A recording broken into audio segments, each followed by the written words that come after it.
Finding those levels, too. Look at that four-punch combination. It's a masterclass right now from Shakur Stevenson. That's what you're seeing. A masterclass. Right hand, and Shakur meeting him with a straight left hand. Oh, and there's a knockdown scored with the left hand.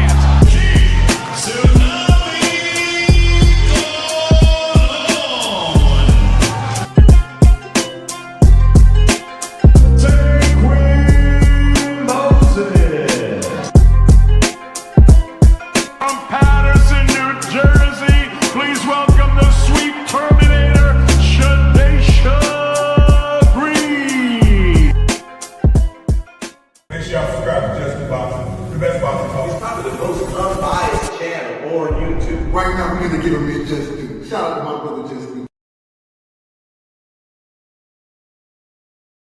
Do you foresee yourself being in, let's say, more thrilling fights as you get older? Basically, what you're saying is Floyd. Get beat up and get some black eyes, then get your hand raised. No. Stoop to everybody else. Stoop to everybody else's level and be stupid. When you get older, I'm saying. When you get older, do you think there's nothing cool about taking punishment, getting beat up, getting bloody lips, and getting a check? The coolest thing I can do, I can dominate you, shut you out, and make crazy money, and go home and live with my family in a very, very comfortable and happy way.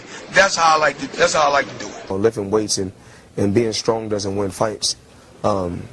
Having great timing and being a very, very smart and intelligent fighter wins fights. I mean, I've been in there before with guys that was a lot bigger and probably hit a lot harder and a lot stronger. But Floyd Mayweather always has the remedy. Okay. Well, 37 opponents had a heart, and all of them came up short. Speed kills, I guess, right? Watching you in person is a lot faster than on TV, man. How important is speed? Well, it's not about speed. It's about smarts. It's about smarts, and it's about not getting hit that much. Baldamir's a big guy. What are you going to do to offset the size difference? It's not by size. Skills pays the bills at the end of the day. It's about being smart, and the smarter fighter is going to win. Most guys I don't beat them with speed and power. I beat them with smarts. I think about it. It's more up here than here. Bring the truth or tell on your ass what you're doing or what you're not doing every single time. You can lie, you can bullshit and all that, but when that bell rings, if you ain't put that work in, it's gonna show, bro. It's gonna show. Not to mention y'all in a sport that can cost you your life. Literally, you can die in this shit. So if that's the case, man, if you're gonna do this, don't bullshit with it. If you don't really want it, say to yourself, keep it real with yourself. I really don't want this shit. I can't put the work in that it requires. Walk away. Ain't nobody mad at you. Go out there, you're young enough, you go get educated, get a skill, do something, man. But don't play with this, man. You can get killed in this shit, man. What's good? What's good? What's going on with the family? How y'all feeling, man? We back after a couple of days off. Much needed, man. But we are back to build on this boxing. Give it its just due how only we do, man. How only we know how to do, man. Y'all know my saying, man. Y'all know the slogan, man. What they lying about today, y'all. What they crying about today. I'm sure it's something, man. It's a full-time job out here. These damn hating content creators, man. We're gonna enjoy this boxing bill. We're gonna get to everything we missed, man. We're gonna dump the phones, all the videos. We're gonna react to everything. We're gonna talk about it all, man. The tweets, the twats, the non-confirmation, the deals. We still waiting. The more narratives, the longer the days go by, the more narratives they push and effort of trying to save face right now, but we're going to get to the bottom of it. We're going to see what's up. Everybody hit that like button on the way in. Sub to the channel. Hit the super chat. Hit the cash app. We going to build. Don't be shy. Support your guy because we going to get to it, man. Unlike, much different than what anybody else going to do. You know it. You know how we do over here. Support the truth. We going to get to it. Let's get the likes up. All that good stuff. We going to talk about it, man. Going to talk about it. They crying. Where we at? I think we 5 days left, right, out of that 20. They at 5 days. 5 days, man. Huh? 5 days. Let's say what's up. They be like Smoot. What's good with it, fam? Be like Smoot. Is that Terry Smoot? OT, what's good with it, family? How you feeling? Marcus, my dog, is in the building. Man, you talking about wrenches, man. Where you been at? First things first. Big Mason, what it do? What's good with it? Rich, what's good? Shout out to my dog, Damaris, what's good? I took everybody wrench. I took every wrench, and I had a reason for it. I took every wrench because we had somebody blocking channels and doing a bunch of silliness, man. We sorted that out, but anybody that's here, supporting regularly, gonna have a wrench. It wasn't no just you singled out I removed every moderator from my channel and started over, for obvious reasons. And a lot of times people get these wrenches and they don't even moderate the chat and they don't even support. They just pop in, and that's the only thing they care about is a wrench.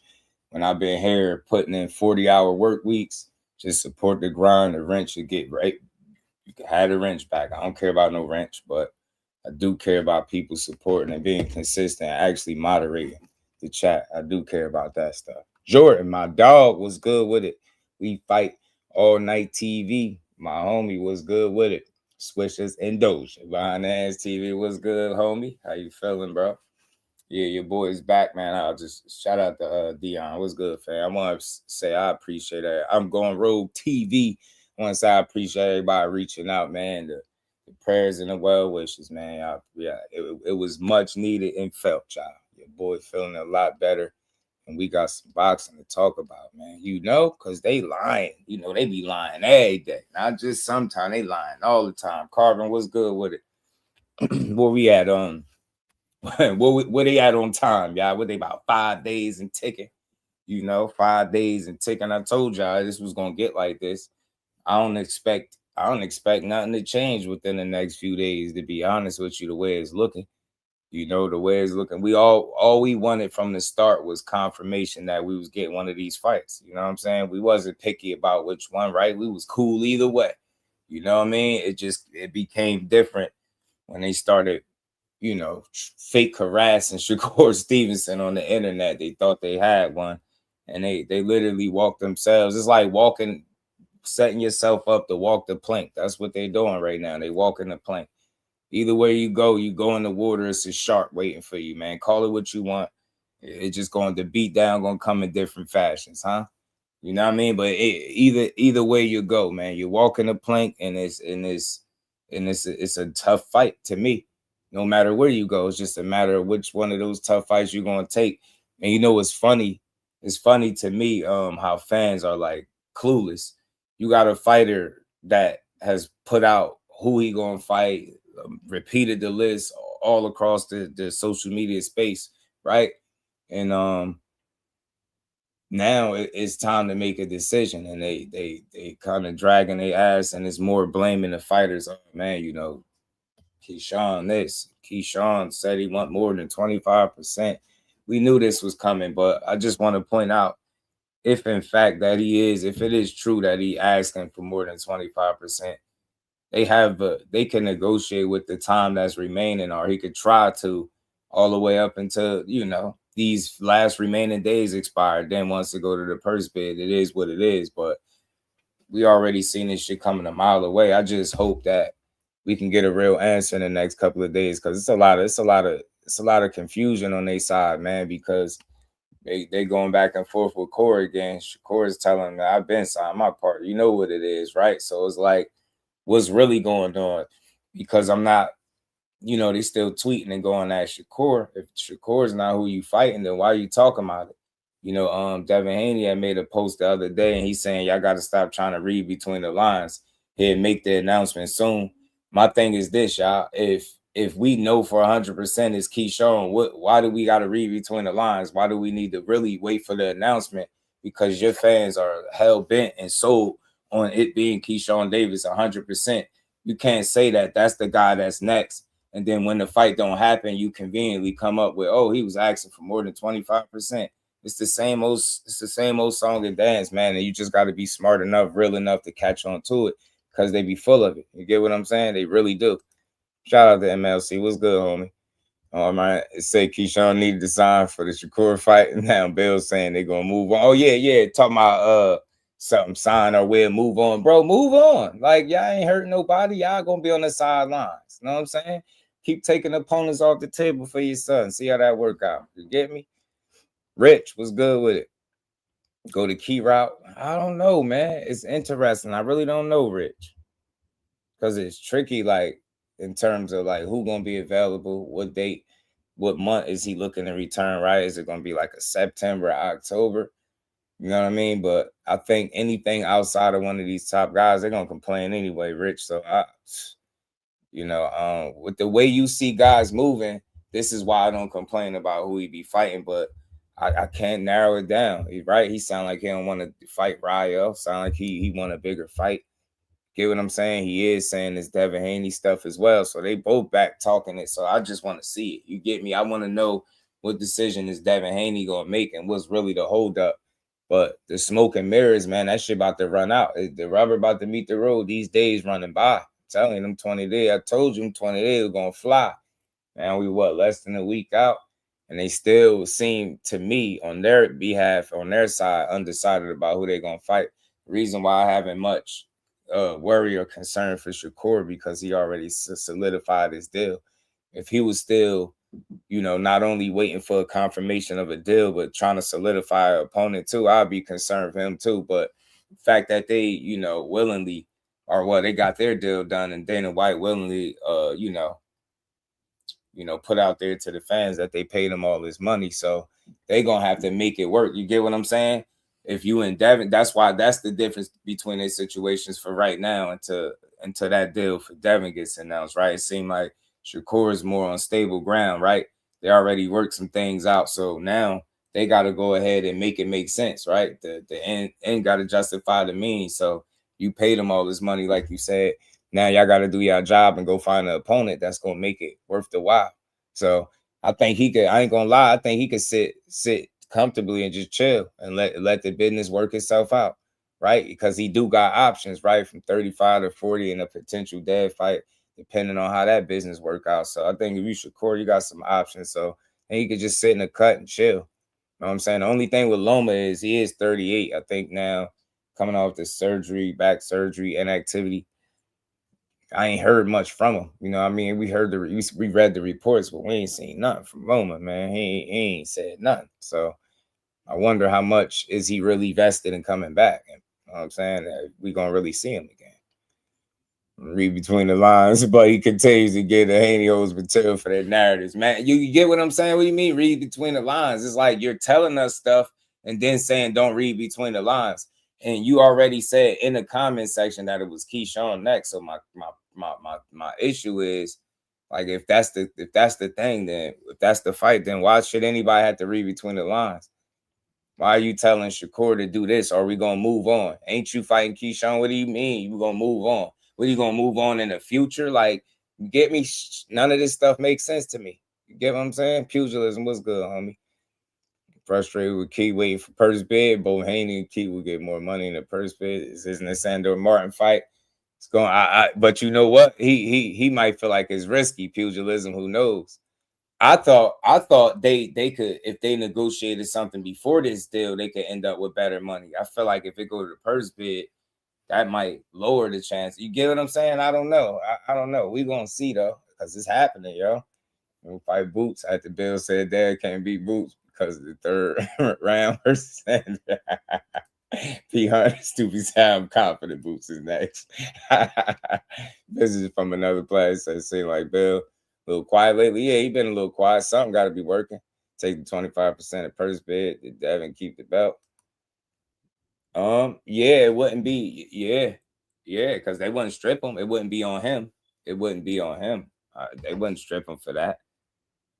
They wouldn't strip him for that. But the question is he gonna be able to hold on to that belt? 6'8" if he actually fight Key, and that's the answer to that is no. So that's what's been making everything so confusing, right? Because on one end they put a lot of eggs in the basket of the Shakur Stevenson conversation, and then on the other side, it's like, well, we holding on to the belt. They trying to, I don't know. It's like it's like they holding on for dear life right now, man. And I could only imagine why nothing has been announced yet.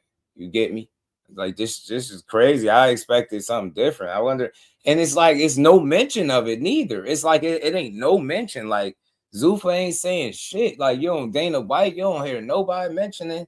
Like, is they gonna sign the man or what? That's just that's what's crazy. I'm not gonna lie, it's starting to look crazy. It's starting to look crazy. Man, it's starting to look crazy. Shout out to Sunchild. What's good, homie? Mag, what's good with it, fam? Yeah, man. Hey, I don't care. I ain't here to defend. We just here to talk boxing. Hey, that's my guy. And in the ring, I ain't defending all the talking points, the narratives. Let them have at it, man. We talking the real boxing over here. They can keep doing what they doing. You know that they so it's so real. It get to the point where they don't even talk no real boxing at all. It's just a bunch of repetitive, redundant stuff. I don't be listening to dudes no more. For real. But like I said, man.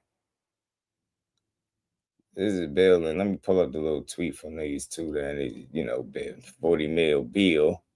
40 mil bill. 40 mil bill. See the Haney channel jump back the cord, but Devin's supposed to be fighting Tszyu. Yo, I don't get it. I just don't get it, fam. I don't get it. So this is what Cord said. I got the Ariel Hawani interview from Shakur. We about to pull that up in a second. We got 60 people in the building. Everybody hit that like button, man. Hit that like button. We back to this grind, man. The grind don't stop, and we back to it. He says, see, Bill said Devin Haney doesn't need to drop anything first. Sign the 144 bout agreement or DHP moves on. Sound like a baby. Stop being a baby, Bill. And you know what? This is what's wrong with the way they go about it. Like this shit to me don't. Like, who do you think you would be hurting if you moved on, right? Like, let's just put this in perspective. You move on. You sound like you're giving people ultimatums. Don't nobody care. Move on, bro. People told you that from the rip. You know what I'm saying? But you insisted on this shit. You insisted on this, right? You insisted on this. This same 144 that had you tripping before. You know what I'm saying? That same 144 that had you tripping. Hold on. 144 cool today? Hold on, y'all. So I think that it's a great fight at 147 pounds when they're ready to go. At 147 pounds if that's what they want to do. But we're not going down no more pounds. Okay. So there y'all have it. They're not going down. We're not going.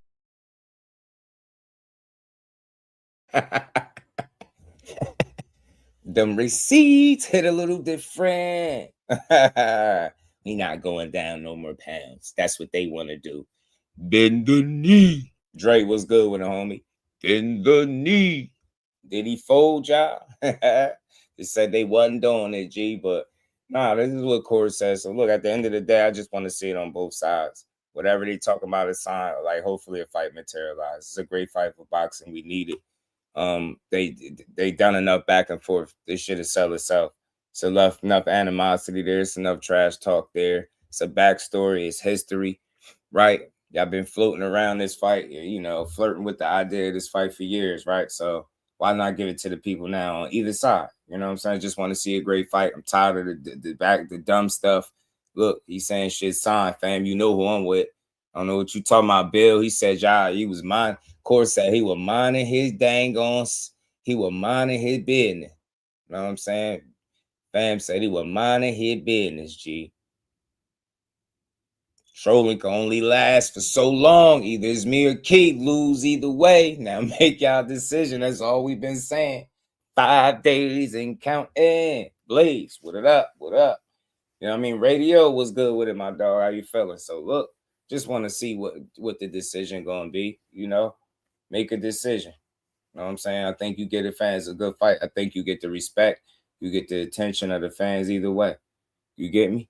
People just want to see you fight somebody good and vice versa, right?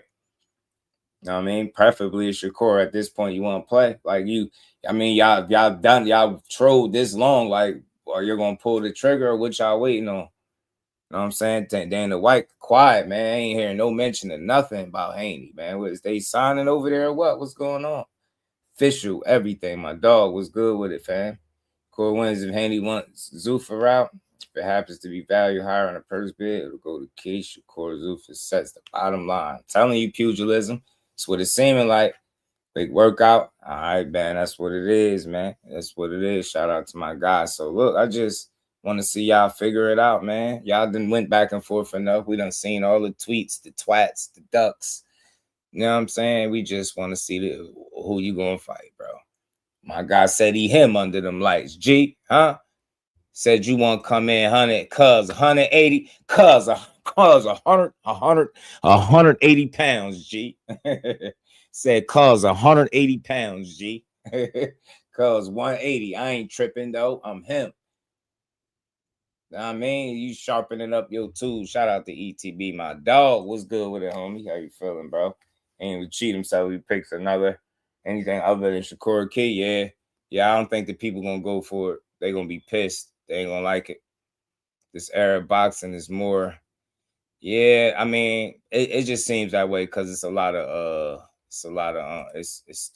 social media. But nah, these dudes fight. We talking about some of the most accomplished, man. It's easy for it to come off that way because they gonna always talk more than they fight. Think about it. Even if you fought 3 times a year, think about how many months left out of that year. You get me? You're gonna see a lot of talking throughout boxing. This is my thing about the talking. Shout out to everything boxing. As long as when you get into the ring, you standing on business, I'm cool with it. You know what I'm saying? I'm cool with you. Talk your talk.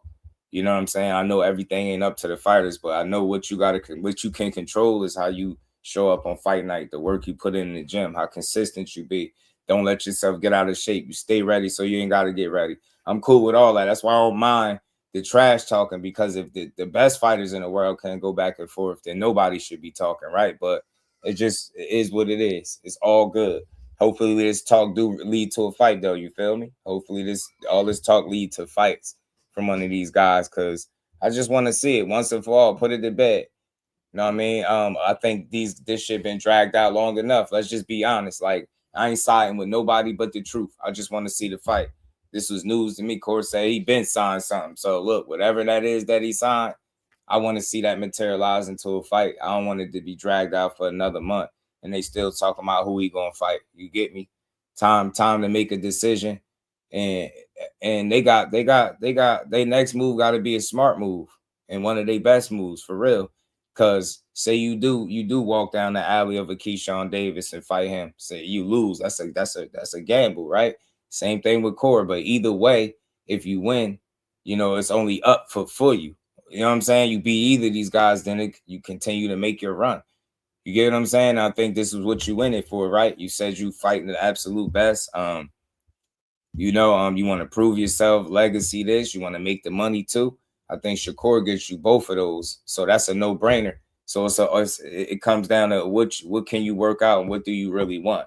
What do you want the most, right? Who do you want to fight the most? Like, and stop making it seem like it's 100% up to those two dudes who you fight next. It's not up to them, because you can't blame both guys on both sides. And this is why I don't respect the way they've been running it running this particular play, because they have people manipulated to thinking they fighting both of these guys. What's the point of keep doing videos on them if you only fight one? You only could fight one at a time. You trying to make him come off as so much as some type of bully or Debo that you make it almost seem as if he can fight more than one person at a time. Negotiate one fight for you not make it to the other fight. You get what I'm saying? You out here playing around. I said this before, you playing with the people's time, man. Make a fight, G. I mean, we get it. You in shape. We get it. You hitting the bag hard. Like, all right. So what? Are y'all fighting or what? Which one of y'all gonna fight? All this playing games on the internet, man. Or DHP moves on. How would it make sense? Your Sunset is the biggest fight in boxing, but all it takes is for him not to agree on your terms and you willing to walk away. You speaking for DHP, but at the end of the day, the last time you spoke for Devin in that clip, you said something about we not going down no more pounds. Now to today is 144 and bout agreements and stuff. So y'all kind of need him in a sense to make a quality fight. I'm gonna be honest. Y'all put yourselves in that situation where you need it, because had you not ever said nothing about no $100 million deal or something worth more than $100 million, then people wouldn't be speculating so much, right? and you put pressure on yourself, because if somebody's going to pay you that kind of money, then it's no brainers. Like, it's only going to be the top tier guys you would think that they looking to put you in there with, especially in your next fight, for that to even start to make sense. So you think about it, if he would have left that, kept that to himself, kept that close to the vest and not even spoke on it, people wouldn't even know about it. Think about it. And I don't think nobody would be asking as many questions they asking now. What's up with the Zufus situation? So it's like it's taking a while, man. Having the dream Haney back in business. Dude always get in shape, man. That dude he work hard as hell, man. Find at 147 while he's still trying to make fights at 40 and 35. Yeah, that's the reason I think he's not trying to go to this fifth weight class. Yeah, absolutely, Marcus. That's on par with what he's always said. He said that's gonna be like his last weight class. Like, you don't figure that's gonna be your last weight class right now. You figure still some other fights you can make down there before you get to that last spot. So you're exactly right. That's what he said. That's exactly what he said. He said 180 and cut, 47 to 44 is nasty. I'm telling you, Isaiah, it's what these dudes put themselves through, because he said he a fat kid at heart and he blows up in between them fights. You know what I'm saying? And people just watch the video. Yeah, I'm telling you, bro. Telling you, watch the video. All that shit changed, man. All that shit changed.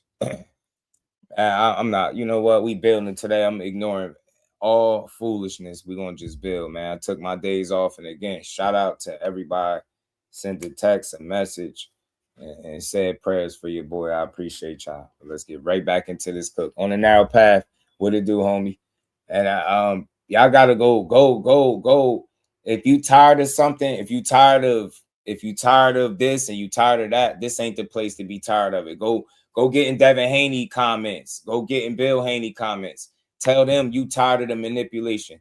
Tell them you tired of them dragging their ass about who they gonna fight. Tell them you tired of the narratives. Don't come here and be tired, because we here for the truth, and that's what we do over here. So I ain't never tired of telling the truth and making sense out of this stuff that everybody's pushing down our throats. Devin Haney is a top guy, but at the end of the day, he got a decision to make. You can't continue to push narratives that try to hold everybody that's a contemporary of yours in a negative light.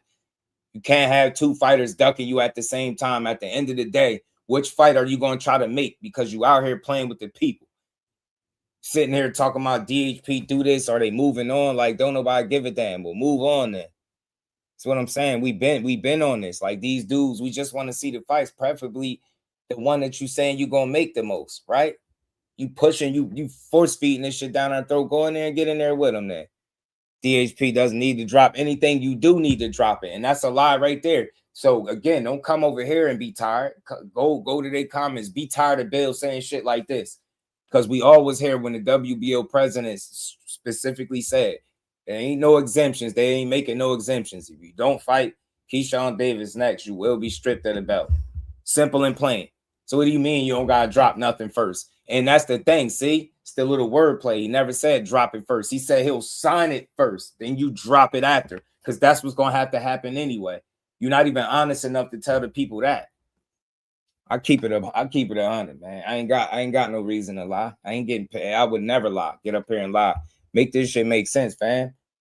That's what I'm saying. Who are you fighting? You doing all this? Think about something. Why are you moving on from this fight if Keyshawn is next? Because that's what Devin said. What we talking about? So who really out here confusing the people? Y'all only can fight one person at a time, man.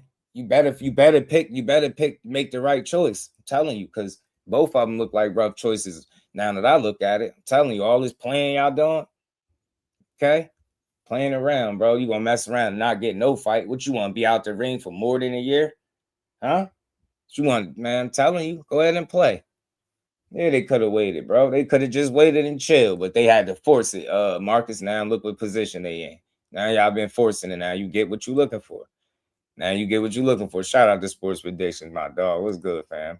Definitely not getting around Keyshawn without losing the belt. That's all we saying in Sports Predictions. We don't really care. I'm not here to bash on the man, but it's every day I wake up, it's the same stuff. Now y'all pushing in Keyshawn 120 more than 25%. Who's telling y'all this stuff? DHP? Another narrative, so y'all go right to y'all channels and push it. They know exactly what they doing and how to do it. I gotta give it to them. They know how to work their audience and their support system, because they love playing in y'all face. They love playing in y'all face. They love playing in y'all face, man. Everybody's scared of them. You know what I'm saying? Just to end up in there with a lesser guy and stripped to be crazy. I'm telling you, like get in there and make a fight. I just want to see it, man. The boxing fans win. Both Devin Haney and Shakur or Keyshawn, depending on how you mix it up, whichever one of those fights, the fighters will win. Boxing will win. We could argue about who's going to win and who's going to lose. It's all good. But I think now it's time for them to just make a fight for real and be honest with the people. Now, we know what y'all saying y'all want, but what are y'all doing behind the scenes? Because y'all not on the same page. Your son saying, Keyshawn, you telling Shakur y'all going to move on. Seem like you more vested in the Shakur Stevenson fight than the Keyshawn Davis fight. I'm not hearing the right stuff, right? It's very easy to try to, he want more than 25%. So what do that mean? Are you going to fight him or not? Like, this shit is just clown behavior, man. It's silly the way they're going about this right now. You know what I'm saying? It's silly, man. Just responding back to Shakur and say he was wasting his time. Bill always saying a bunch of shit, man. BVO was good, fam. He always who wasting who time when they out here. He told y'all from the rip that he was gonna get both of these dudes on the same contract. So who was wasting who time from the rip? From the rip, fam. Like from the rip, he been telling y'all this stuff. Who still ain't get their deal announced? Who still ain't signed the Zuffa yet? Who's still out here talking about the reason they deal ain't announced is because Keyshawn ain't signed to fight him yet? Like, think about that. All that confusion coming from there. They'd have left Core alone, like he said, then they wouldn't be in this situation. And that's what he said, As soon as I open my mouth again, now it's like, y'all get quiet. And he told Billy, he said, hey, Billy boy, ring, ring. You know what I'm saying? So, Billy boy, man, what y'all on, man? You get me? What y'all on, G? What y'all on? I think WL and people that got Key in the man of position will allow Key to not fight for that belt rather than Devin. Yeah, man, I think he in position for it either way, 6'8". I think he in position anyway. Yeah, man. Yeah, man, hit the like button, man. I know y'all, hit the like button. Let's get the likes up. Let's get 100 likes easy in the building, man. We back today. We early. We gonna cook on it, man. We're just trying to sort out the mess that they made, bro. The mess that they made. Hold on. Got some more. Let me see before I get to this interview, man. 180 says, all right. You know what I'm saying? He already know dudes be huge. Trying to act like they not, man. Y'all gonna come in here big as a house. Get me dudes want to be in here big as a house.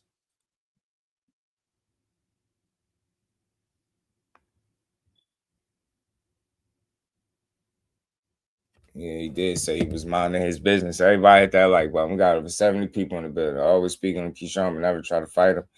Yeah, that situation, he couldn't get he wanted a certain amount of money for that fight, and they wasn't giving it. So he had to move on. We were talking about Shakur and him. I'm telling you, bro, this shit is crazy. He said he won 82. Yeah, he think he won 80. They fools, bro. They just say, I'm telling you, they say anything. Hey, look, this sums it up in a nutshell. Sums it up in a nutshell, fam. Sums it up. What Jay told y'all. What Jay told y'all. What he tell y'all? 2 double barrels. What he tell y'all? What he tell y'all, fam? This just sums it up, man. Double barrels pointed at you, fam. Which way do you want it, man? We could do this the hard way, or we could do this the hard way. Like, which way? Yeah, you get out here playing this shit. yeah, he want more than 25%. Sign about agreement, or we moving on. Bro, not making, like, look, watch this. Let's entertain this for a second. Keyshawn wants more than 25%, right? So as a result, they don't make that fight. Shakur Stevenson signed but didn't sign the bout agreement, so they move on, right? So they don't make that fight. So what do? Who do you think that hurts more? Keyshawn got 15 fights and he'll just go on and fight somebody else and keep building. It would be no real, I don't think he won't be slowed down. His progress, it will just be business as usual. Get a fight with somebody else and just continue to build. Shakur Stevenson got options at 35 and 40. I'm pretty sure he could find somebody to fight. But where does that leave you when all your unifications dried up and then you don't get to fight the guys that's from 40 coming up to 47 or even the 44 fight with Shakur? What do you do then? That's why I say, man, like with Core hit it perfectly on the head. It's like it's only so long y'all could keep trolling. Because what he's saying to me hold more weight because he's being very, very specific with you. He tagged you directly and told you, come on, man, I've been signed. You know who I'm with. Said I was minding my business. You get what I'm saying? Well, y'all keep mentioning my name, trying to get buzz. He said, talking about the fake list y'all made up. Then he said, now I answered. Ring, ring, Billy boy. Come on, Billy. You know? Stop looking for the Twitter trolls to do all the fighting for you. Make that fight behind the scenes if that's what you want. Because I'm cool either way. I want to see either one of them. Take my money. Take my money for either one of these fights. This is a damn good fight either way, bro. The fans win. That's what I said. Fans win. You make either fight, Billy boy. Get me? Bill mad as hell, bro. It's just his ass just be pissed. You mad at court? Now you mad at court. Let me find out you mad at court now. Now you mad at court. Billy boy. Says the fighters say want to fight everybody and don't fight none of them. I'm telling you, and then blame everybody for why the fight didn't happen. You know what I'm saying? Then blame everybody for why the fight didn't happen, bro. Shit is diabolical, fam. These dudes really, really terrible, yo. Every day it's the same shit. Manipulation at its finest, bro. Hold on, let me pull this joint up, man. We gonna get to the interview, y'all, in a minute. Y'all hit that like button. We just getting started, though.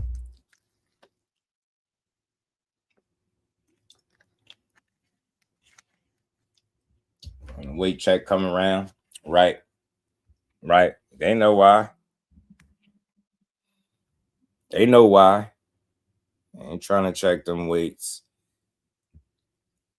Doing all they tweet any other time. Soon as somebody says step on that scale, shit got quiet. Got crickets. Big Dre. Shout out to Big Drop Dre, my dog. I appreciate you. You already know we back in the building. Back in full effect. Come on. Get this up, y'all. Billy boy. Cord calling him. We call him Bill. Billy. That man a fool. Boy got his agua on deck. Get back to this show. Get to Billy.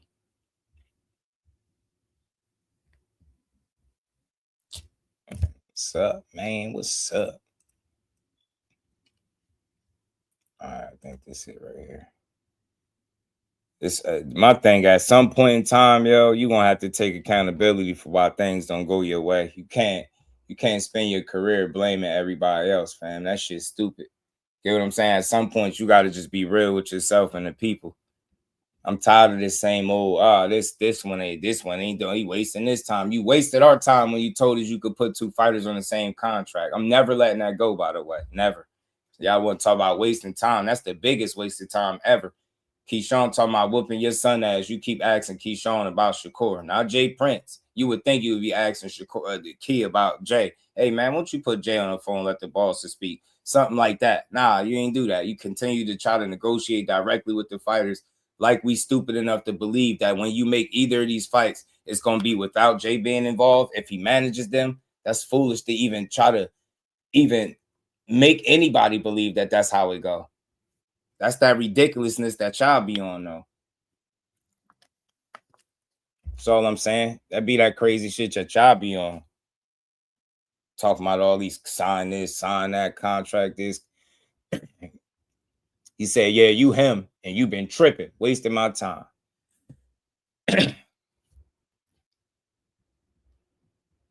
Man, my thing is this, right? My thing is this. If he's wasting your time, how is he wasting your time if Keyshawn Davis is next?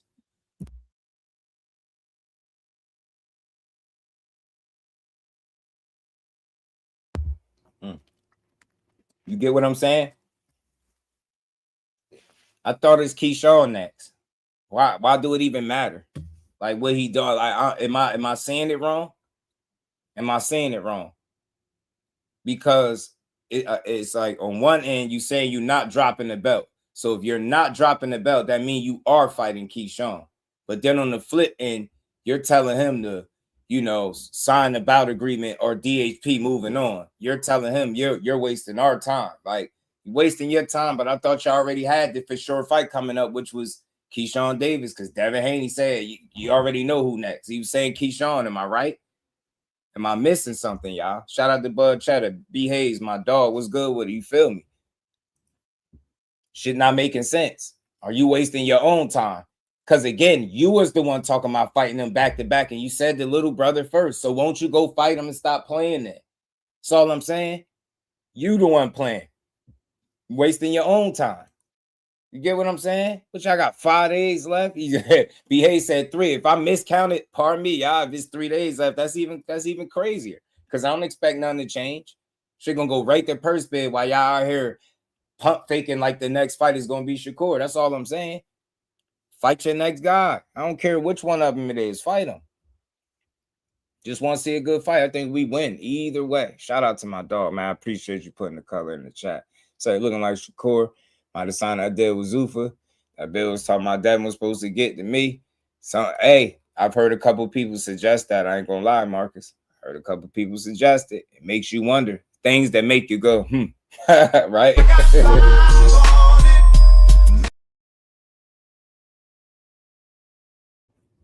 Kind of make you wonder a little bit. I ain't gonna lie. Do make you wonder. Do make you wonder just a bit. Like, cause it's like, I don't know. It's like you hear the rumors, but then you see the results. With them, you just heard the rumors and then no results. And then you don't hear it. It don't even sound like they about to make another deal. Do it? Like, I don't know. It don't even feel like another deal is coming. Damn sure ain't about to be no 100 million. Maybe if he ain't signed first and they would have got there first, but I don't see it, bro. I don't see it, man. This shit. Shout out to Kellen. He said, hold up. Key on the list was the hold up. Oh, they saying Keyshawn is asking for more than 25%. That's what they saying. I just wish we could get that information somewhere and it'd be valid. Shout out to Clone. What's good, fam? All is good on my end, man. I'm feeling a lot better, man. Appreciate the family. But yeah, man, I don't know. Just looking like the same mess. It don't look like they got no progress. They ain't made no progress. I don't care who y'all want to blame. You want to blame Shakur and say he ducking? That's why the fight ain't happened. Cool. You want to blame it and say Keyshawn? That's on you. Yeah, that's what you on. That's what you on. For me, it just seemed like, and I'm gonna be as straightforward as possible. It seemed like the business still ain't worked itself out yet. Seemed like maybe they're utilizing this time to see what situation make the most sense to pursue. That's the only sense I can make out of it. Nothing is etched in stone but Shakur's deal. But their next fight, I think, is still in the air. Their deal being announced, obviously, still in the air. So I think it's some uncertainty on their side. So they could try to make it look like, oh, it's everybody else. But I still got the same question. Even if Shakur signs a bout agreement, what's stopping y'all next deal from being announced? It shouldn't even matter. If they're gonna rock with you, they're gonna rock with you, right? I don't see it being like, man, the only way we announcing this deal, man, you gotta get one of these fights or else. And if it is, then that's crazy. That's a wild stipulation to bet your next deal on somebody willingly negotiating with you, knowing how you've done in the past. It's sketchy, man. You get what I'm saying? Seem like they done that, man. You better hope they still got the bank. You better hope they ain't closed the bank. Better hope Zoof ain't closed the bank, fam. Shout out to Earth Angel. How you feeling, Queen? He said, Devin, such a high commodity. Have Zuffa beating down his door seems closed to me. Hey, Earth Angel, man, did they close the vote or what, fam? Like, what's going on? 25% of what was on the table is limited resources right now. I'm telling you, bro, this ain't Sandor Martin. It ain't Sandor. But that's one of the reasons why it won't happen. It could not happen because he ain't a guy like Sandor. He even more dangerous. I don't know. My thing is my question would be, because I think a lot of them getting in the ring is dependent on what kind of money they can get for themselves, just like any other fighter. But My question is, does the Keyshawn Davis fight bring the money he's looking for? We know what kind of risk, to a degree, it brings a risk for sure, but does it bring the money that he's looking for? Will he be able to get and secure the money he's looking for? It's very similar to Sandor Martin. It was the same thing. Nobody wanted to bid on the fight. He ended up vacating, right? Similar situation. Who's going to bid on this fight? And yeah, man, I don't know if this means anything, but did y'all peep that the zone is out here posting Devin Haney highlights? You know what I'm saying? Like, or not so much highlights, his training videos. I just thought that stood out. Maybe I'm looking into that too much, but out of all things, like, you expect Fight Hype, Fight Hub and stuff to share the videos, but the zone posted that. Like, I wonder what that's about. Because you got the zone, Tyrant, Golden Boy, then you got PBC essentially working together, right? I wonder why they posting his highlights. It's just something to think about. You know what I mean? Is they trying to tell us something? Yeah, they ordered the June 30th. Shout out to BAs. I feel like they're turkey. Dana doing that on purpose to humble the Haneys. They see everything. Yeah, I would love to know, like, damn, I ain't gonna lie. I thought they would have had the announcement already. I would like to know what's the hold up, you know what I'm saying? Or, you know what I mean? I want to know what they optimistic about, which fight being made next. Because to get neither fight and then blame both of the fighters is going to be diabolical. Y'all better not try that play. Y'all better not try that play, fam. Do not end up not fighting either one and then say, yeah, well, we tried here and this and that. Then we tried there, this and that. Man, y'all better not miss out of both of these fights, man. Make them happen, man. I don't know what y'all got to do, but y'all got to make them happen. Think on the DAZN commercial. Make you wonder, though, right? Because that's not par for the course, right, Omar? That's not something you see every day, right? You get what I'm saying? That's not something you see all the time. Of course, the zone was trying to sign him too. Yeah, I see people going at him about him not signing back to or not signing the zone or whatever the case. Said they came late. Said they was coming with some good money. They came a little late to the party. Paramount and TNT just gonna bid versus each other while they're under the same umbrella at this blockbuster merge in September. Telling you, man, her DHP was in negotiations with the zone for exclusive fights. Rights like TL, nice. Shout out to Blaze. That's nice. That's not a bad idea. Hey, Blaze, maybe that's why they the zone. You get me? Maybe that's why. The zone. You see, that's why I said I knew it was something to that. I watch a lot of like boxing and the pages and stuff, but when you just randomly see the zone post Devin Haney working out, bro, it stand out to you, fam. It's something about it that just stand out. It's like, you keep scrolling, but it be in the back of your mind, like, y'all gonna be working together. In other words, right? No big secret. Like, he could possibly be doing some business with them, and then you mention that, and I'm like, I could see that being a reality. You know what I mean? Eddie got too much of his own to offer DHP money they want. Yeah, man.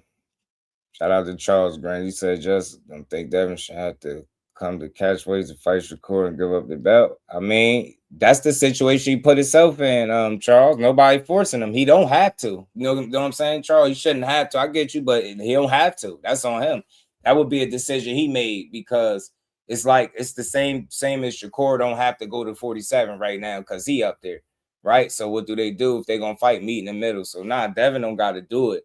The question is if he want to make that sacrifice to make this specific fight right now, then that's the way to get it, right? Because Shakur ain't coming all the way up. You get what I'm saying? Just like he ain't going all the way down, right? So it's like that's the only way I think it can happen. But he don't have to do it. He can just choose to try to make the Keyshawn fight. And if that don't work, then move on to the next thing. But they've been so adamant about wanting to fight Shakur, it just seemed like, go ahead and do it. You know what I'm saying? Go ahead and do it. Create a bidding war between Zone and Zuffa. If they could, but I wonder. It'll be tough to see that happening though, because I don't think he in demand that much for them to. You know what I'm saying? That's just me personally. They all know just price checking. Yeah, said Course said Zone offered him a huge exclusive deal, so he didn't take it out. They came too late. Facts. He did say that. Yeah, they came a bit late with it, so they ain't make it to the party. But a Benn war would be crazy. I mean, that could only work out in his favor, but I don't think he moved the needle in that regard to have them going back and forth. And the reason I say this, I'm not saying DAZN wouldn't be willing to deal with him or work with him now, but if there's any truth to the things that Eddie Hearn was saying, I don't see why they would be willing to go too much out of their way to do business with him, unless they feel like his market value has increased since the last time they did any business. Then maybe it's some benefit there, but I don't know. Not sure. It's just crazy how all of this time went by and we ain't really hearing nothing but the same narratives. It's kind of corny. Make it a little weak, man. They need at least an announcement by now. They already got the other two fighters out. Maybe that DAZN was trying to buy back. Keyshawn fight the WHP. That's why they want to keep Keyshawn at 25. I would love to know what's the story with that, man. And I told you I got to get back in touch with his coach again. See if he want to come chop it up, because see if he can provide any clarity to what's going on at all. Because I hate about boxing. Sometimes you'll hear a lot from one side and nothing from the other, so it'd be too lopsided. I'll be wanting to really know what's going on, because I don't want to be up here just talking the wrong information. I want to see these fights. I want to see which guy is really standing on what they saying, but I'm tired of all the blame game. That's why I just be wanting to see what's really going. I'll be wanting to know what's really going on. You know what I mean? Yeah, technique was good with him. He said top rank wins the purse bid. It can take care of Keyshawn at a later date. Yeah. Probably.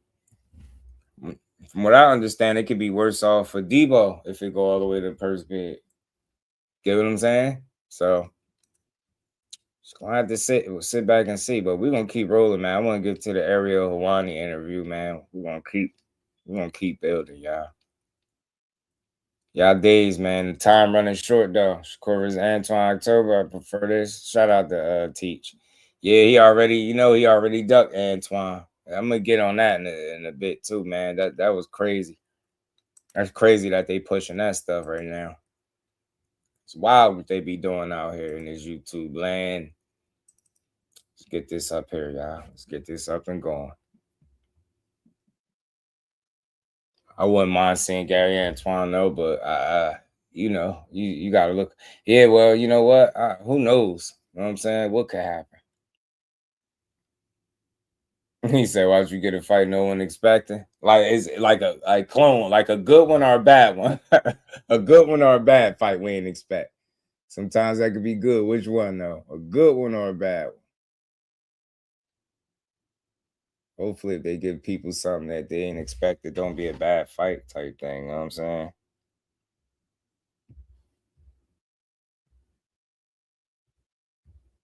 I've just been on this so much because, like, again, they push so much stuff out there, fam. Like, you just get tired of it, and you just got to combat some of it. You get tired of just this one-sidedness everywhere you go. You just hear all this BS that be going on, and none of it be making no damn sense.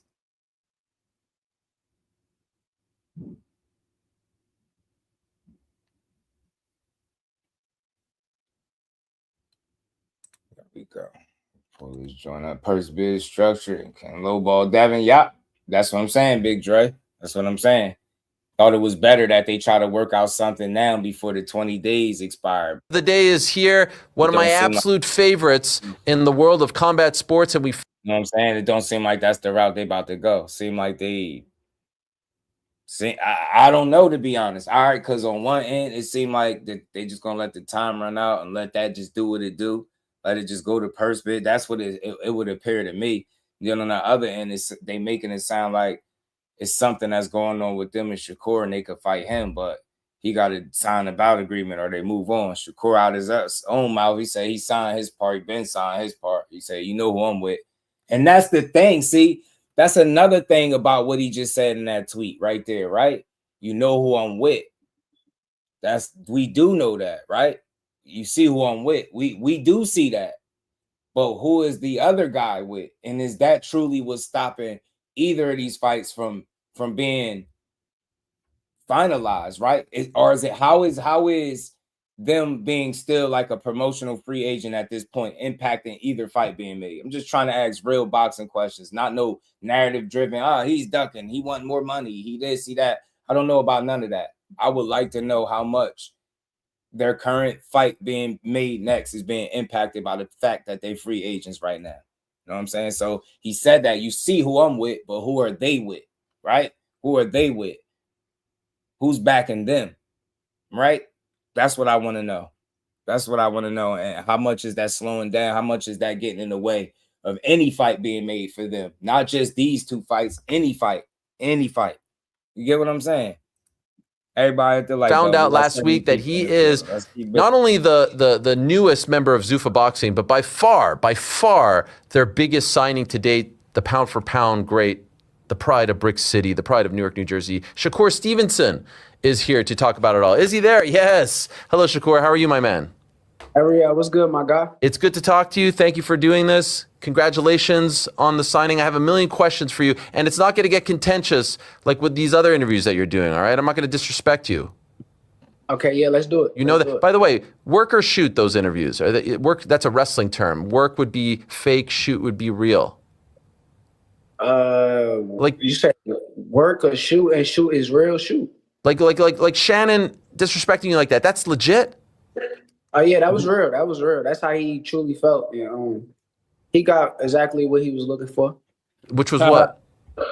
I mean, he feel like I'm this boring fighter, but I feel like that I'm a very entertaining fighter, and I'm a hell of a fighter. So I don't know why he be talking the way that he do, but he understood that I'm one of the top level fighters in the sport. Everybody hit that like button, man. Let's get the likes up, y'all. We got 80 people in the building. Let's get the likes up. Ryan from the 6, my dog, said maybe the Haney's going to let it expire and at his own bids for the fight. Starts to deal with Haney versus Dev versus Key. I could see that. I like that, Ryan. That's possible. You know what I mean? I just got questions because I'm past all the narratives. I never be on that. We shot them down for the most part. We know they just pushing a lot of convenient stuff, but now we really just trying to get to the understanding what could be delaying this fight. That could be a route. I could see that. QT, just look at it this way. It's still up to Haney. So it's like if Haney decides, right, it's all up to them. Because remember, they told us it was Keyshawn next, but they keep inviting Shakur's name, and now he started responding like, okay, I'm giving y'all what y'all looking for. You get me? So if they would have just stood on what they said and just focused on one guy, he wouldn't even be saying nothing right now. You get me? But they keep mentioning them. They've been trying to guilt trip him and guilt shame him like, yo, he's scared, he's too little, he this, he that. Now he done opened his mouth again, and it's like y'all right back with the same old, now he's wasting y'all time, man. Fight Keyshawn and shut up. You know what I mean? Get me? Shout out to Omega Red, the real man in the building. My dog, how you feeling, man? Let's keep going, though. We just building, man. No toxic boxing talk. I just want to see them dudes make a fight, and this ain't going to do it. Like, the time is ticking. So, again, time will reveal all things. It's only so long you control and over-promote. You're going to have to make a decision. At the end of the day, if you cool with blaming everybody for why your fights don't get made, then that's going to start to look crazy after a while, too. So hopefully they can secure they end of the bargain. And I'm hoping that we hear something soon about what they deal going to be, because it's still quiet on that. And the more I look at it and think about it, I think that will hinder anybody's progress into making a fight. Without the proper backing, right? What are you doing? So I thought that was very telling when Shakur said at the bill, you see who I'm with. So he like, look, we locked in, you know, the money good, like everything good on this end. Like I secured my end, but it still seem like they waiting for an announcement that ain't came yet for whatever reason. So let's keep going. Incredibly disrespectful to talk to you like that. That's all I'm saying. That's all I'm saying real quick, and we're going to keep going. Nobody backing an unsigned fighter in the purse bid. You get what I'm saying? Especially with it being one of the entities that you've done, or a couple of the entities being involved potentially that you've done business with, right? I don't see nobody going to bat for you in that way like that. I could be wrong, but the way everything is like played out over these last few months for you to be coming off what would be one of your bigger wins in your career and then have to face all that inactivity, in my opinion, was very telling. You can't sit here and blame everybody else for not wanting to fight you as to why not one single fight has been secured for you. Nobody trying to hear that. It's not even realistic. Respectful when you don't know enough. Like when you don't have the knowledge of like knowing the true science and the things of the sport. It's like you're just talking out of your body. You don't know enough. So that's why I called him ignorant. Yeah, good for you. Okay, when did this start? The talks with Zuffa. When did they first reach out to you about potentially joining the team?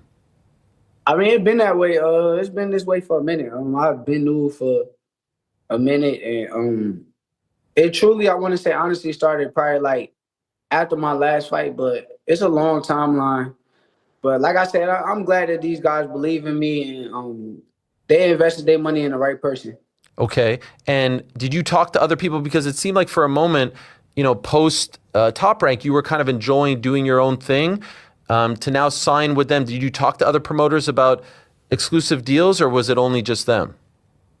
Really, I didn't talk to too many promoters, but I talked to DAZN, and DAZN kind of offered me a big ass deal too, to be honest with you. But they kind of came too late, and I think when they came too late, it kind of messed it up. But it could have been either or, but they definitely offered a big ass deal too. And that deal would have been just you and.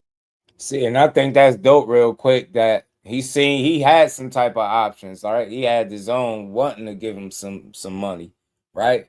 And then Dana White beat them to it. So I think he was in a win-win situation, and that's what he's been always putting himself in. So the question is always going to be, you know, we love to see him secure his future and financial wealth and all that stuff. Great. Shout out to you. But we just hope that the promotional company that you align yourself with is the one to be able to get you to that next level by being able to get you those even bigger fights that have eluded you for one reason or another, whatever the reason is, right? Just want to see that. So not only we love to hear the money stories, secure that bag, young man, as we always say, especially in a sport like this, secure that bag, but make sure they secure you these fights too. Make sure they make these fights for you. You get what I'm saying? The real one's going to support either way, but this is what it's about, right? Leveling up, you know, and doing better business as you learn more, you get older, you being more hands-on involved and making sure you're being treated correctly, making sure the things that you're being promised are being properly fulfilled so you can just keep moving, right? It's all about seeing fights, not that narrative-driven stuff. They got some money on the table for you. They blessed you with a situation. Now they got to bless the fans by securing the right fights that will, you know, allow you to continue to grow in your career, right? We know who those fights are. Let's just sit back and wait and see what they are. I'm not sitting here complaining because you see how things go. You see how people asked him to fight Gary Antoine Russell, but then when Gary Antoine Russell was asked about him multiple times, he spoke about like a plan in which he would get to Shakur. But then you fast forward to today, now it was all of a sudden he ducked the same guy that was saying he'll fight him last. You just can't make this stuff up. So I say all that to say that it's things, situations like that play out. This is why I don't complain about who guys fighting, because every single fight is going to be somebody to complain about. You beat one guy, you should have fought another one. You should have went that way. You went left, you should have went right, kept going straight, you should have busted you. It's like, man, shut up and just sit back and enjoy the fights. I know with him, he'll fight any situation that makes sense. And that money on the table, he'll fight him. If it's somebody that people think he can beat, that's the guy he going to want to fight and beat their ass. So I just want to see him just keep pushing and see how far he could take it. He's worked with a number of different people, and he's put himself in the right kind of position right now. And it's all about securing the next fights now for yourself. Let's keep going. So, well, call one Keyshawn coaches. They're dropping that belt. Hey, man. Hey, shout out to my dog. Boost to the ground, Mo City said, call one Keyshawn coaches. Said they're dropping the belt. See what I'm saying? See what I'm saying? Now, look, he just said that. He just said that now. Now, look what Bill just was saying, right? Bill just was saying what here? We don't got to do nothing, huh? Devin Haney doesn't have to need to drop anything. Ain't that what Bill said? Man, you talk about trap, bro. Man, this shit about to get interesting, fam. Man, it's about to get interesting. Everybody hit the like button. My God, just dropped y'all exclusive right there. Where Art Man at? Where is Art Man? Where is thou, Art Man? where are thou art, man? Well, how they used to say it back in the day. You know what I'm saying? Where is thy art man? Where is he? Right? Hey, man, this shit better not happen. Trying to tell you, fam. Everybody at the like, but let's keep going though. We're gonna keep building. The zone, no promoter attached. Yeah. Wow. Is that? Do they have deals with other fighters like that? I'd not heard of that. Not that I know of. I haven't seen that before, but probably in the future they're probably looking for somebody else. And I appreciate the zone. I don't got no nothing against them. I love fighting on the zone, and it's no bad blood from me at all. Was the deal that they were offering you more than what Zuffa was offering? It actually was like similar. It was very similar. Okay. And the deal with Zuffa, is it an exclusive deal? I gotta go back and what's the name, but I don't try to get into the contract. Okay. I'm just gonna ask the question just for the sake, and you could tell me to go, take a hike. But could you tell me, is this the highest, paid deal of your career? Is this the most lucrative deal of your career? No question. No question? Okay, amazing. And would you say it's like by multiples of what? Man, all right. I can't tell you. I'm not trying to give out nothing that's he told you asking inside of the contract. It is what it is. I try to keep my contracts to myself, but yeah. I got you. And how many fights is it for?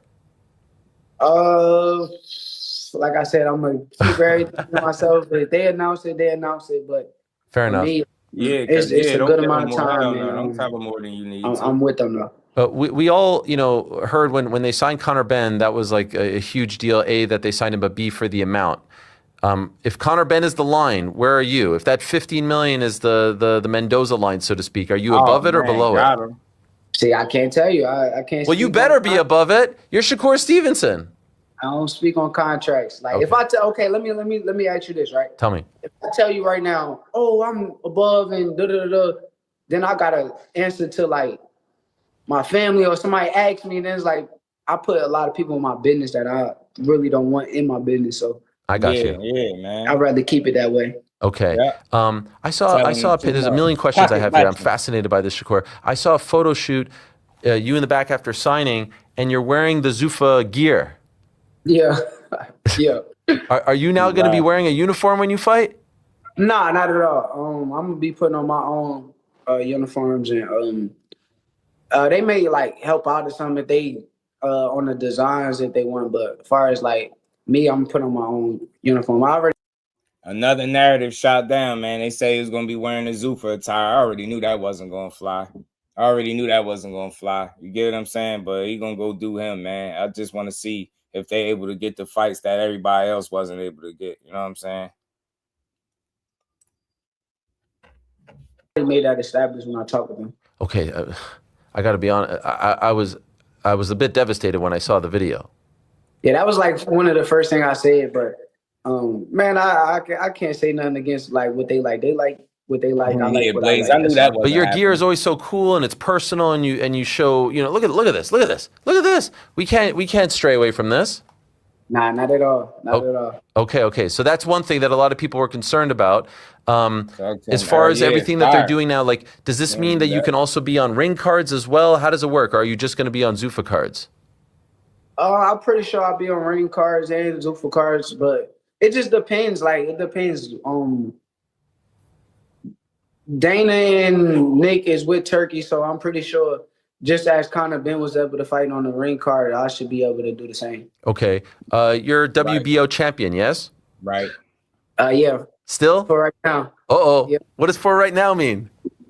I mean, I don't know like how the WBO feel about it. So I will hope that they feel good. Like, I appreciate them for everything they did for me. So if they not tripping and they want me to continue to hold the belt, I'm down with holding and defending my title however it go. But it's all on them, like however they feel.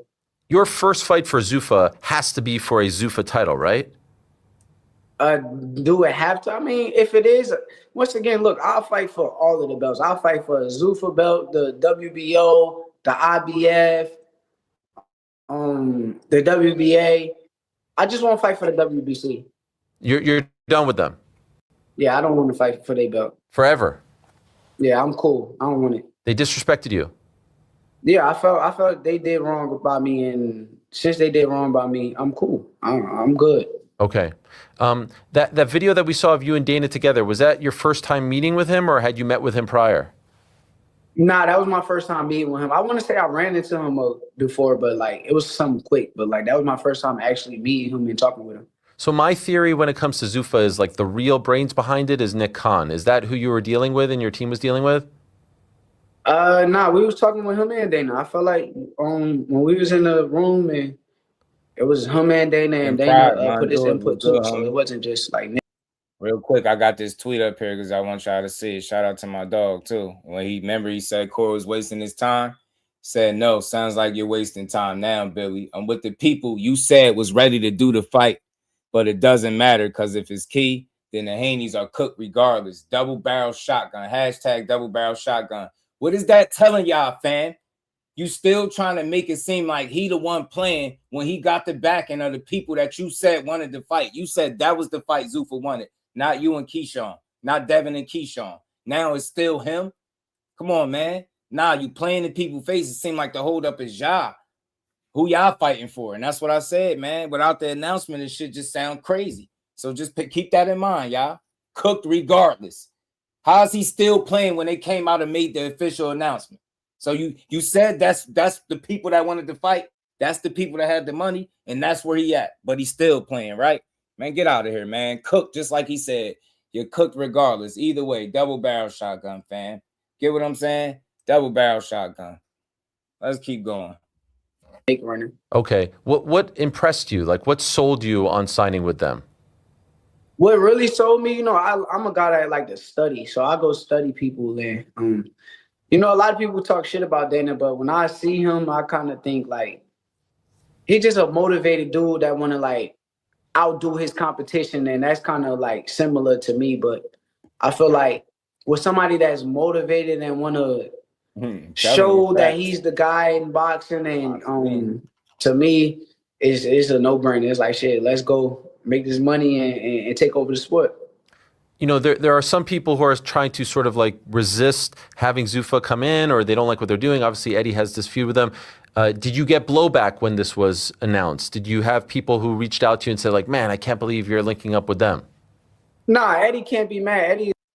Man, hey, Jeffrey, I'm going to say this nicely one time, fam. If you're not trying to be part of the conversation, just leave. That's it. That's the last time I'm being nice. He's my guy, so like everybody hit the Eddie light is button. cool. Got 100 And Eddie people. understands Everybody that this smash is a the like business, button, and support the channel. if I could make a shit ton of money over here, and he got to respect it too. So I feel like it ain't no type of bad blood. I actually just talked to Eddie on WhatsApp not too long ago. So I don't think there's no type of heat or nothing from that for me. But I know that they competitors, they might go at each other. But as far as me, I feel like I'm a businessman, and I'm cool with all of these guys. If these guys want to be cool with me, I'm cool with them. When you spoke to Eddie, did you ask him why he broke the news of you signing with them? Was good, homie. No, I don't get into that. Like I don't know why he did it. I felt like that was kind of crazy, but I don't get into that. That's their beef. They got a beef, and however he did it, however he found out the way he found out, that's all on them. I don't have nothing to do with it. It's not, again, it's the last time I'm responding to anything ignorant today. It's not about, I don't care about, no, I can't, first of all, I'm reading what you're saying. I can't hear nothing you're saying. I don't want to hear it, but we're talking boxing. We strictly talking about boxing. When I say double barrel shotgun, it's the J Prince reference. If you're trying to make it anything other than that, just get the fuck on, fam. Just get the fuck on. Straight like that. Get your weird ass on. Damn, I don't understand. Y'all don't want to talk box. You want to make it weird. Fuck a revolution. You heard what I said. Double barrel shotgun. Jay Prince made the reference.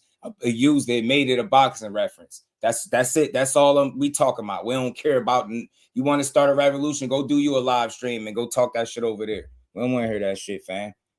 Look like people doing a bunch of hate watching. Man, they are, Marcus. Man, appreciate the love, but we gonna keep running it up. We gonna keep speaking the truth. We don't care about nothing they talking about. Your weird ass on. If you don't want to hear boxing talk, bounce. And we ain't never Straight got to like box that. again. Well. I already been getting these bets, but now it's time for you to get your just due.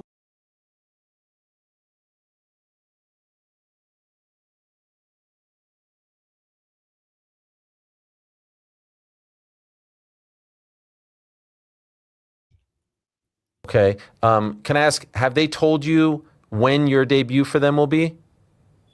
I'm thinking like around like October. Okay. And have they told you who the opponent is yet? They want Devin. They want Devin, far as I know. If they want Devin, I'm down. Okay, that would be incredible because I do want to ask you. Said they want Devin. They want Devin. He want Devin. Do you see? Like he's lined up where he needs to be. All they need to go is just secure their side and come to the table. It seemed like make the fight. I ain't blaming neither side. I ain't none of that weird stuff. Just want to see fights. Two of the best boxers in the game. Pick your poison and whichever one you think gonna win. Who cares? Just want to see the fight. You in position right now, right?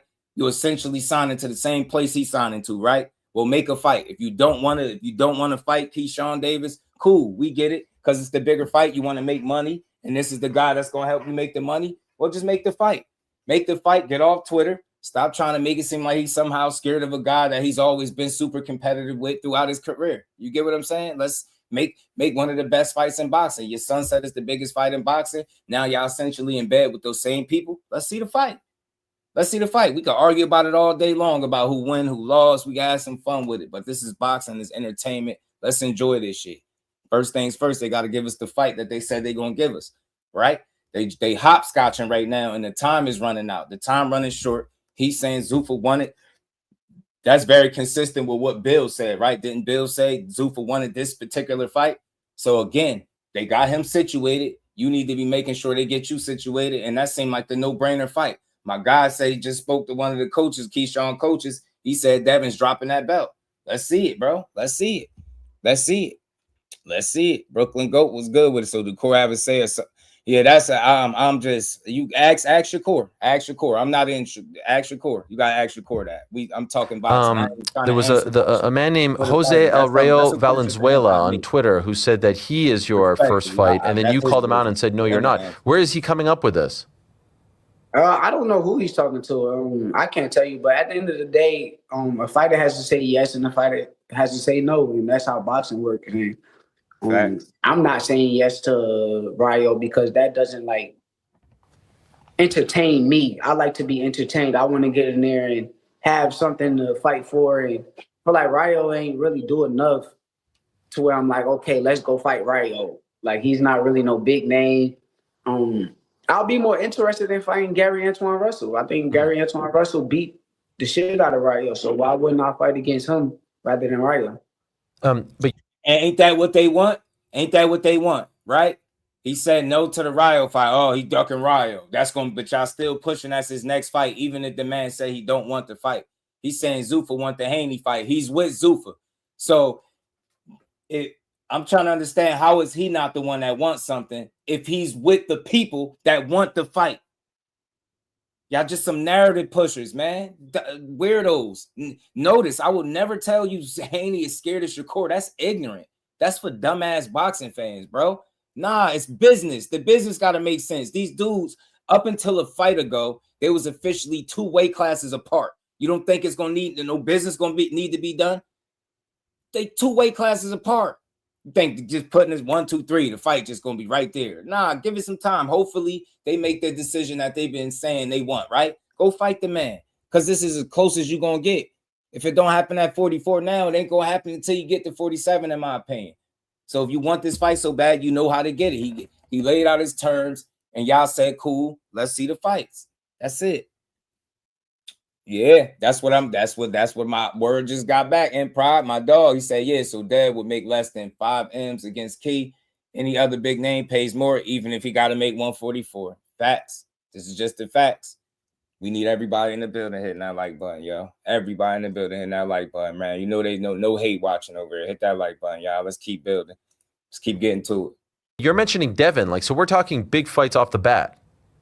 Yeah, that's what I want. But I'm just saying, like, say I can't get that fight, I would rather go with a fighter that I know is going to bring the best out of me. What weight would the Devin fight be at? 144 is what we talked about. And have you agreed to it? Yeah. Oh, wow. Sure. Have you signed? Yeah. For real? Yeah. Okay. And has he? Oh, I don't know on his part. Wait, so you signed a contract to fight Devin Haney in October?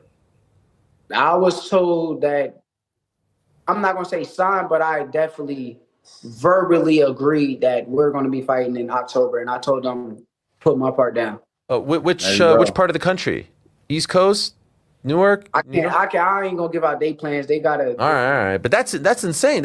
So has Devin signed with them too? That was the rumor, but we haven't gotten the confirmation. Everyone suspects he's going to sign with them. As far as I know, I don't know. Okay. I have no clue what Devin's doing. What's the holdup? I don't know. So I see you guys going back and forth. I just know here's how it really went. After my fight with Tszyu, I wasn't speaking on Devin. I didn't bring up Devin. I didn't none of that. And him and Bill constantly had mentioned me.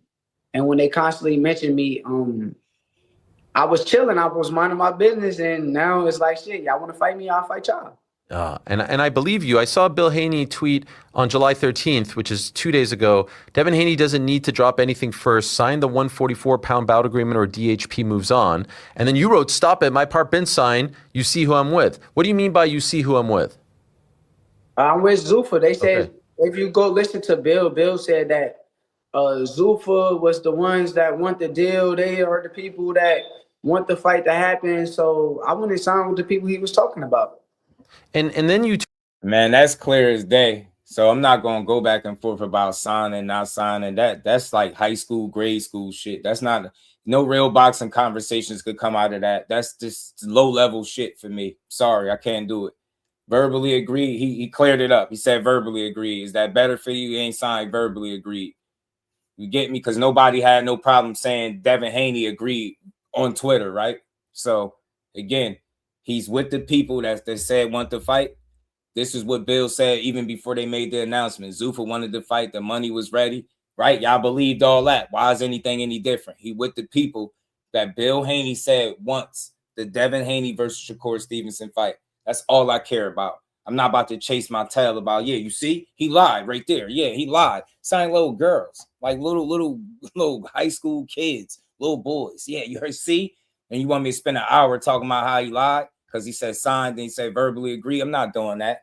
You can call it double talking. I know what I'm on. Let's talk some real shit. Just asked Wale. He said, man, Bill Bush. There you go. And he just talked to him. And that's the man in the gym. So let's keep building. Let's keep talking this real shit. I don't care what nobody else on. This is what we on.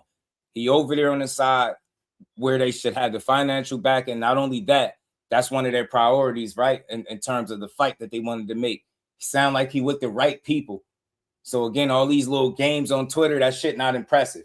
He getting shit done behind the scenes. He got his deal done. He didn't go on the internet talking about how he was about to sign for this much and that much. Made this shit happen. We heard the whispers. We got the confirmation. We heard how loud they was on Twitter. Still no confirmation. He's over there where he's supposed to be. Just waiting to see when Devin secure his side, and hopefully they could make a fight. If he don't want to fight Keyshawn, fight Shakur. If they're not, then go do something different. We just want to see fights. I don't care about nothing else. I just want to see the fights, bro. Just want to see the fights. I'm not defending them in no way. Trolling can only last so long. It's either me or Key. Lose either way. Now make y'all decision. Are you referring to Keyshawn Davis? Yeah, Keyshawn Davis. He became a mandatory. Let me make this clear. Shakur is better than Devin Haney. He better than Devin Haney in every department. He don't need me to defend him. He's a better boxer than Devin Haney to me in every department. I don't see Devin Haney doing nothing better than Shakur Stevenson. He don't need my defense. I'm just talking the real shit, period. He's where he needs to be to make the fights. He has the financial backing. He's not still stuck in boxing purgatory making false announcements, right? It's been confirmation. Dana White has came out and spoke about how much money he gave him, right? He alluded to it a little bit. It's the most lucrative deal. He's where the fights can be made. It's just a matter of them sitting in a room and getting the business done. I'm not saying Shakur is, they both responsible for making a fight. He said Devin Haney, right? That's what I want to see. Devin Haney's been saying his name. He answered the bell. Off Twitter, though. Off Twitter. I don't care about no Twitter. Off Twitter, where it matter. Get what I'm saying? So you can't tell me, yo, this is the people that want to fight, and then I get announced over there, and you still saying, I don't want to fight you? What's up, man? Come on, make it make sense. And which one is it? Is it Shakur or is it Keyshawn? You got to make it make sense, fam. Got to make it make sense. Let's keep going. Actually happened, and this is the real storyline of it, is Keyshawn became their mandatory, and when Keyshawn became their mandatory, they started mentioning my name, like, oh, we want to fight Shakur, we'll fight the big bro, That's we'll true. fight the big bro. And That's true. once they did that is where it's like, That's true. And real quick, because you know we love receipts, right? You know how that was true? Because remember, and this is timestamped, this little short clip, this was timestamped. They was against the 144, and then when they finally started saying it, it was after Keyshawn was made the mandatory. You cannot, and I repeat, you cannot make this shit up. You can't make this stuff up, fam. Remember, this was dated, timestamped. Look at it. So I think that it's a great fight at 147 pounds when they're ready to go. You know, at 147 pounds if that's what they want to do. But we're not going down no more pounds. Okay. So there y'all have it. They're not going down. We're not going.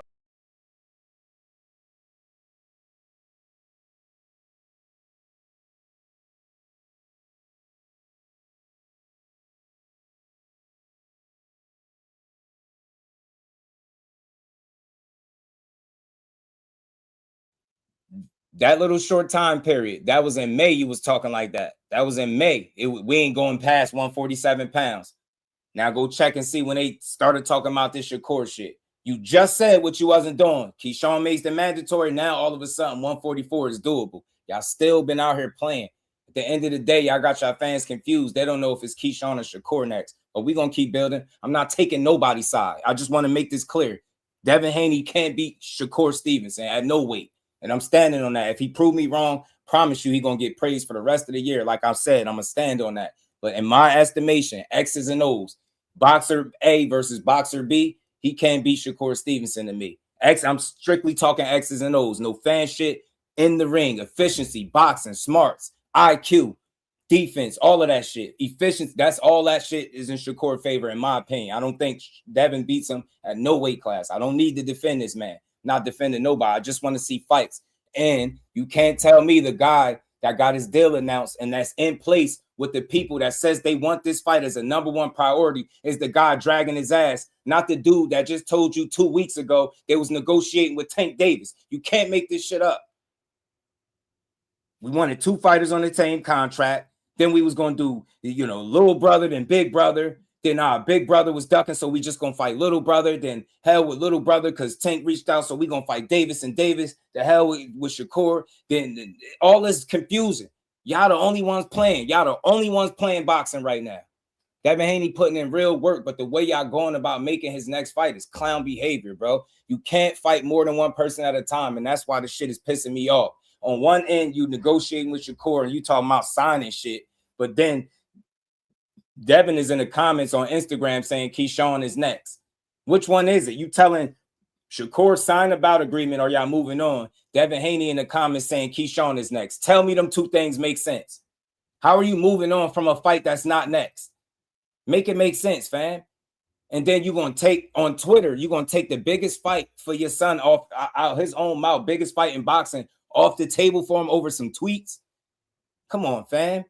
I'm calling this shit straight down the middle. It just so happens that the truth, it supports Shakur Stevenson in this situation. It's very simple. All y'all do is talk about where he's supposed to go to make fights. Then he get over there and all of a sudden there's some more stipulations. Yeah, you got to do it like this. Yeah, you got to sign for this. My man, shut up and make the fight. And I'm telling you, I can't. I swear, I hope he dropped this belt next. And I hope this fight is next. Every last one of you Haney hoes better have y'all money ready because I'm taking that shit. I'm taking your money. I want to bet everybody. All of you, all you dudes is running around here with your chest poked out. X's and O's, fam. I want to bet y'all that he don't win that fight. Shout out to my cousin Ashley's Corner. How you feeling, cousin? 3 pounds ain't shrinking down. Devin said it feel great at 44. Remember, AETB, I'll pull up the tweets. That man said he had to eat burgers and steaks to make 144. Burgers and steaks, fam. Now all of a sudden it's too hard to do it. I ain't trying to hear that weak ass shit. Sound like an excuse to me, bro. Sound like an excuse to me. Hear the guy say Keyshawn asking for too much money. Hey, behind the hands, just talked to one of the coaches. They said Key dropping Dev dropping the belt. They said Dad about to drop the belt. They said Dad about to drop the belt, fam. Crazy work, man. If he dropped the belt. Shout out to Dante. Everybody hit that like button. Let's get over 100 likes. We got over 100 people. Let's keep building.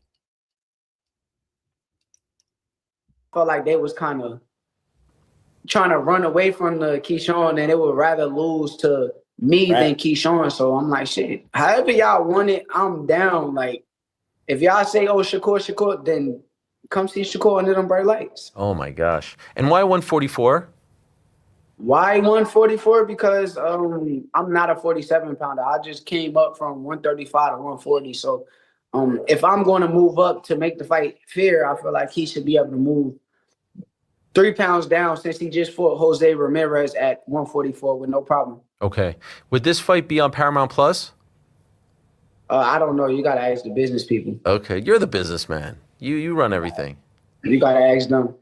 We'll get back to the rest of the show in a moment, but I want to let you know that today's episode is brought to you by our good friends over at Kalshi. We love Kalshi, and we want you to support them because they support us. They are the largest. I want bets. I do. I want to see who really want to lose their money. They talk a lot. Devin said he drop a belt with no Zuffa announcement. Oh man, I'm telling you, bro, that's gonna be wild. And I'm assuming maybe this announcement got to be coming, because I'm telling you, bro. We was calling it. If this shit happened, man, we called it, fam. And that no Zuffa announcement is crazy. Still after this long, it seemed like they ain't even gearing up to make another announcement. They ain't even speak about them having another signing going on or nothing. I wonder what's the holdup for real. Because I know somebody he about to figure something out. You get what I'm saying? They're not going to sign Zuffa just. Bro, that'd be diabolical, radio. Not signing the Zuffa would be diabolical, fam. That shit'd be wild. Yeah, the belt is the only leverage, but they might have to let go of it, just like they did with the Sandor fight. Get me? Or unless they're going to fight Keyshawn. So, if they not letting go of the belt, that mean they fighting Keyshawn. That's all. Either way, we win. Just announced seconds ago. I don't know if I'm sure you knew about it, but Turkey just announced Ryan Garcia against Conor Benn September 12th on Paramount Plus, which I found to be very interesting. Not Netflix, not DAZN. You're making a face. Are you surprised about this? No. I think. Oh, you saw it. Okay, what do you think of that? It's a cool fight. I think Ryan should win because of his experience, but it's a good fight. Do you have any idea how it's working with Golden Boy and DAZN and all that stuff for Ryan to fight? Man, I think in boxing, I feel like we want these politics and things to play and come into play, but that ain't really what boxing fans should want. I feel like Turkey is above all of these guys, and like if he can get it done, it's going to get done. I don't see no problems with any fights happening when Turkey is involved. The cheddar makes it better. For sure. I was secretly hoping it would be you against Conor Benn, so then I could somehow interject myself into the story, because I feel like it all started on my show. Yeah, I wanted that fight. That was the fight I wanted, but I mean, Conor Benn got other plans, and I mean, if you think about it, he probably feels as though he got a better chance beating Ryan Garcia than me, so I understand it. Did you talk to them about it? Like, hey, he's with you down the line. I want to make this happen? Yeah, I just talked with him not too long ago because he was afraid that the Ryan Garcia fight wasn't going to happen. So I told him, like, shit, if it don't, I'll step in. Okay. Did you tell the guys about that, like the Zuffa guys about that? And I told Conor Benn himself to keep me updated. Okay. Me and him had real conversation about it. So. All right. Who do you think wins that fight? Ryan Garcia. Do you think it's a close fight? Do you think it's a dominant win for him? How do you see it playing out?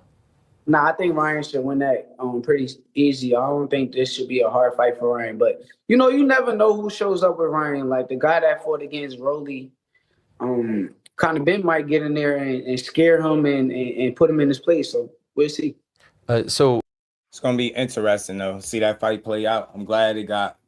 See, even with that announcement, I had the same energy. Ryan was running around promoting that he was fighting Conor Benn, while his promoter was saying they ain't talked to them. I had the same energy for him. You pump faking the fans with fights that y'all not really putting together properly behind the scenes. Now you hearing Oscar De La Hoya talking about it, so now it's a real thing. You get me? And it's going to be cool. It's going to be interesting to see how Ryan respond to Conor Benn's pressure and who get to who first. You get me? I just expect Ryan to be able to win this fight, bro. He lose this fight, that's going to sting. You get what I'm saying? But I think this is Conor Benn's best shot at the world title for real, for real. You get me? He might be one and done. Who knows? But we're going to find out. We're going to find out for sure, man. I'm just glad that we getting some of these announcements. All right, we getting further along. And it just goes to show you when people really want to make fights, they get made. Not all this BS dragging it out on Twitter, bro. And I told y'all, T.O. didn't do none of this shit. He wanted to fight, right? He was cool with fighting Shakur. It didn't drag out. Same shit with Devin Haney. You don't play all these stupid ass games, you can make a real fight, bro. And I'm convinced. And I ain't pushing no duck narrative, but these dudes in a position to make fights, man. They know who they gotta call. So when you say like you want to fight Conor and all that stuff, but if he loses in dominant fashion to Ryan, does that make you less interested in fighting him down the line? Yes. Okay. So there's a lot hinging on this in some regard. Like if people are hoping to see you fight him, if Conor doesn't show up or doesn't look good, maybe it evaporates. Yeah, for sure. Okay. Can I say something, Shakur? This is out of love and respect. You know me, I keep it real. I didn't love seeing you guys up there on the weigh-in, stage on Friday. Why? I'll tell you why. You're a superstar. You're an A-lister. You're an A-plus lister, as is Ryan and as is Conor to a degree. That spot is usually reserved for the friends of the VIP who just want to catch a glimpse of Conor McGregor or the guy. You shouldn't be catching a glimpse of anyone. They should be catching a glimpse of you. If I were your handler, I would have said, nah, my guy ain't going up there. He's not giving you the rub. He's the man. He's going to sit in the crowd and look at it, but I don't want to be a part of this. Do you understand what I'm saying?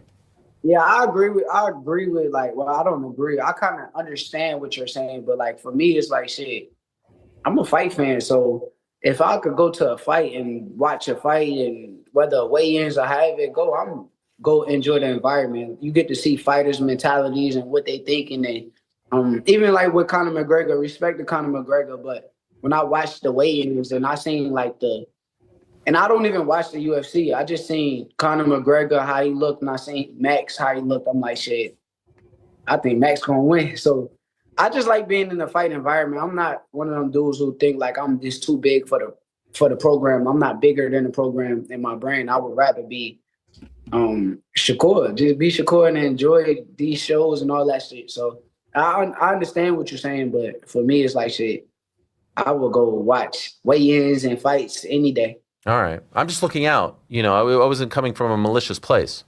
Nah, I got you. I understand. I'm just telling you, no, I appreciate that. And not for nothing, real quick. I understand what Errol is saying, but I understand it on both sides. You got to think they one of his new signee. He's one of probably their biggest signee, right? The newer one, right?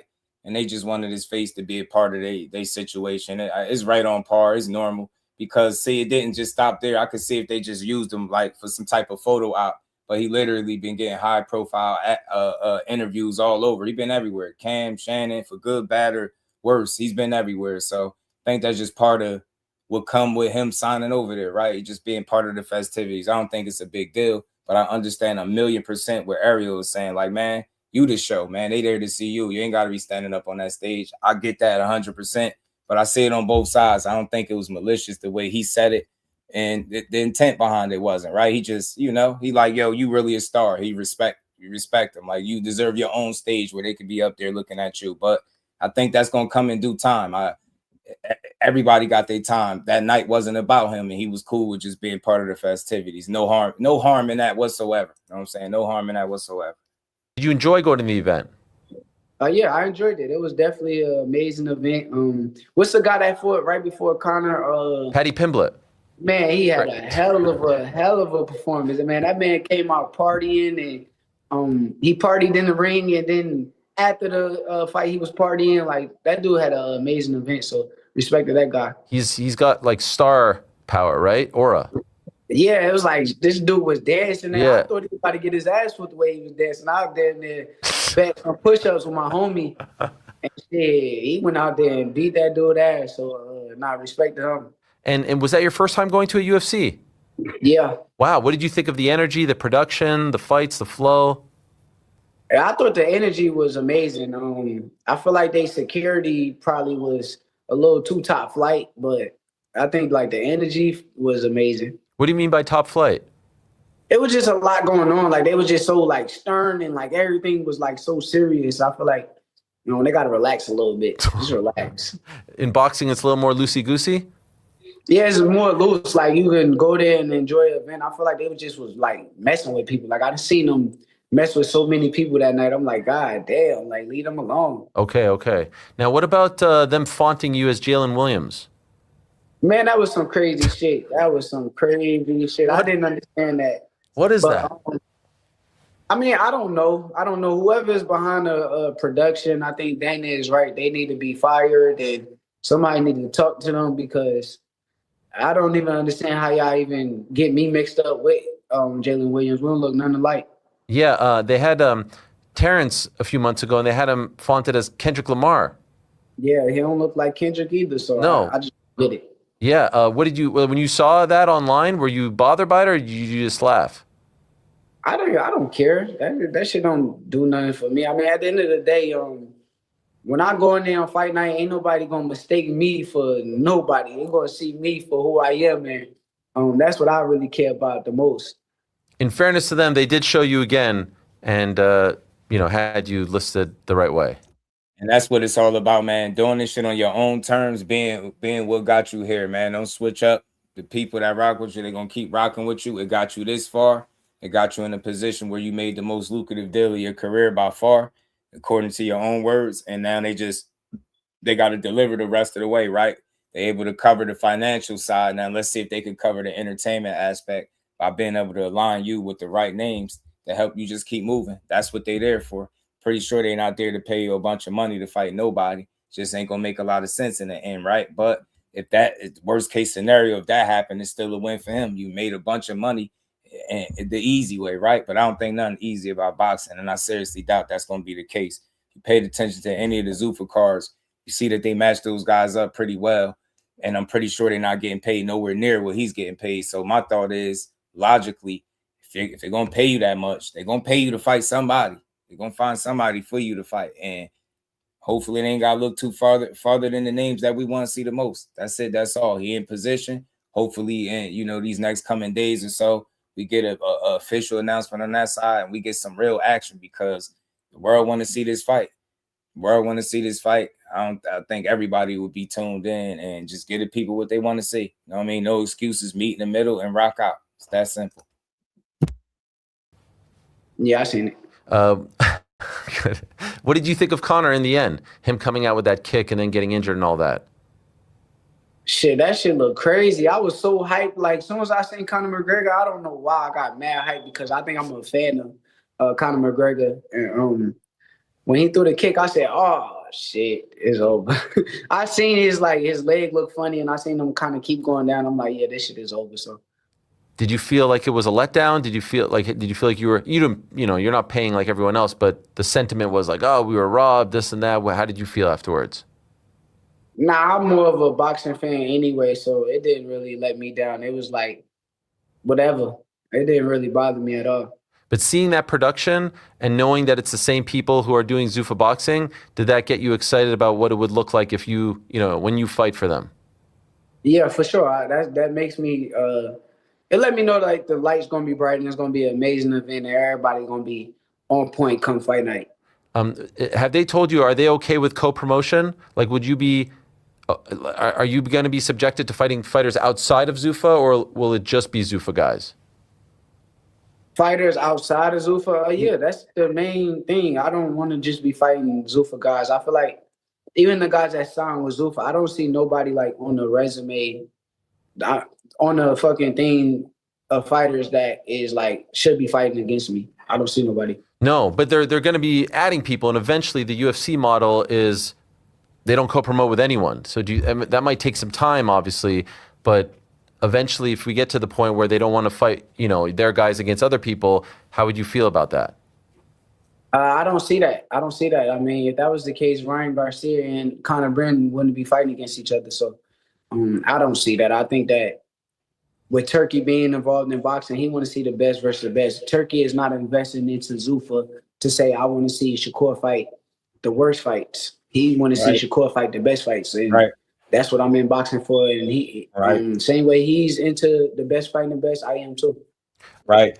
I'm with that philosophy. I just think that makes a lot more sense than the other stuff that they pushing. It just don't make a whole lot of sense to make it seem like, basically they just gonna throw money away and wash it down the drain. But I understand anybody having questions, reservations, and all of that stuff. That's regular. Like, you're gonna always have questions when you looking at something, especially something you don't care for too much in Zuffa, right? But He already let you know that he ain't gonna have to wear their gear. He wearing his own stuff.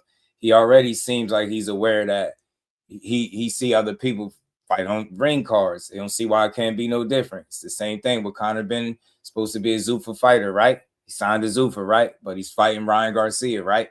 So this whole notion that they're over there and you can't fight nobody is garbage. You've seen it play out if you're paying attention. It's just when it's him, it got to be everything is about making the worst move in the world. Oh, my God, you're ducking everybody. You're not going to be able to fight nobody. Who they got over there for you to fight?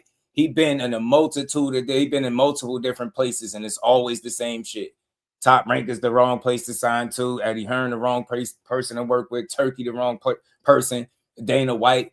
Like, what the hell? Everybody's the wrong person. So I'm just want to see fights. And he seemed like with the financial backing, he can get the right push. And it's going to come down to if guys really want to make fights, himself included. Would it be fair to say, I know you don't want to get are you the highest paid guy in Zuffa? I should be, yo. You should be, yes. Do you know that for a fact? I'm not. I told you I don't get into the contract. Are people? Can I just ask about the fans? What kind of response have you gotten from the community about this deal? I don't know. I keep it moving. Sometimes I get on my phone and look at it, but I can't tell you what the fans saying. The fans say whatever they want, but what matters is what happens on fight night, and that's what I kind of stick with. If you do get this fight at 144 and all goes well, do you think you'll stick around in the 40s? Like, do you think maybe your days of 35 are done? No. I'm a 35-pounder. I can make 35 right now easily. Okay. So which would you prefer, though? 40, 35? Not 47, you said, right? What would be the sweet spot for you? What I would prefer would be 35. That's why I would prefer to fight at. But where the most money fights and the shit that make the most sense, I got strict at 35. So if I gotta be at 40, I don't mind being at 40 either. Okay, but not 47? Hell no, not yet. No. All right, so what can I ask you before I let you go, Shakur? What's the message to Bill and Devin? What's going on here? Sign the contract. That's it. You're done. You're signed, sealed, and delivered. Do you think they want to? Do I think they want to? I don't know what they doing. I felt like they was talking real big to me, but once I started talking back and letting them know I'm on that too, they kind of got quiet. Okay. So let's see. I can't wait for this. This will be phenomenal. Thank you so much, man. Congratulations on the deal. Appreciate you very much, and always appreciate you coming on. I thank you. Man, that's what it is, man. So look, that's his side. I mean, it's always 2 sides, 3 sides, depending on how you want to look at it. But he spoke it what it was. Seemed reasonable, right? He said it is what it is. He verbally agreed. He letting it be known. He ain't say too much about his contract. Smart guy. You shouldn't have got it. Yeah, you ain't supposed to get into none of that. But it just is what it is. You where you supposed to be. And now it's a matter of what y'all want to do. Y'all did all this playing. Y'all did all this shucking and jiving. Now his announcements have been made. And now I told you, man, y'all was y'all hearing me for real, bro? Didn't I tell y'all deals is gonna be announced? Our deals is gonna be announced first before fights. Didn't I say watch when the deal get announced? You start hearing more from him, and then you could hear about what fights that he potentially want. Now you could look at it from a more realistic place because he's situated now. He's not just shooting in the dark, hoping to land. That's what they're doing. Now he's situated. Y'all wanted to hear him speak. You wanted him to tweet back. Now he's tweeting you back, and you still talking more dumb stuff. Come on, man. Just make the fights. That's all I say. I just want to see the fight for the people, and I want to make some money. I think we're gonna make some money that day. I really do. Telling you, smart.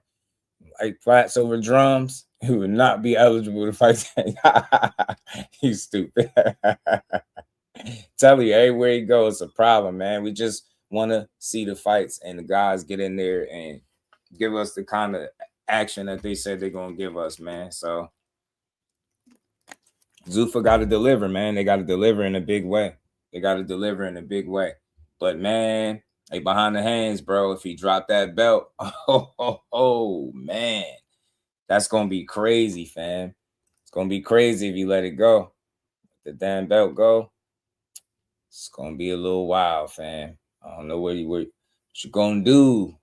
But I want to see this. We want to hear some updates.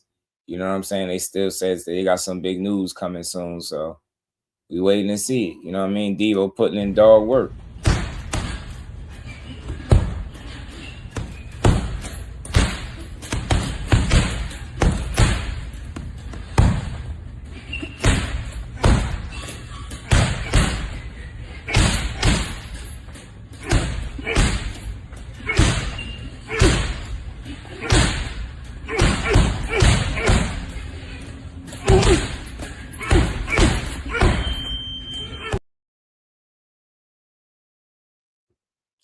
There you go. Devo.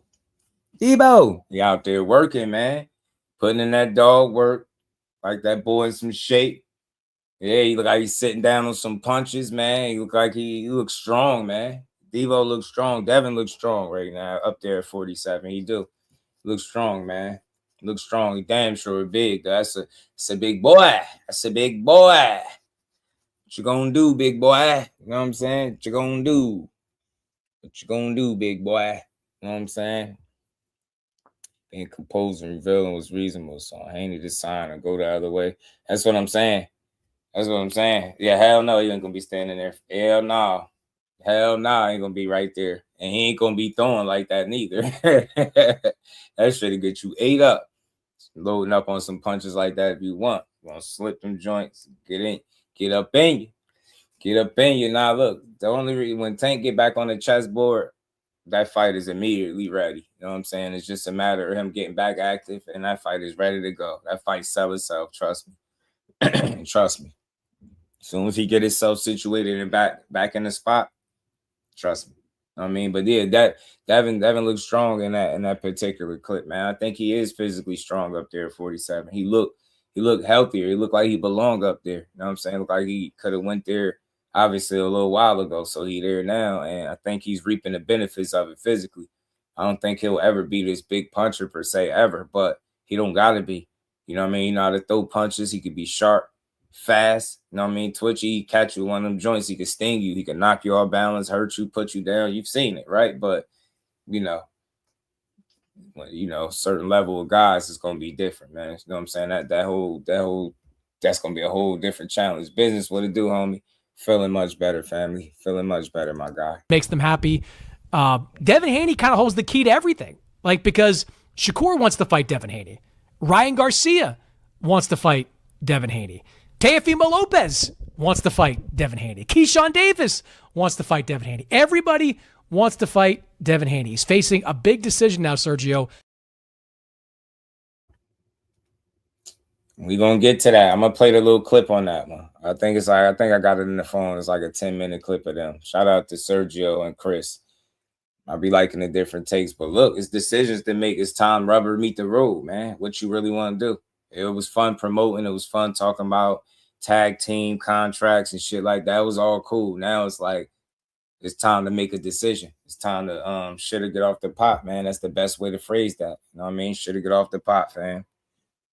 Ron is 100% positive they're not getting no Devin fight. He said he headed to Saudi with Nishant, then Troy Isley on Carissa card and FA fight, but no Devin. See?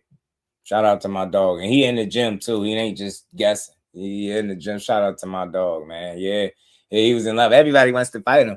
But that's the thing. That sounds good, but you only could fight one person at a time. And who is it that you want to fight, sir? Good, sir. You know what I'm saying? Who is it that you want to run the fade with? Good, sir. You know what I'm saying? Who you want to fight? Who you want to rumble with? That's the fight we want to see. The one you want. That's what we want to see. You know what I'm saying? Hold on. We got more. We got some more. Got some more stuff we got to get into, man.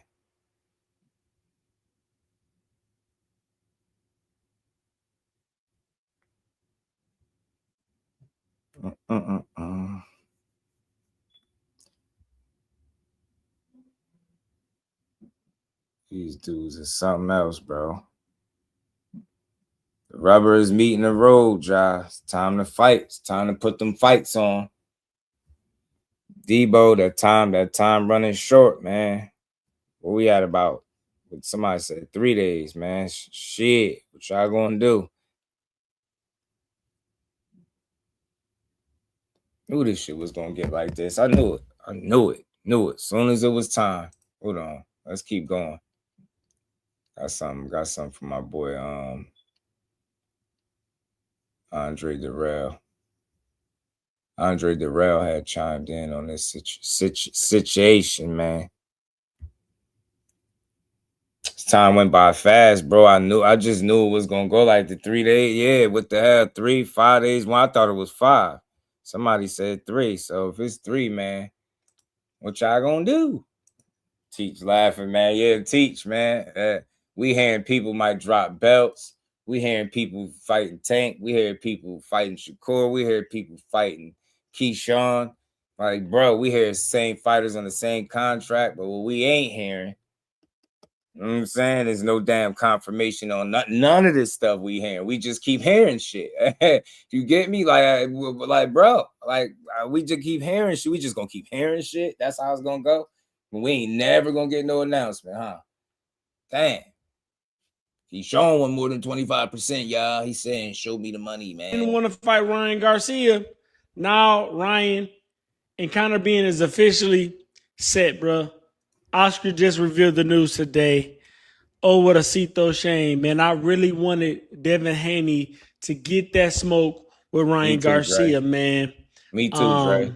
I don't know what the holdup is. There is talks of Devin Haney getting ready to fight either Keyshawn, calling out both of the Davis boys, Keyshawn as well as Tank, man. He's already dodged a little smoke with Tank. 70-30 split. I get it, but that still was a big paycheck, man. Probably one of the biggest, he done had, man. But, hopefully him and Keyshawn Davis is the match that's getting ready to get set up. I know he wants to fight Shakur Stevenson as well. They might be in cahoots. That fight might be really close to being made.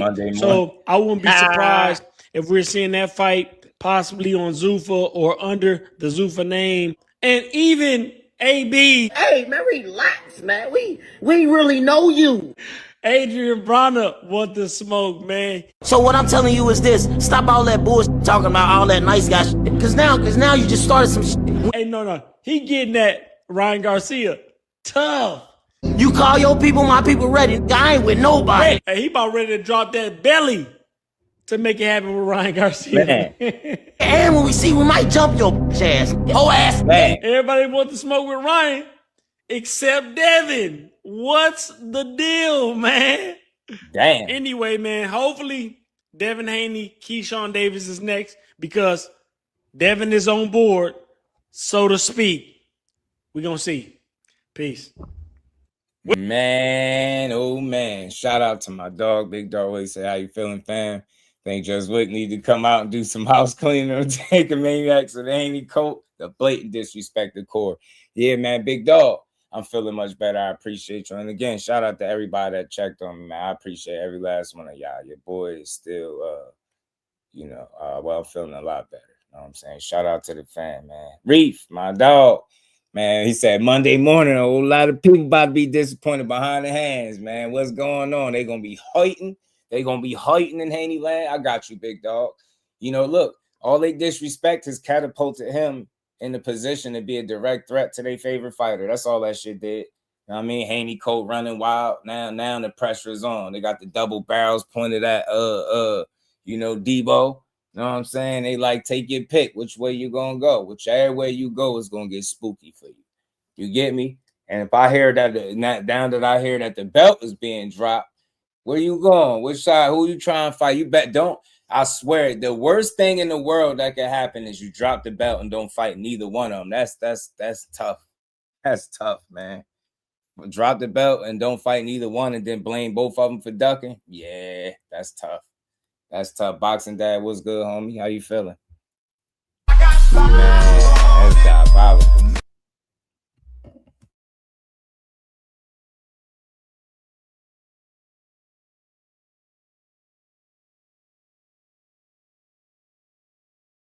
Man, you better not. I swear. Shout out to Big Dog Blue. What it do, homie?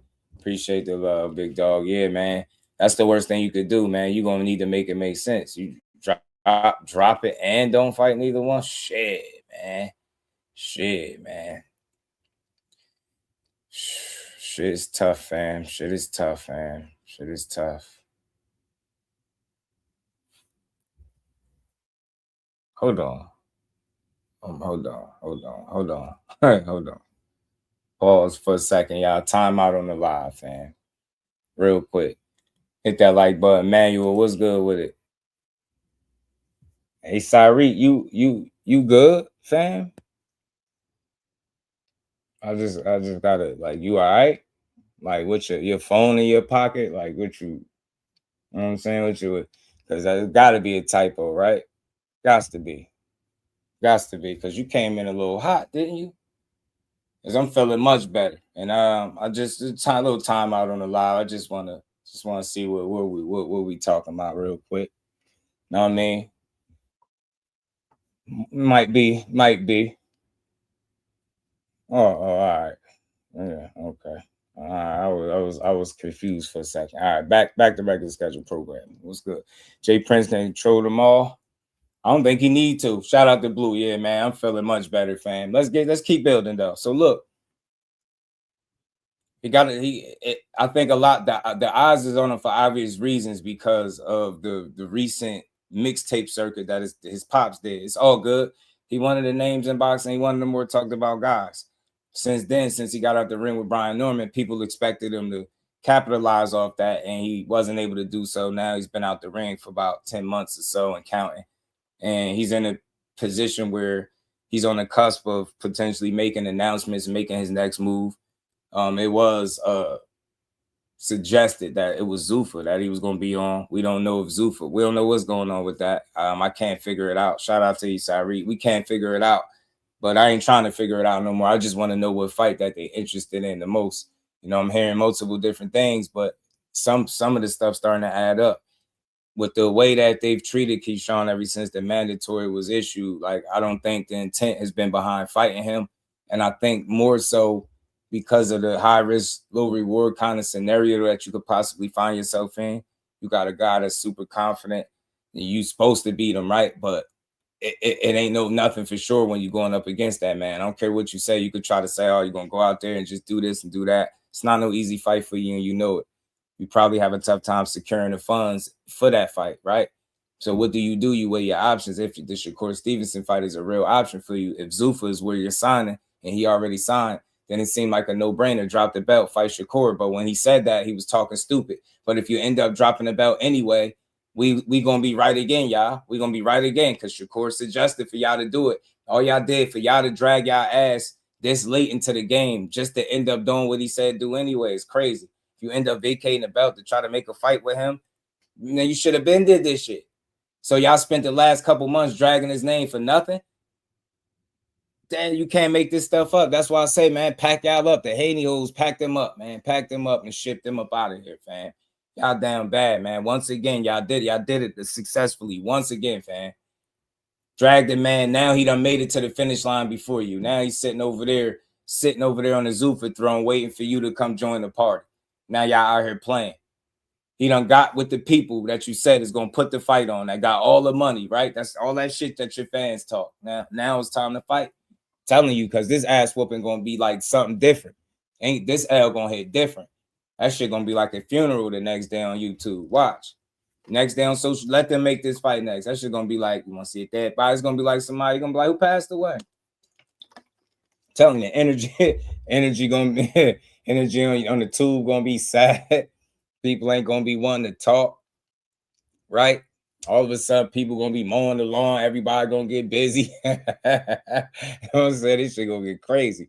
Everybody hit that like button, man. We got almost 100 people in the building. Smash the like button. Don't matter what side you're on. Double tap the screen. Support the build. We got plenty more we gonna get to, but I knew we had to clear the day up with some of this funny business. You know what I'm saying? Zuffa paid that bag and Corwin got it straight like that. And as long as I think guys can fight on ring cards, I think that leaves opportunity for those fights on the other side to be made, so to speak. And again, you're seeing it with Ryan and Conor. Don't let them trick you. Ryan and Conor is what? Conor is signed with who? Ryan is signed with who? And they about to fight on a what? See? People panicking for no reason. It just goes to show you that if guys want to fight, they make the fights, bro. That's what's going to happen. They make the fights. When you don't want to fight, then you don't want to fight.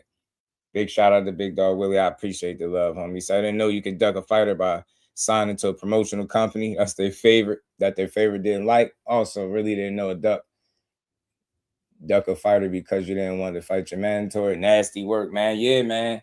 You know, when your name's Shakur Stevenson, you sign anywhere, it's because you trying to duck somebody. You get what I'm saying? Shit, you ain't hear the new one they pushing. You ain't hear the new one. He pushing, he ducking Gary Antoine Russell. Even though we all heard, the whole entire world heard Gary Antoine Russell say twice that he'll save Shakur for last. Not one time did he say, yeah, we tried to send him a contract. He ain't want to fight. He ain't say none of that. He said that, say that, fight him last.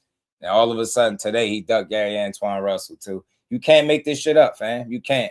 We can't. I just want these dudes to put their money up when he make these fights, Big Dog. All this hating, slick hating they be doing is terrible, man. I'm sick of it. Just want to see fights, bro. And if he wasn't good, then why y'all keep talking about him? Get what I'm saying? It should be wild. Like, so many narratives, man. They be tearing this man down. I don't got none of that energy for none of these dudes. I just want to see the best fighting the best. I know he one of the best. You get me? And I know the better the opponent, the better the fight gonna be. So, Debo, you better step to the plate, fam, because people want smoke. People want smoke, fam. He made it to Zuffa before you did. You just made the announcement. He got his confirmation. That's all. That's the difference. That's another teachable moment. Did Shakur go on a whole spree? Did he try to lead oh, man, I'm about to sign this big deal, this big bag? Did he say any of that? He went and got that shit done, right? And then you heard it. Boom. Get what I'm saying? Instead of making these early announcements, man, premature announcements, and then you got the fans sitting on their hands and knees arguing about what fight you pursuing next. In reality, was hindering you and slowing you down from making any of these fights. It's a lack of backing. You don't got no deal. You know what I'm saying? So I would love to see how they're gonna spin up out of this. And we ain't never got a box again. Well, right. well. I already been getting these back, but now it's time for you to get your just due.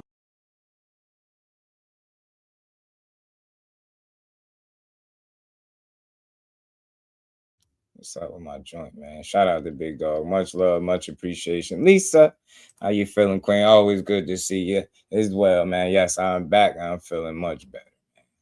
Appreciate all y'all, too. Like I said, man, more ducking a different fighter every 3 days. I promise you, Big Dog, it never stops. That will make a way more fight any big name. Keyshawn Dangerous in the ring and in the pocket for Dev, right? It's like a double negative, man. The risk just doesn't justify the reward at the current point where Devin is at. So I wouldn't even look at it. For me, let's talk about it. If he so happened to not take that fight, drop the belt like you're saying, right, and went and pursued a fight with Core, that's business for me. That's not ducking, that's business. You get what I'm saying? Because that's what he in it for. You know what I'm saying? That's the double. You going in there with somebody that's super confident that you're supposed to be on paper, but it will be a risky fight. And then when you think about the financial side and you're not getting what you want, then the risk just becomes greater, right? So when you weigh your options and you see that you got a guy potentially you can make a fight with that's signed to the same side you are supposed to be signing to as well, you got history there, the sparring, the competitiveness over the years, the back and forth. It's like a no-brainer. Seemed like an easy fight to go make for yourself. And I could totally understand why he'd go do it. So my sentiments is the same as they was since this started. Who you really want to fight? Because the problem is they want to fight. We get it. You want to fight everybody, but you could only fight one at a time. You know what I'm saying? We get it. You with the smoke. That's what you said. That's your moniker. You Debo. Nothing wrong with that. But who do you want to fight? Because you got to go one guy at a time. And when you're over promoting and you trying to say, yeah, I want this guy, and it's like, all right, but which direction are you going?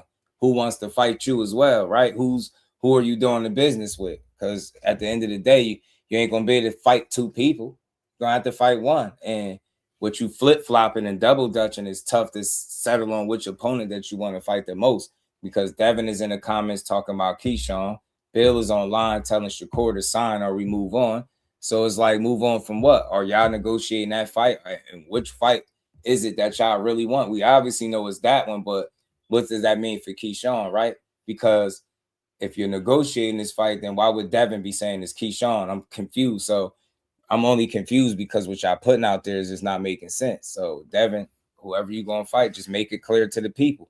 You get what I'm saying? Your last thing you said was Keyshawn, but your dad keep tweeting back and forth with Shakur Stevenson. So it's like, and now with you potentially dropping his belt, it seemed like it's a no-brainer, right? Seemed like it's a no-brainer.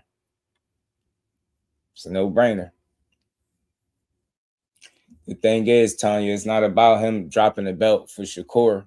It's the rules. If he don't fight his mandatory, which is Keyshawn Davis, he gonna be stripped of the belt. So he ain't gonna have to drop it.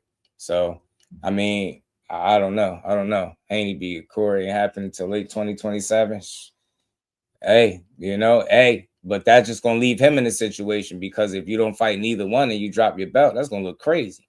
For the purse bid is announced, Top Rank is preparing their offer. I'm telling you, they already know. Get me 10 days to bid per WBO. You feel me? After this 20 over here, the 10 days. So what y'all gonna do? What you gonna do? Just want to see if I think it's cool either way. Ryan was good. I think it's good either way. Let's win. You know what I'm saying? But fight's gonna get sticky. I'm saying the amazing be amped up, bro. Amazing be amped up, man. He want whoa. The amazing say he ready. What's the deal with Shakur telling Dev to drop the belt to fight him? I mean, because it's Zuffa. They don't do belts. Nobody's kept their belt. They sign, they have it, they use it for promotion, then it gets dropped. So it's like, we don't need a belt. This fight's bigger than the belt. It's also at a catch weight. What's the difference? So Shakur still got his belts though, right? He do, but Devin is the one with a mandatory. Devin is the one that they pressuring to fight Keyshawn. He got a couple days left to decide. So if he does fight Keyshawn because this is mandatory, he can't fight Shakur afterwards? Of course. I'd rather see him fight Keyshawn than fight Shakur after that. Yeah, but that's what you rather do. For Devin, he rather go get the bread. $24 million, $36 million fight. And there you go. That's more the reason to go make that fight. So I would totally understand why you would go in that direction. Feel free. You know what I'm saying? To get the fans what they want to see. Boy, it's going to be some hurt souls the day after that fight. I try to tell you, boy, y'all going to wake up. It's going to feel like your dog died, bro. It's going to feel like you lost a family member. Your heart's going to be hurting in the morning. I'm trying to tell you something. You feel me? I'm trying to tell you something, man. Feel me, big dog? I'm trying to tell you. Who are the fights that you are really looking to line up? Like, what's your wish list? Devin and Tank. I mean, I wasn't really thinking about Devin, but out of nowhere, him and Bill Haney started calling my name. So since they started calling my name, I'm a guy that like to answer phone calls. So Devin right now is my number one priority. And then Gervonta Tank Davis said he'll fight me on Twitter. So let's see if he hold up to his words. That's simple. That's simple. You know what I'm saying? That's simple. Hey, all right, y'all called him. You called me. You called me. Now I'm answering them calls, man. You know what I'm saying? That's why I said, bro, y'all did all of this. Y'all did all of this shit to just, play the games. I believe him because he went to the guys that Bill Haney said wanted the Devin Haney fight. Just dig this, Tyreek. Bill Haney tells you Zuffa Boxing got the money for Shakur and Devin fight. That's the fight they want, right? Shakur signs right over to the people claiming that that's the number one priority, right? Then Shakur goes after he says all of this stuff. Why wouldn't I believe him? He's going to the people that Bill Haney told you out your mouth wants to fight. Well, I think logically speaking, it would make more sense to believe that he's interested in making that fight because why wouldn't he go? Why would he go there then, right? You get what I'm saying? He even said it. Like, yo, you said these are the people that wanted to fight. So that's who I'm with. I'm with the people that you said wanted it. That you said this was a priority. So again, it just makes logical sense. Now I could see if he went the opposite direction, but he went to the very same people that Bill said money is all on the table for. So again, I don't see how you could say that he don't want to fight. You know what I mean? I just think that people push that weird shit, man. Shakur won, man.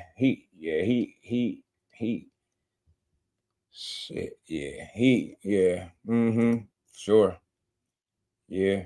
I ain't worried about that dude till he come back. You know what I mean? His number one priority is the guy and that been using his name lately, right? Said he want to fight so bad. Devin Haney, let's see how it materialized, bro.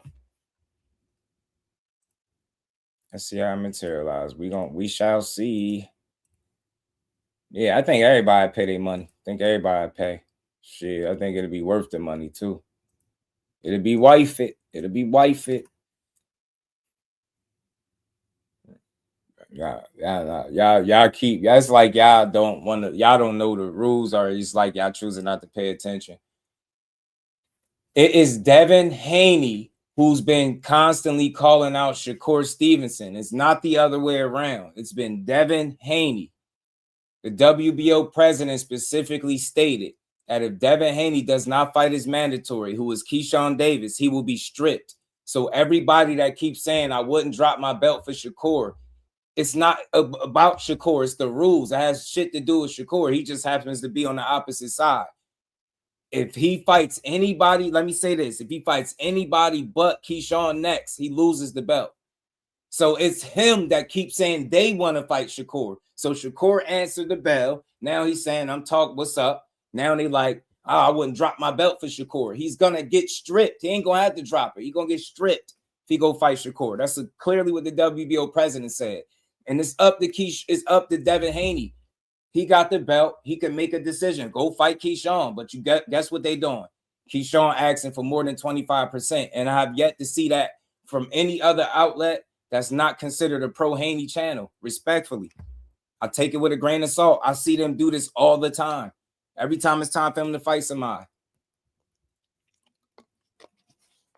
We not pushing. This is the thing, yo. What we pushing is irrelevant. It's Devin and Bill. Bill pushing it. Bill he told Shakur to sign it or move on. So, see, it's crazy. Y'all don't even know who to point the finger at. It's Bill. They should have left Shakur alone when he was at 140. This is what happens when you stick your nose in 140 business after you claim that you outgrew the weight class. This is what happened. It's them pushing it. Bill was the one running across YouTube saying, yo, we got a contract with his name on it. Tell him to sign a bout agreement. He's still saying that right now. That's him. Keep pushing it, right?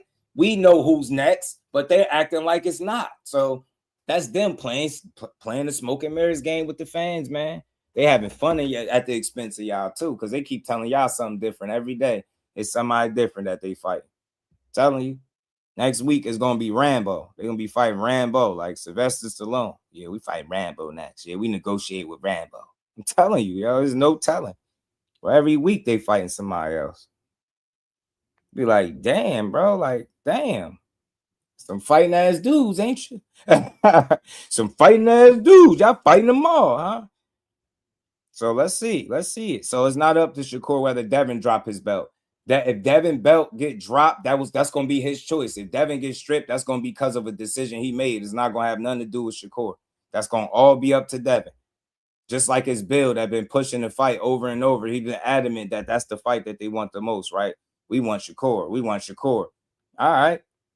You know what I'm saying? Just now you make the fight. Shakur over there with Zuffa. Now time for you to announce your deal and get on the good foot and make that fight. Because we all will pay for it. You know what I'm saying? Everybody in here pay for that fight right now. Shout out to Big Dog, man. Appreciate the love. Rich, Teach, Blue Hustle, man. Myself be out in these YouTube streets, Reverend Core. Taking maniacs hate me because Flyer Frequency. And I made a diss track, Haney Colt. I said Core took 25 boxes in the last 2 years.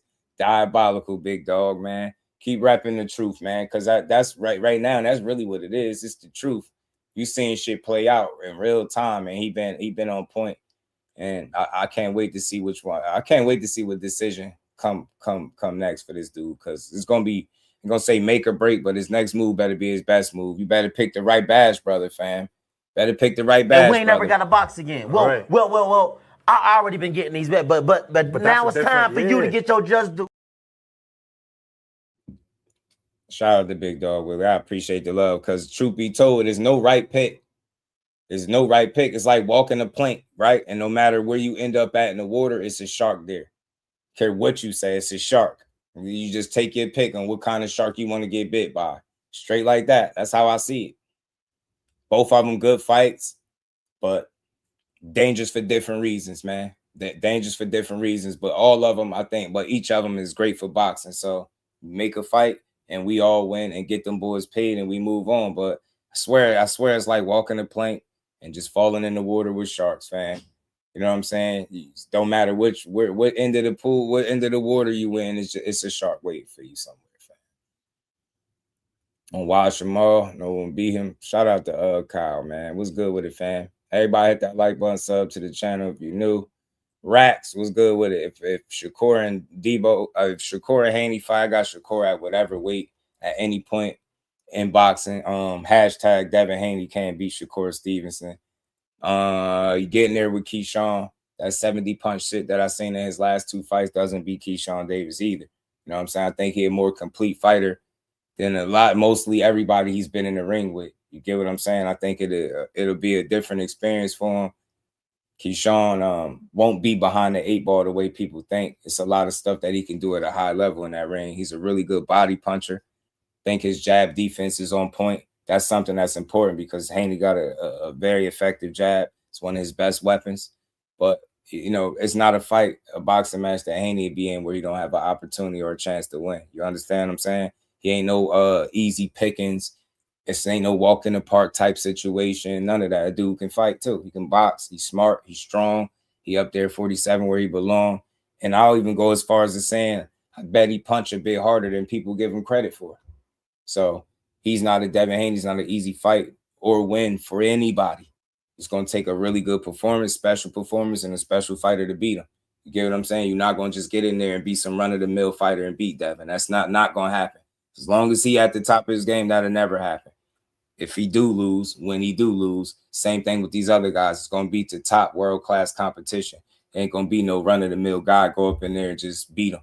Unless somebody was to get lucky, and that's less than likely to happen. So these dudes all elite, but I just got my particular picks as to who I think going to win based on styles and what I see. Keyshawn is more complete than a lot of guys that Devin's been in the ring with. Much bigger fighter than Loma. Loma's an undersized lightweight. Keyshawn is not. Bigger frame, stronger, physically, temperament different, right? Complete fighter, well-rounded, polished, silver medalist. He got the pedigree. If Ryan Garcia could get to you, Keyshawn Davis can get to you as well. Not saying it'll be the same fight, but you understand my point. He's a better overall talent and everything than him. Got more tools than Ryan, right? Far more disciplined in the ring. You've never seen Keyshawn Davis get in the ring and not be in shape. Never seen that type of stuff. So I think it'll be a really tough fight for Devin. And I'm telling you, it had to be better than what he was in his last 2 outings to beat Keyshawn or Shakur. Straight like that. And again, Devin Haney's a guy that you got to be on your A game to beat. You're not going to just, like I said, you're not running up on him and just having your way with him. I just want to be clear, but I'm firm with my picks. I believe what I believe. If he proved me wrong, he proved me wrong. It don't matter. It's cool. You know what I'm saying? Then he's going to get the praise for it. But I think those are 2 dangerous fights and for different reasons, right? I think that's why he's taking his time trying to figure out what decision makes the most sense, right? And whatever else the holdup could be that I don't know. Whatever information I ain't privy to, I just don't know. But maybe that's the holdup too. You're just trying to see what make the most sense. And you get it because any fight is a risk. But at least if you're going to take a risk, then you want to reward the match as well. So if you got to pick out of 2 fights like this and you could really make a fight with a guy that you got some history with, then you go ahead and do it. But you probably take your time making this decision to make sure that your next move is your best move or one of them, right? So I don't think he's trying to duck nobody, but he's trying to figure out what make the most sense. And again, you know, his dad is very vocal about what he want. He was vocal about what he want, but he said what was coming next. So we got to see if that's what's next. But I got this feeling, man, I don't think Keyshawn next. I don't think Keyshawn is next. Yo, y'all go argue with Shakur about what he signed, right? You know where I got that from. I got that from the tweet. So that's what he said. And then he said verbally. So make of it what you will. We already covered that. Shout out to Rolando. What's good, fam? To him, trap him, wrap his ass up while you moving. Don't stand in front of him. Did Bill Haney Tank dictate who and where course on to? They can't. Here we go. We got a short bus shorty in the building. Let's keep rolling, y'all.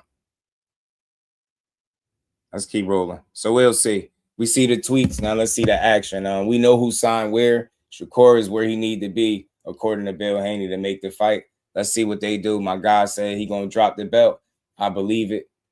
I can't wait to see how this shit play out and how they spin their way out of this, boy. Boy, man. Boy, they're gonna spin. They're gonna have a tough time spinning their way up out of this one. It's gonna be tough, y'all. Hold on. Pull something up real quick. Let's keep rolling, man.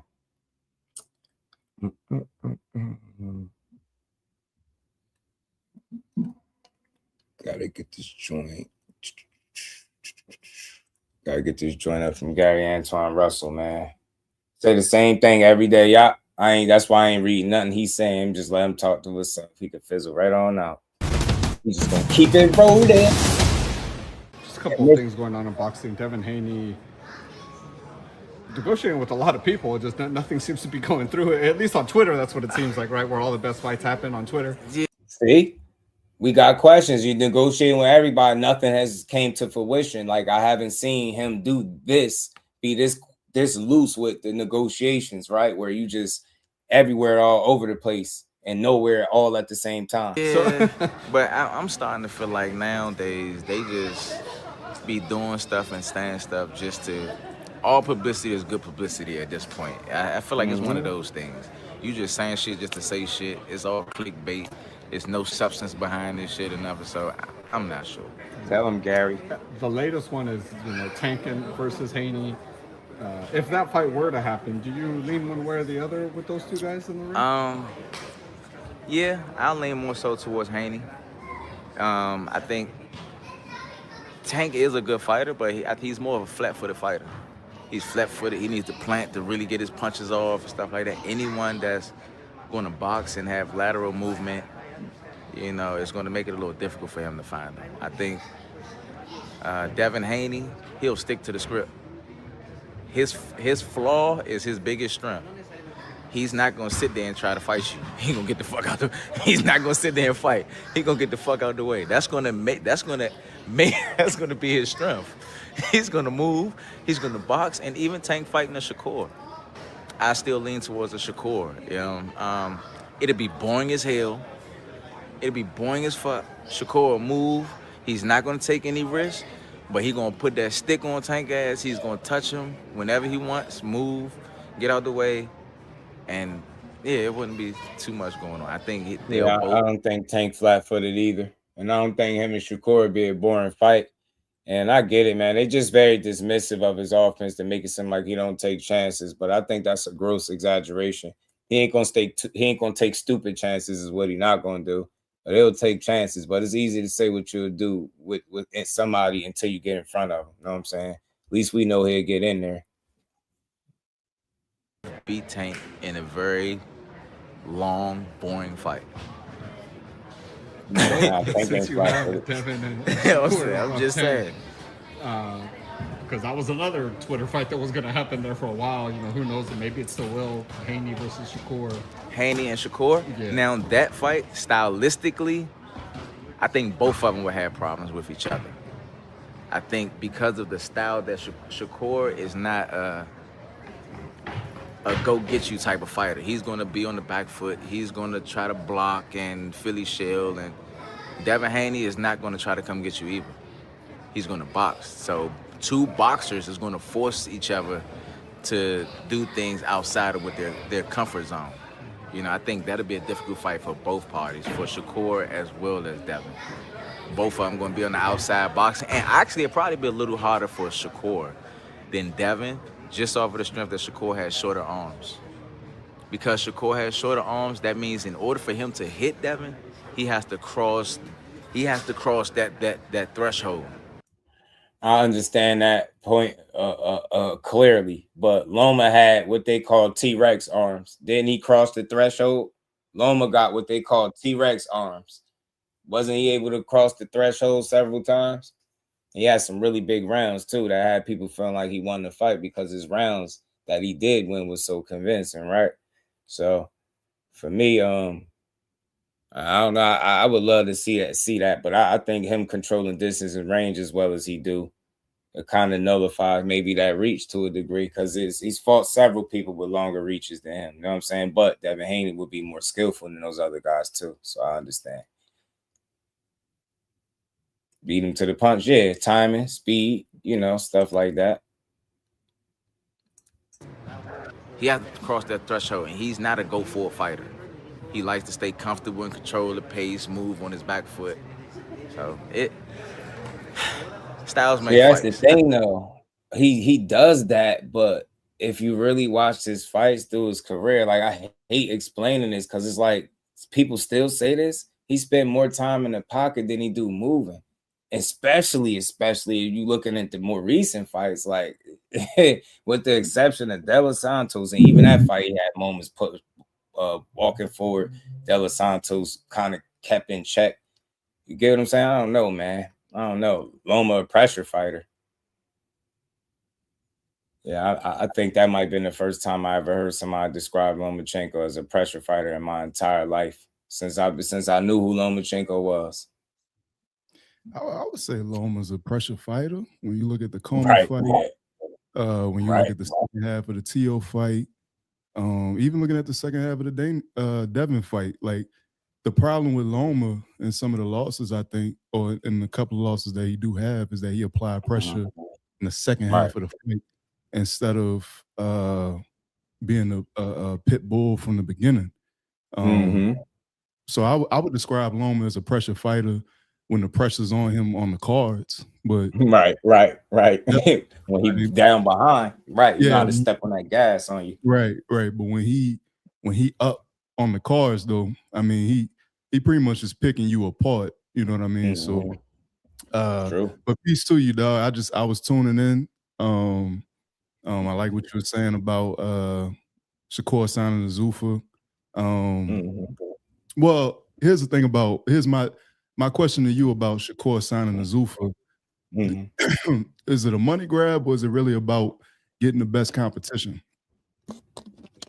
For me, I could understand anybody ask. I think that's a fair question, right? It's just a fair question because we know one of the biggest, like I guess, talking points has been the money that these guys gonna be presented with to go there. But the way he's like kind of presented this to us when he announced it, like confirmed it, he got right to saying something that we all should be in line with wanting to hear, right? And he went on to say like there's no restrictions, kind of letting you know this is what's on his mind. This is so it could be some of both, right? Definitely getting the money. There's no denying that because he said this is the most lucrative deal he had in his career. So it's that. But then the ideal that they're telling him is no restrictions on these fights. Furthermore, one of the fights that Bill was claiming Zuffa wanted was him and Devin. So he goes over there to the people that he claims want to fight. So that's, you get me? Sometimes people look at too far down the road and we just got to deal with it fight by fight. Right now, if he can go secure one big fight, just deal with it one fight at a time. And that fight would be a Devin Haney, right? You got Tank off the chessboard. We're not talking about him at this moment with him fighting a Shakur. So it's Devin. That fight has been getting a lot of life.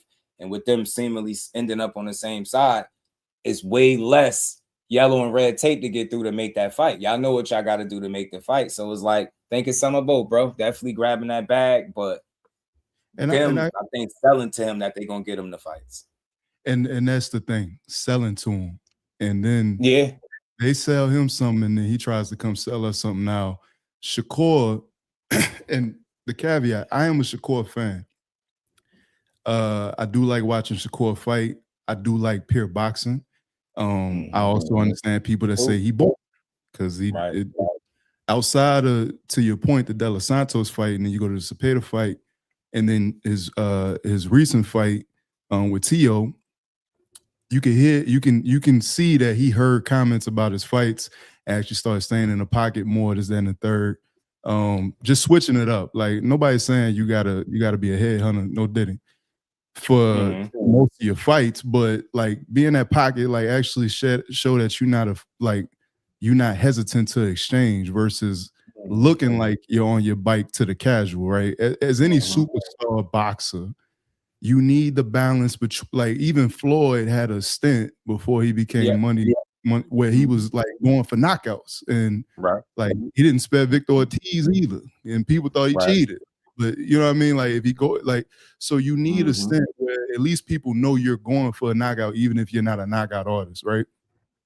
Devin Haney, prior to the Ryan Garcia fight, how he fought Regis and how he even fought Kambosos. Like he stayed in the pocket, he exchanged. So here's the thing with Core, and it's like I'm for the reason I like the Zuffa deal, and the reason I can get with Zuffa because it challenges the traditional sanctioning bodies to change the way they do things.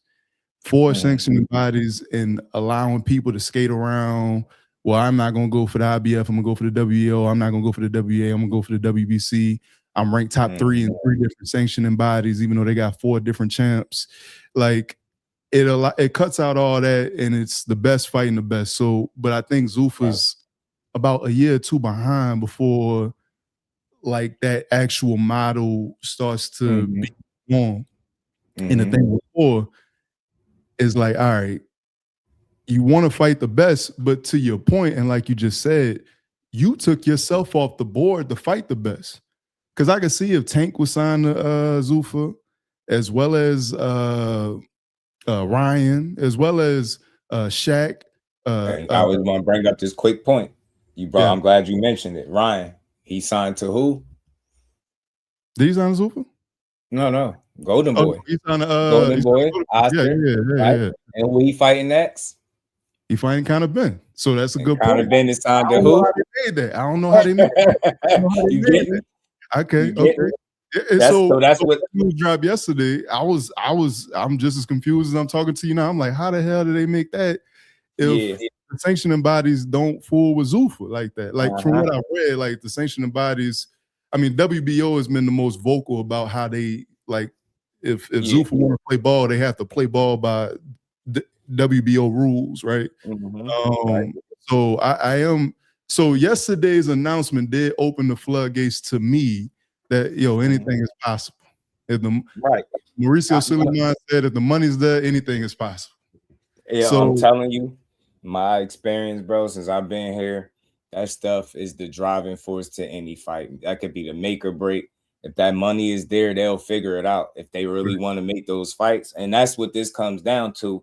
And for me, why I don't, this is the reason I don't look at it as Shakur taking himself off the board, right? Because I've heard this no matter where he's been. When he was on Top Rank, they said it. Then you go to Eddie, then they say it. And then you go to Turkey, then they say it. And then Dana, they say it's like, it seems like no matter where he go, you saying it's the wrong move and it's in the effort to try to not get fights. But it's like, you heard it about Top Rank, but then you see when you champ with Top Rank. Say it again. But when you like now, Shakur's name is the biggest it's ever been. So now you like the biggest fish to hunt right now. Like prior, you asking for the big fights. Now you can kind of get your pick of the litter of the big fights. So I think that's what's different with him signing with Zuffa now. It's like before you're a prospect and then you're this contender and nobody wants to fight me X, Y, and Z. And then you the top of the food chain now. You one of the faces of American boxing at this point, right? Like you one of the faces, for better or for worse, you one of the faces. Right. And now you kind of corner yourself in the market of fights that you could potentially take. To your point, I mean, it's they're gonna criticize the move. That heavy is the head. It's like Brian. It don't matter where he goes. Somebody gonna be like, so. To me, I just had to call BS on it. I just think it's a narrative. It's too convenient. And it's like they essentially got the money, right? We know one of the biggest driving forces is money, right? People arguing about money, A side, B side. If I go line myself with the side that's cashing them big checks, then y'all shouldn't have no problems. This should allow me the financial backing and freedom to be able to make fights with you dudes. So y'all can't be crying about who gonna get paid what. So it's like it's just gonna come down to who really want to make them fights. You know what I'm saying? Because when it's all said and done, if you telling me I got to sign to a specific promotional entity to make a fight with you, sound like you don't want to make a fight. Especially if that same excuse was said 4 times. Like you Top Rank, Eddie Hearn, Turkey, Dana White. It's like, all right, bro, come on, fam. Like, let's be fair, let's be realistic. That shit sound crazy to think that the only place for me to go is where you signed at. Where they clearly not signing no fighters right now, definitely not of my caliber. They ain't got no Shakur Stevensons over there, and they probably ain't looking to sign none. But as a matter of fact, what they had been doing is Al Heyman now partnered with the Zone and all of them. That's the same umbrella. And even before that deal, this deal came about, he's been sending his top fighters and some of his biggest names over there on turkey cards. So it's like he's been working with this guy. The door is open. Yeah, and it's like, is it open? Because the zone has now become the premier place. Like, and you was just there. And who's to say between Eddie Hearn and Oscar De La Hoya, like now that Zuffa is starting to, drop their nuts, Diddy, and you getting these big name fighters, I can only see the war getting crazier between these promoting bodies. Like the zone, just like they gotta deal with TNT. It's like, bruh, the zone is exactly where they've been putting the work in, because I've been watching the zone since they started streaming. And so it's like, why would you just, because now the Tank fight, like the Devin fight's the only fight that can get made. The Devin fight's the only fight that can get, like the only big name fight that can get made for.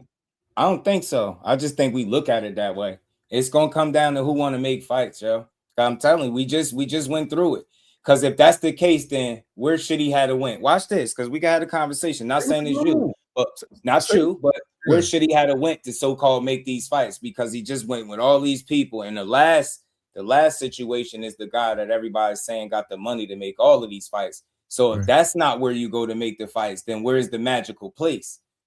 You get me? They can't keep running the same excuse no matter where you go. It comes down to, because it died for me when they said that, he couldn't fight people over at the PVC because he was on Top Rank. You've seen one of the biggest names over there, Tank and Loma, negotiating. So that that was bullshit. If him being with Eddie Hearn was so bad, why would PVC sign on to do a deal with the zone now? Right. That's bullshit. But he left there already because they said the same thing. Then you get with Turkey. The such and such don't like this guy. You went to the wrong person. It's like, bro, this new boxing is like this.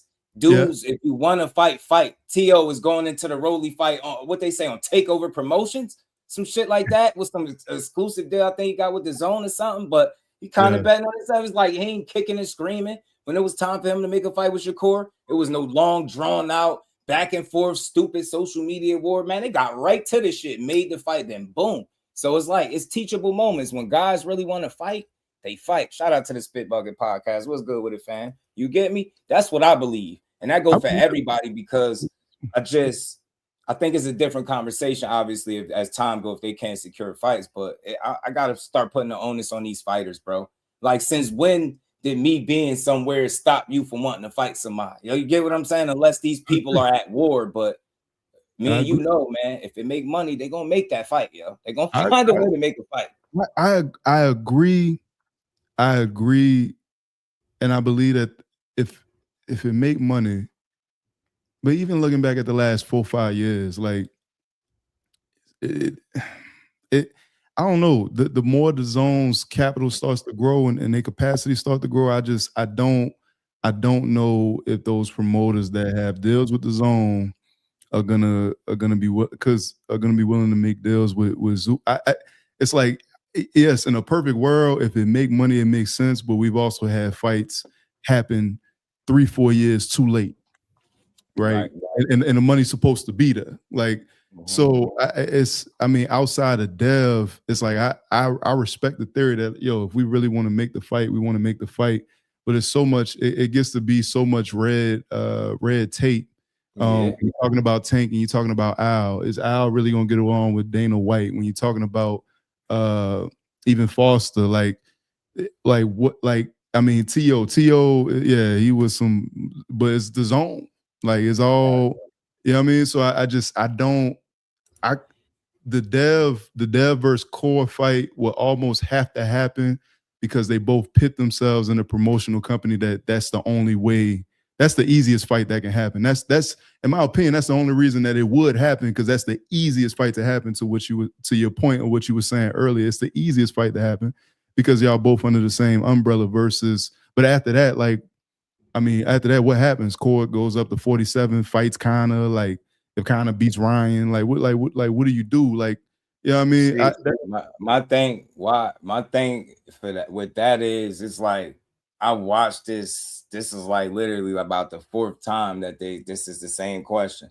So Zuffa to me exists because you have these pre-existing promoters, and you have a guy like Shakur that's worked with a number of these guys, or a few of these different guys. They ain't made the fights neither.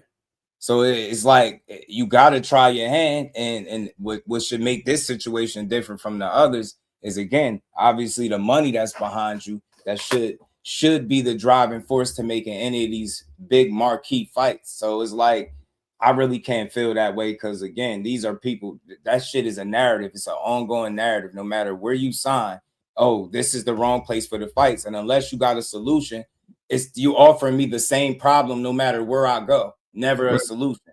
You here, that's wrong. Nah, that's not here. You go over there, that's wrong. And it goes to show you, like, we've seen it in the past when people really want to make fights. They make them. Nah, ain't this was the dude being weird. Nah, you ain't clicking my link, fam. Hell no. I think that was the dude that was clicking, saying stupid stuff. I think I remembered your name. I'm good on you. Let's keep building. We ain't doing that. No weirdos. Only people that want to talk real boxing. That link is not for nobody weird. No trolling, no none of that. We don't do that here. But anyway, so that's me. I hear what you're saying. You should always have some questions for any situation, but that's just been this question forever. It's like there's no magical place. To me, when guys want to fight, they fight. That's why I start putting the onus on the fighter, especially when you get to a certain level. So now you at the point where I guess you're in a situation where they believe in you, and how they move in these next upcoming months is going to say a lot. You know what I'm saying? So I think it's a wait and see thing, but I can understand people having questions. You know what I'm saying? Yeah. And with Core, I think because he just became, in my opinion, probably the face of this, like, you know, so it just seems kind of soon, but I definitely respect what you're saying. It just seems kind of soon when we can't look on that side and say, man, because we all know how promotional companies work, man. It's just, that's why the UFC has been able to thrive, because it's just all one umbrella. You know what I mean? Like, it's just easier when you all under one umbrella. And I can see if there was just a mass exodus from these promotional companies over to Zuffa, and it's like, you got your pick of the litter there, but you're going to have to work with another promotional, because who knows what kind of deals these guys are in, like a Richard Hitchison, Smith, like who knows what who knows what kind of, like, these names that we looking at for you to fight, who knows what kind of deal they in. You dig what I'm saying? And it just prolongs these major fights, or these mega fights that we may want to see 6, 7, 8 months too long. But see, this is the thing. You eliminate Zuffa. Was we getting these fights anyway? Right. They was here, and that's the thing I'm saying. Like, it seemed like it's like now it's Zuffa, you moving away from the fights. Before Zuffa got here, that was the same talk. That's a fact. I just feel like it's kind of come down to if you want to fight.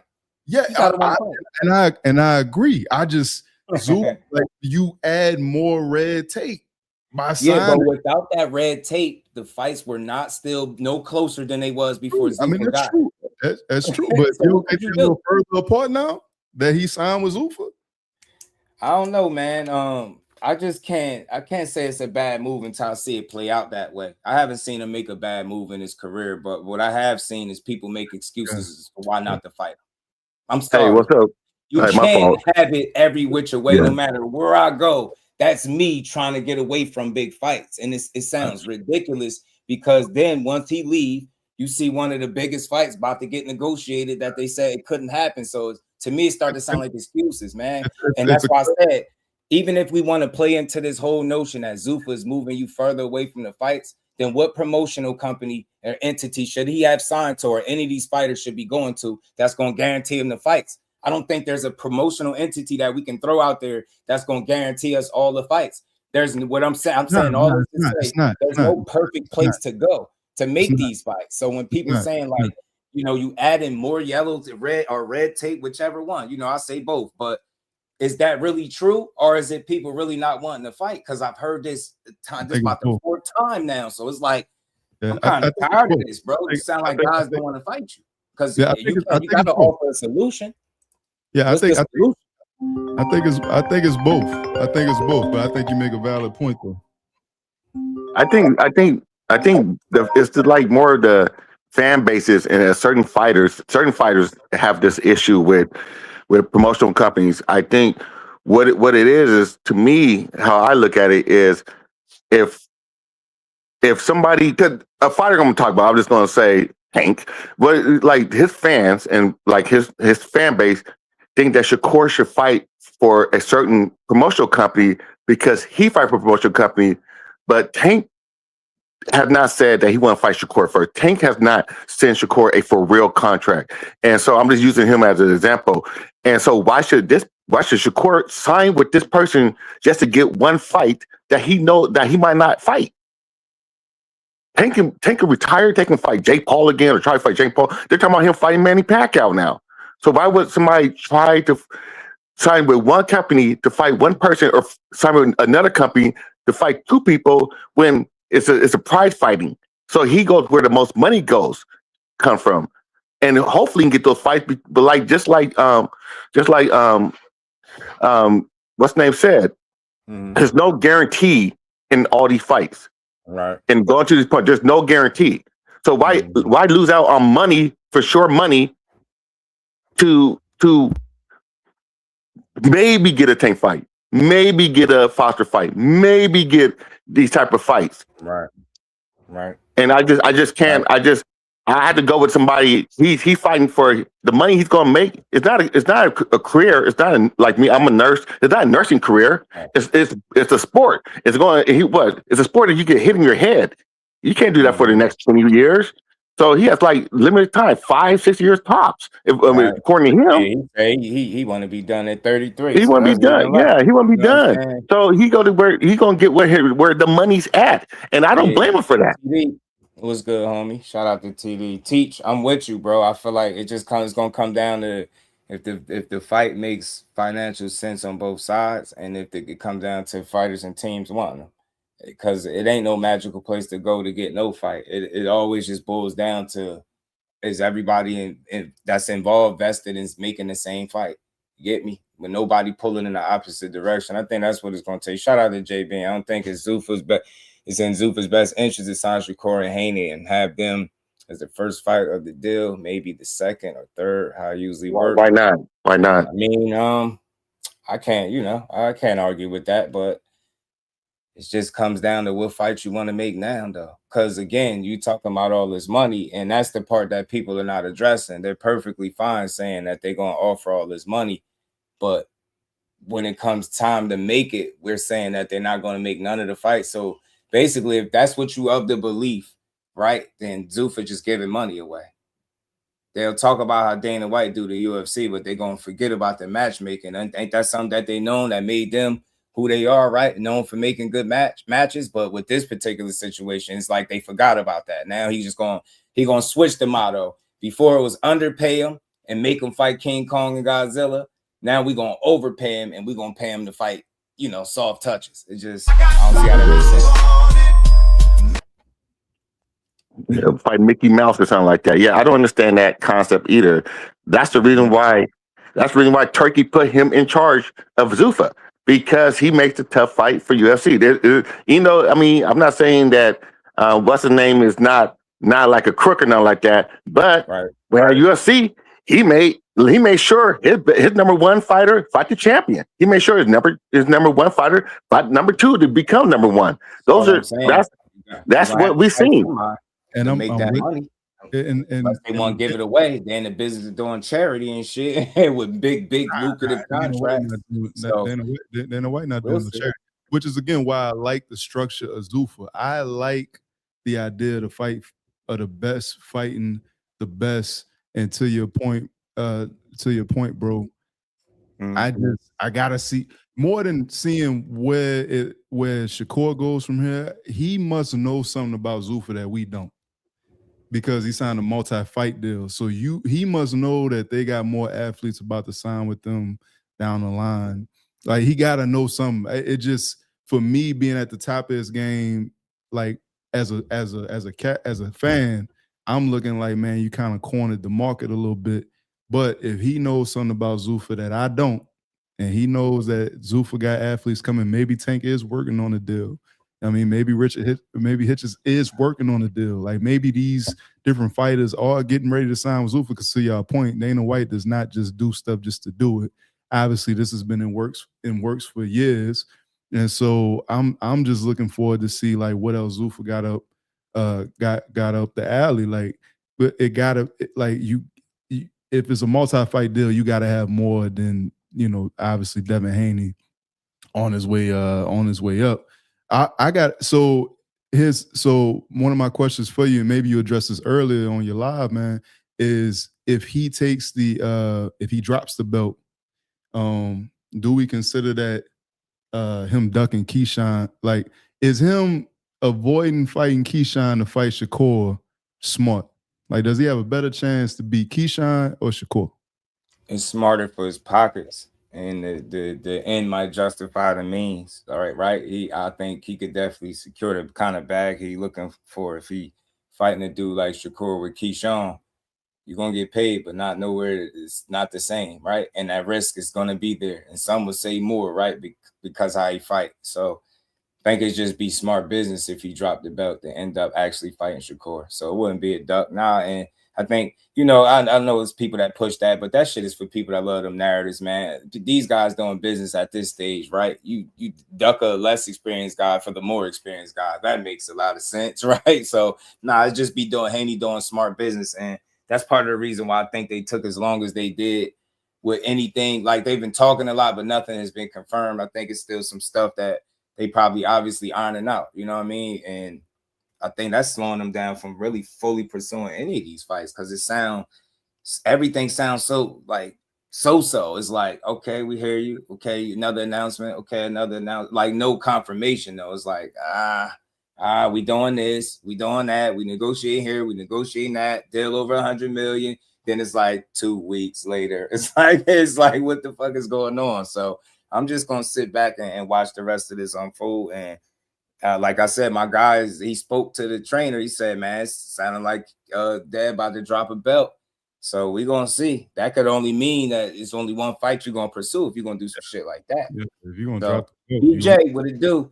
Yeah, I don't think it's just, I don't like, and then this is another thing that people not taking into account. They're looking at Zuffa only fighting people that's on Zuffa roster, but we getting evidence of that not being the case. You get me with the Ryan and Conor situation. It's a matter of if them fights make sense. I'm pretty sure it made sense enough for them to want to do it. And them shit's going to end up being ring cards. Just like people said, Shakur going to have to wear the Zuffa gear. He told you that that's not the case, right? And from what they discussed, he like, bro, it's no restrictions over here. We can make any fight. So that's my thinking, right? Now we got to see how time work itself out and see if they stand on their word. That's all. Because you could promise somebody anything, but overall, you have to be able to deliver, bro. If you're looking at the wording, yeah, Zuffa doesn't have any restrictions, but the sanctioning bodies do. So more than anything, I think it's going to be how the sanctioning bodies go about doing business with Zuffa. And unfortunately, like, the fighters are going to take the hits for it. Any fighter that signed to Zuffa is going to take the hit for it. But it's really about what the sanctioning bodies allow and what they don't allow. That's going to allow Zuffa to, like, because Zuffa doesn't operate as a sanctioning body, so nor are they trying to. So it's interesting because I think Zuffa's here. I put in the chat earlier, like Zuffa is literally here just to troll the sanctioning bodies and show them, like, yo, you got too much red, you got too much yellow tape, you got too many restrictions. Y'all don't know how to this fourth sanctioning body era has to die. Ryan, I believe has to happen. But if that's the okay. Go ahead. I mean, Ryan got a belt too. On top of that, WBC belt. Yeah. And I think the sanctioning body put themselves in this situation, and the promotional company. The sanctioning body playing, oh, you can't fight on my side of the street, or you only can fight WBC, and we can't cross promote because WBC don't like the IBF and and all this shit. And same with the promotional bodies. Oh, the PBC don't like Golden Boy, and Golden Boy, and this is the point about it. They can't make fights because Al Haney don't like Bob Arum. You know that, or Bob Arum don't like Al Haney. This is the shit that we went to. That's why the Mayweather and Pacquiao fight took so damn long, because somebody didn't like each other. So I mean, I think that would play. And this, I've been saying this. if boxing wasn't fucking up, so excuse my language, if boxing wasn't messing up the way Foreman was, Turkey wouldn't have his way to get into boxing like it is. I said that, bro. I'm with you, big dog. I said that. That's that's the problem. And they don't. And a lot of other companies don't want, like these letter fans don't want to admit that's the issue.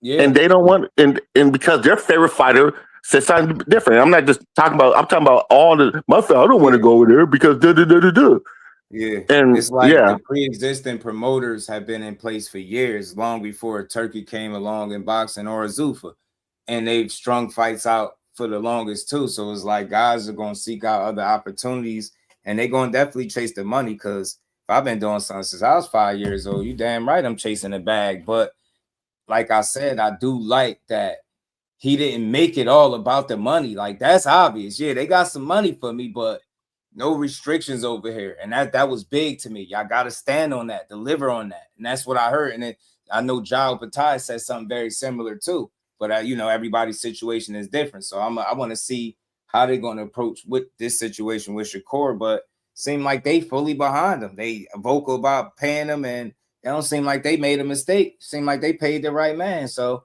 again, do y'all really want to pay this dude a bunch of money to fight nobody?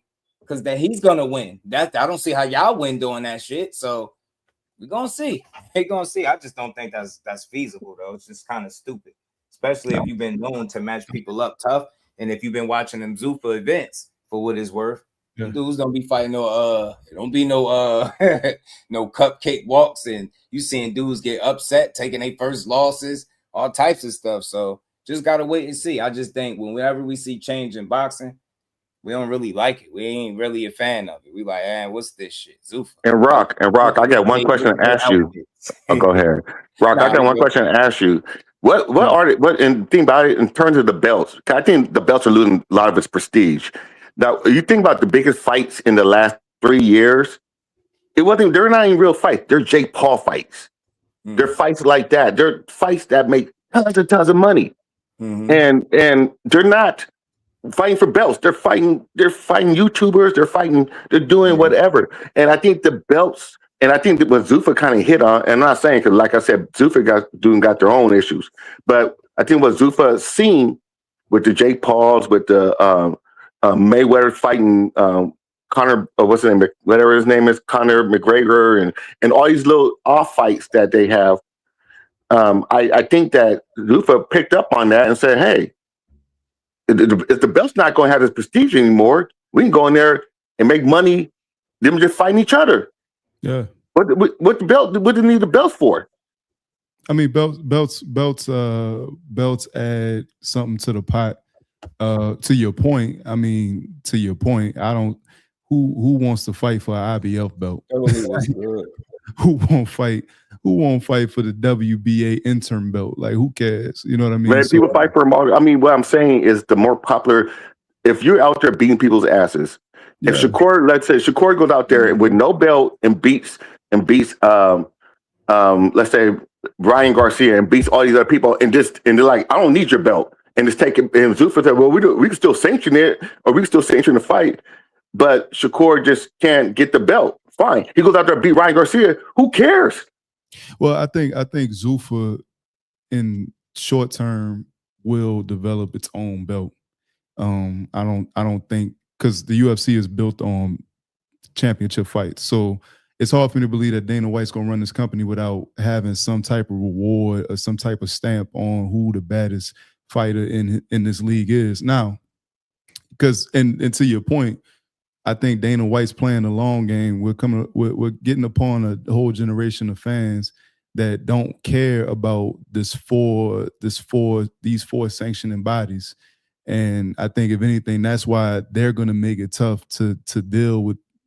They're going to make the promotional companies tough to deal with, because they're losing, to your point, they're losing their leverage. Like, who cares about like fighting for nobody cared that Shakur beat Tszyu for the belts. Like, nobody cares. They just care that Shakur beat Tszyu. You know what I mean? Yeah. So to your point, I'm with you. And to the brother that commented, what I wasn't getting through my head, I've read conflicting stories about how much Turkey was actually involved in Zuffa. So if he's way more involved in Zuffa than I've been led to believe, then forgive me on that, because I didn't know Turkey had as much of his hand in Zuffa as he actually does. So with that, I would concede the argument that the big fights can't be made, especially if Turkey is got his hand in both promotional companies. So, pardon himself. I heard conflicting stories, like he was a 40%, 30%, but now he's 60% on. So,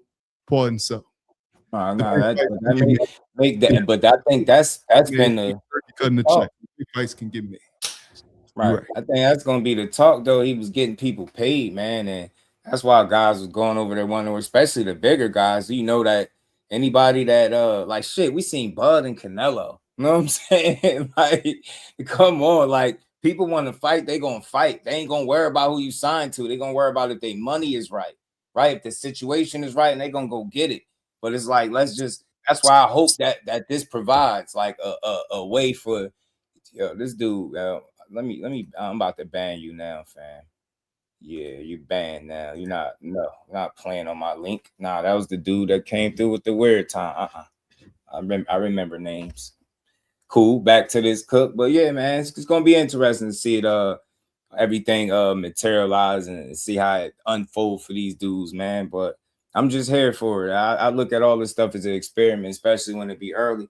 You know what I mean? It's just about delivering, right? If you really believe in the person you signed, then you're going to do what at least on your end, what you can to secure fights for them. Because, again, you want to make it so that you paying somebody a lot makes sense. Ain't nobody in the business of just giving it away. So, right? I think they, maybe they can entice some people to want to fight because they know they have the financial backing is my thought. So, hopefully that's what they're able to do, because anything less, I don't want to see it. Make the fights. Y'all got the money. I'm tired of A-side, B-side conversations. I'm tired of hearing about people taking pay cuts, all types of stupid shit.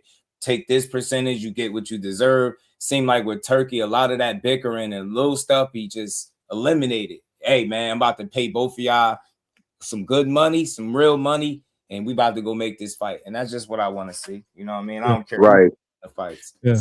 Everything boxing, I understand Shakur said it himself, dog. Shakur say a lot sometimes, brother. Plus other several people. I get you, you know what I'm saying? I get you, but I like to go read. I need to go read something, Shout out to Shakur though. I ain't saying he full of cap. I just I hear what you're saying. I mean, I think all these fighters misspoke, and I guess Shakur lately, and that's my criticism of Shakur. I think that he tried to get in front of the ball sometimes, and I think that with this, especially with the Zuffa agreement, I think Bill Haney kind of spoiled that for him, because Bill Haney was coming out there and kind of, this is what I want to say, he kind of spilled the milk when he didn't need to, when he shouldn't. I think that's what affecting his deal now. He wasn't supposed to do no shit like that. I would say Eddie Hearn before Bill Haney. Well, I mean, but Bill Haney, Eddie Hearn too, but Bill Haney was on it every single day, and so it was overdrive, and I really think that affected his deal with Zuffa in some aspects. And now then I think what that got Shakur and Jay Prince and Keyshawn, they're like, oh, this is a game you want to play? Bang, we're gonna hold out. Keyshawn, you got to do this. Kerr, you can do this. We can wait and see what they're going to do. And I think that's really what it came down to it. And how many narratives that Bill try to spin? He can't spin out of this. He can't spin out of this. His son, you have to fight this person or that person. It's crazy how they really online, like creating this narrative that Shakur is somehow scared of Devin. Y'all, it's like some soft, insecure fans, man. Crazy. Like he not confident or something. Like that's like, all right, Devin ain't confident. Tell him to go to his 4th and 5th weight class. Tell him to stop looking scrummaging for fights in the smaller weight classes that he said he outgrew. Like, there's no way that could be my favorite fighter on everything. There's no way. The way y'all cover him, that shit is by far the most fake, twisted shit I've ever seen. If that man went up 7 pounds, he'd be doing something that no fighter in the history of the sport has done. But these dumbasses get on these channels and they conveniently leave that shit out. They would be, his last 3 fucking fights would be at 3 different weight classes, fam. Seriously, like if he went and did what they said do. The problem is, They not real enough and honest enough as supporters of Devin to say, yo, he's clearly bigger than this guy because it's 2 weight classes. We ain't even gonna count the catch weight. 40 and 35, we know Devin can't make. Shakur can. We know because of that, common sense to tell us they're not the same size. So it's not about him being scared to fight a guy that's running around probably right now 178, 180 damn near. Fighting at 147 pounds. Y'all, wow, it's nothing like Debo about that. I don't respect that, fam. If you're going to paint everybody as a duck, fine. Keyshawn ducked you. Shakur is ducking you. Go fight 47-pounders, or better yet, it's another guy's name on your list. He looking every bit as dangerous as he ever looked. Boots Ennis. Go fight him then. See how different the conversation go when you start applying the same logic to these dudes' favorite fighter. All y'all do is push narratives. Y'all don't get tired of lying on behalf of Devin Haney. That shit don't get annoying. Y'all really dumb grown-ass men be on y'all channels like, yeah, he's scared to do this, and yeah, he's not confident.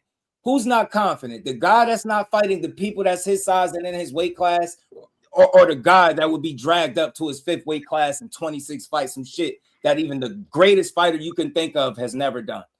Knock it off, man. Stop talking about Crawford. What's up? Everything What's up? He don't gotta be nothing like Crawford, fam. He like Shakur. Can I ask a Crawford question? went to his 5th weight class at 37, 38 years old, and that was his last fight. He didn't do this shit in 26 fights. He didn't do it at the age of 29. People are slow, man. That's the problem, Kevin. You got to 147. You made all this arguing, especially your fans, about how big and strong he is. You're super welterweight, right? You really are super welterweight because your dad says you could be fighting at 54. But we're going to chill on that. You fight one guy, and then you peak in the divisions that you cried about growing out of. And when you can't force a fight with these guys, they're the ones that's scared, not the big-ass guy that's having 20 to 25-pound weight advantages after the weigh-in. You cannot make this shit up. You got to be a twisted individual right now to push the shit that they've been pushing for Devin Haney. And What happened to Ryan Garcia? What happened to Ryan Garcia and Rolly? Because y'all rather push narratives. Shit is ridiculous, fam. Hey, let me say something. Hey, let me say something real quick. What's up, Just? What's up, Mia, Big Dog Willie Rock. Hey, Can I ask a question? Yeah, go ahead. My bad. What happened? Hell no, man. Okay. This is a kid playing on my panel. Come on, man. I didn't know, man. But nah. I just want to say this, right? It's like every day I wake up, right? I be coming on these YouTube streets. I be just seeing shit just all in the air. It's like these niggas keep bringing up Shakur's a liar and being so surprised, or they keep saying Shakur's ducking. You niggas been saying this for years now. What's the difference? Like what point are you trying to get across? Because I've been hearing this for like it's every other month. Oh, he lying. I told y'all he's a liar. Nigga, y'all been saying this for. If the nigga would have signed to the zone, let's just say he would have signed the promotional deal to the zone, they would have found something to say about it. If he would have signed back to Top Rank, they would have found something to say. So I'm just getting tired of this shit. It's just the same old shit. Like we done heard this nigga was a liar a million times. Mm-hmm. Like anything could come out, you can hear the same fucking thing. Oh, he a liar. He a liar. Like, okay, we get it now.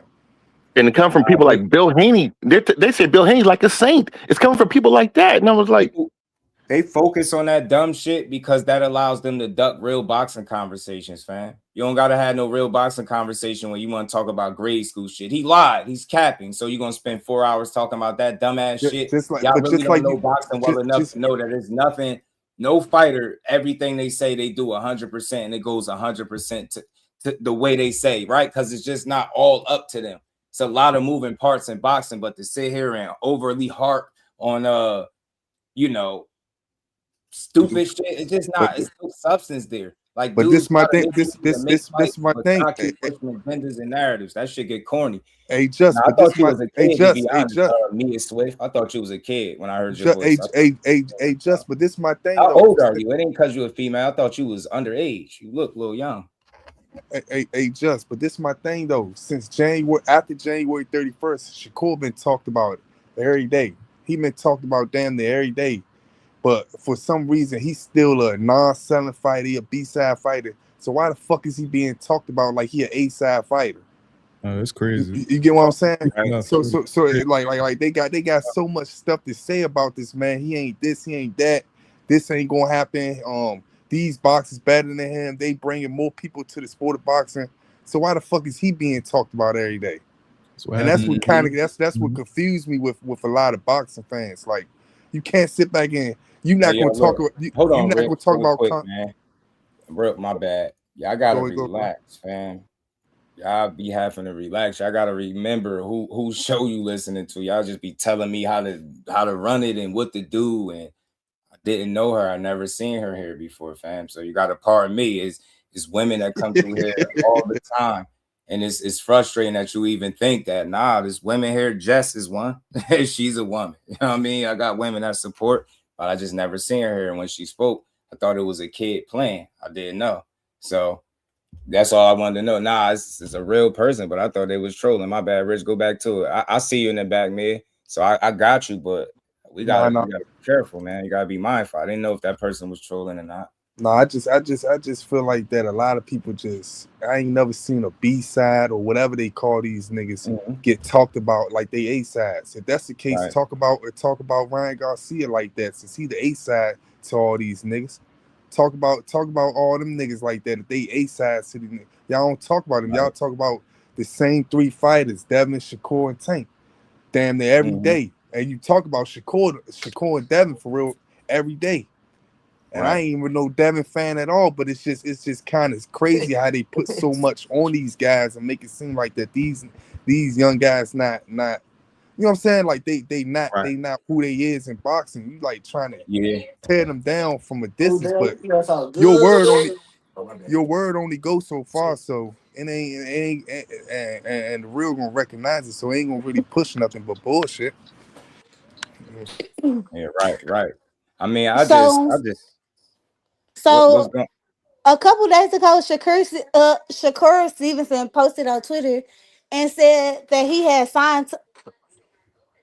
He signed to fight my favorite fighter, Devin Haney, and then he just said that he only made a verbal agreement to fight him. So which one is it? I think it's the one that he just said in the video that we covered, a verbal agreement. I mean, I think he said it, verbal agreement. That's the question for him. I'm not in the inside, but I pulled that tweet up. I had that. We talked about that for a second, and I pulled played the video. Where is it at? One of them. Where is it at, man? Where the tweet at? Let me get it. One of them. So yeah, I mean, they've been going back and forth about sign this, sign that, but. I think it's what Dawg said earlier, man. Like he talk ahead of himself sometimes. Not that he necessarily lying. He just because he responded to Bill Haney post and said, "Stop it, my part been signed. You see who I'm with." Yeah. I mean, again, he talk ahead of him. It's like that dude. I don't think he talked ahead of himself. My thing is he was just quiet. Then they had a problem with that. Now he talking. Now they got a problem with that.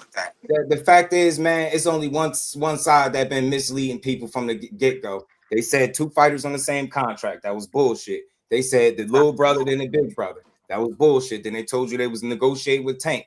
More bullshit. Then they said the next fight, some of his biggest fans was Tank Davis. It was Davis and Davis. Then they left Shakur alone. Now it's back and forth. Still, this is day what they like 5 to 3 days left, and they still ain't announced they deal. They've been, but he said he the best, but he keep talking about other boxers. Wait, that shit's soft.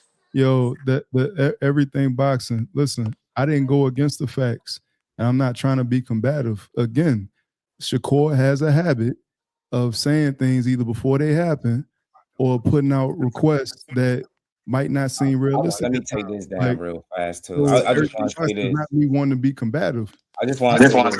All right, because we acknowledged it, right? She said the verbal, then he said you signed it, then it's the verbal. Cool, right? Can anybody tell me the inconsistency on Bill's side? Because we this is what non-bias is, right? Exactly. Shakur, you double talk. You said you signed. You tweeted you signed something, and then you said in the interview it was verbal. So it's verbal. All right, you was capping about signing, right? It was verbal, right? You verbally agreed. Cool. Somebody explain to me anything that Bill put out since he said something about the deal that's worth over $100 million. Have anything he put out came to fruition yet? Nah. I Has mean, he done any double talking? Has he done the capping that the kids talk about? Has he been completely honest with the people? They waiting on Shakur to sign at 144. No. You see, you're missing the point. What he's trying to say. that's You not guys can't be hypocrites. You guys can't be hypocrites. That's what he's trying to say. It's not going to happen. Listen, I'm with you. Listen, that's I'm with Bill's you. I want problem to see this too. fight too. I love Devin Haney as a fighter too. I just don't I think don't think that's hypocritical. I think that's giving Shakur what he asked for. He asked for it. It's not giving him what he asked for. Make the fight. You know what I mean? That's what they asked for, right? They kept using his name. He fought Tszyu. Think about something. This is a full-blown welterweight by his own fans' admission.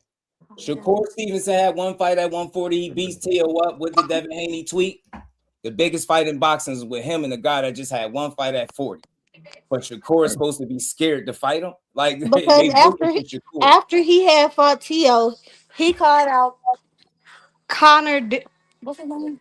Conor Benn at 154, and then asked Devin to come down to 144. No. You're missing. I think you're hearing what they're saying. It doesn't matter. It doesn't matter who he called out. This But ain't that what he agreed to? I want to say this. We only point out double talk on one side. My point was just proven when I just asked this shit about Bill. You see, because we'll deep dive and overanalyze everything. We can have a conversation about Bill. Bill has been misleading y'all. Can you put two fighters on the same contract to fight one guy? Because he told y'all that. And then people went and pushed it on their YouTube channels with big followings. I watched this shit. Yes, because Tank did it with both of the Garcias. Did he tell you that he wasn't negotiating with Jay Prince? He wasn't negotiating with Jay Prince and wasn't looking to fight Keyshawn, but today they're fighting Keyshawn. Oh, my bad. Hold on. She told me they waiting on Shakur. So why is Devin in Keyshawn comments talking about you know who next? He's saying he's next. Devin is saying Keyshawn is next. Bill is talking about Shakur Stevenson. What are we talking about? Who they fighting for? Hold on. Everything Devin wants a bigger fight. Shakur was just straight up lying. Again, man. you can't say you fighting Keyshawn if you're fighting Shakur. We I cool with the bigger fight. We get it. I admitted I was wrong about the turkey and Zoom thing. I already admitted that. It can't be both. Like you can't fight both guys and make it seem like when it don't happen that both of them are scared of you. They already doing it. They've been painting Shakur as a duck for the last couple months, and he ain't even in the same weight class. That's for the last couple years. I'm telling y'all, Devin Haney is ducking boots. Because if y'all could push that, you could duck people from separate weight classes, then by all means, his name is on the list too. Boots just look phenomenal. Go fight him then. Shit sound different. No, he's ducking. I can say he's ducking Ryan Garcia. He's ducking Ryan Garcia right now. So if we want to put it like that, I like. Is he not? But I don't like how the fans just spin it one way. Like it's not his world. He had a way of how he got up to 47, right? Shakur Stevenson, you got to fight Tszyu and jump up to 47 because I said so. Then when you don't do it, you say you gonna meet him at 44, and fight and get it over with. That's all. Boots tried to fight. I mean, shit, I can't. My motherfucking head hurt. Shout out to you. My bad. I thought you were somebody else. Devin tried to fight Boots at 147. I see you. Mia Swift. Just talking. I don't know who feeding you information in the background or something like that, but I like that, man. I like it. I like it.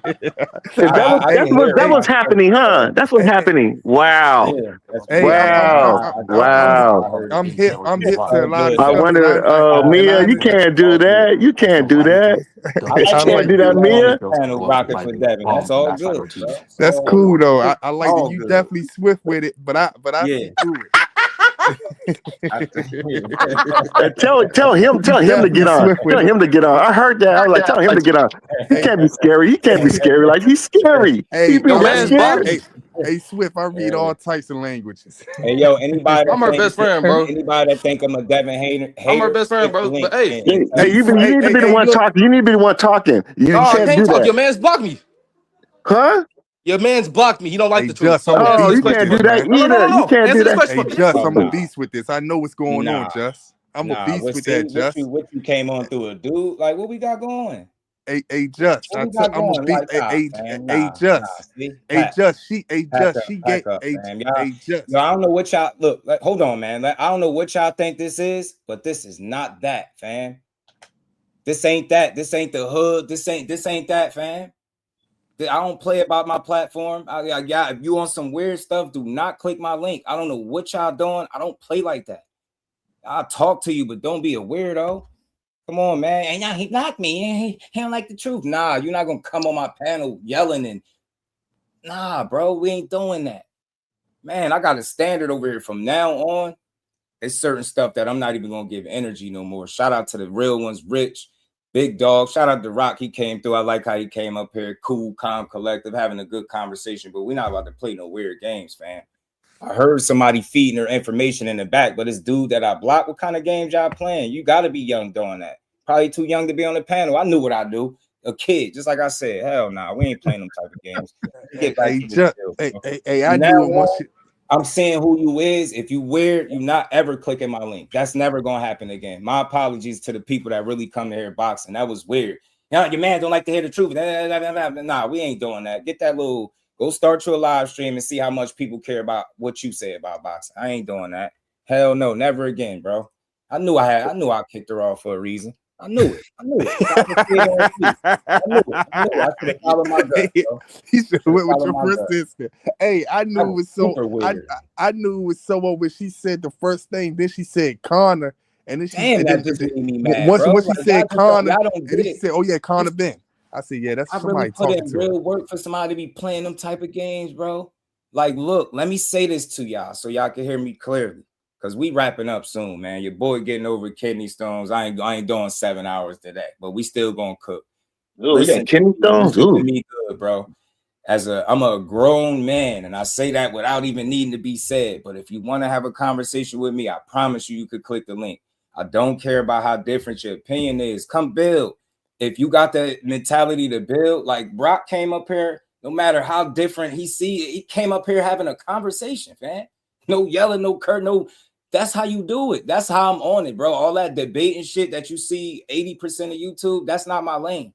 I want to have a conversation. If you on that type of time, this is the channel for you. It's very simple. If not, you like to argue and yell and be fake tough to have your opinion, I'm not the channel for you. We're not doing none of that. And I love the ladies, bro. I love the ladies' opinion. I was letting her rock, even though I heard somebody feeding her the information until she pulled the switcheroo. We out here playing. We're not doing that on this channel. I put this is years of my life. We put in real work. We're not about to do that. Big B-Lo, what's good with it? I ain't never seen nothing like that before. That was weird. Shout out to Chico, man. Devin. I don't know what's holding up that deal, man. I heard it was Keyshawn. Not taking it.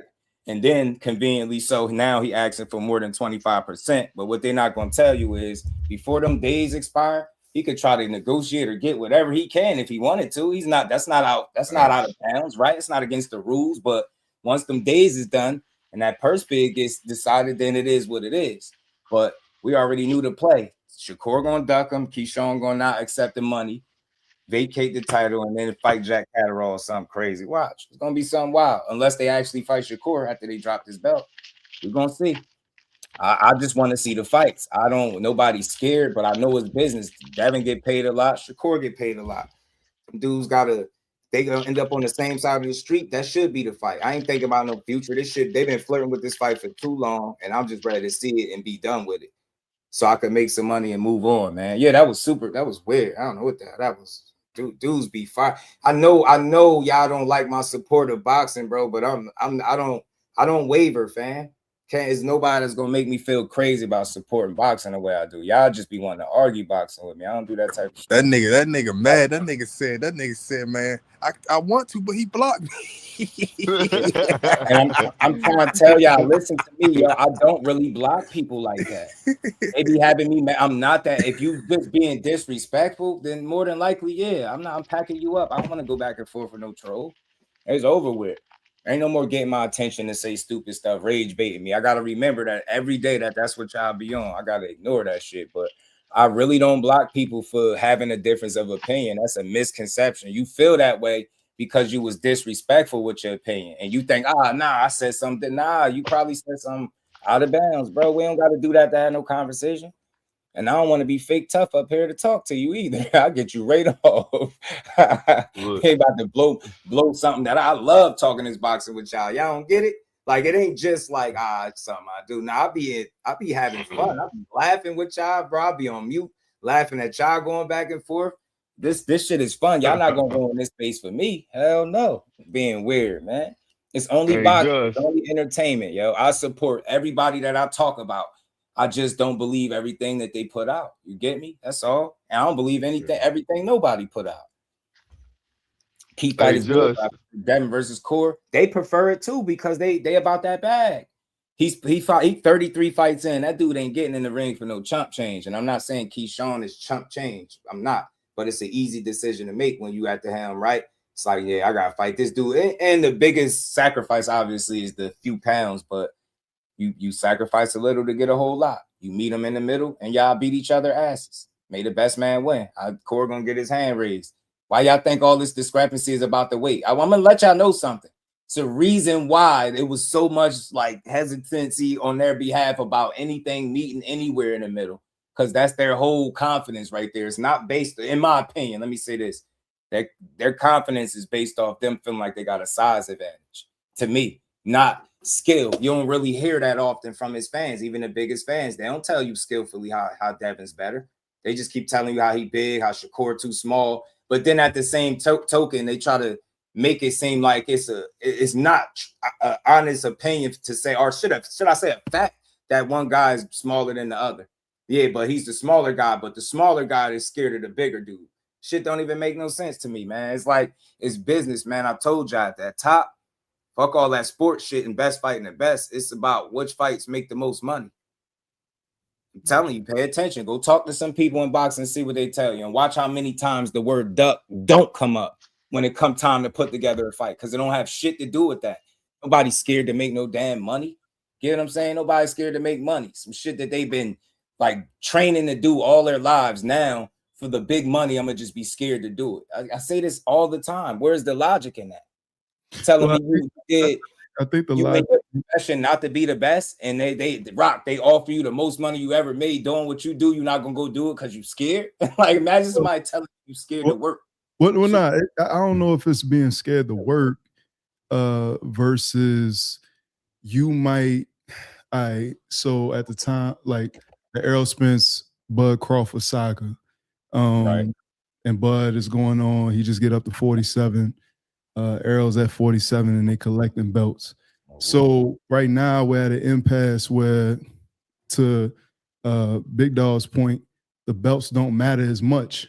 And I think like a fight might being worth 50 mil in 2026 might be worth 75 mil in 2027. So like, I think if anything, that's why the fights get kind of pushed to the side.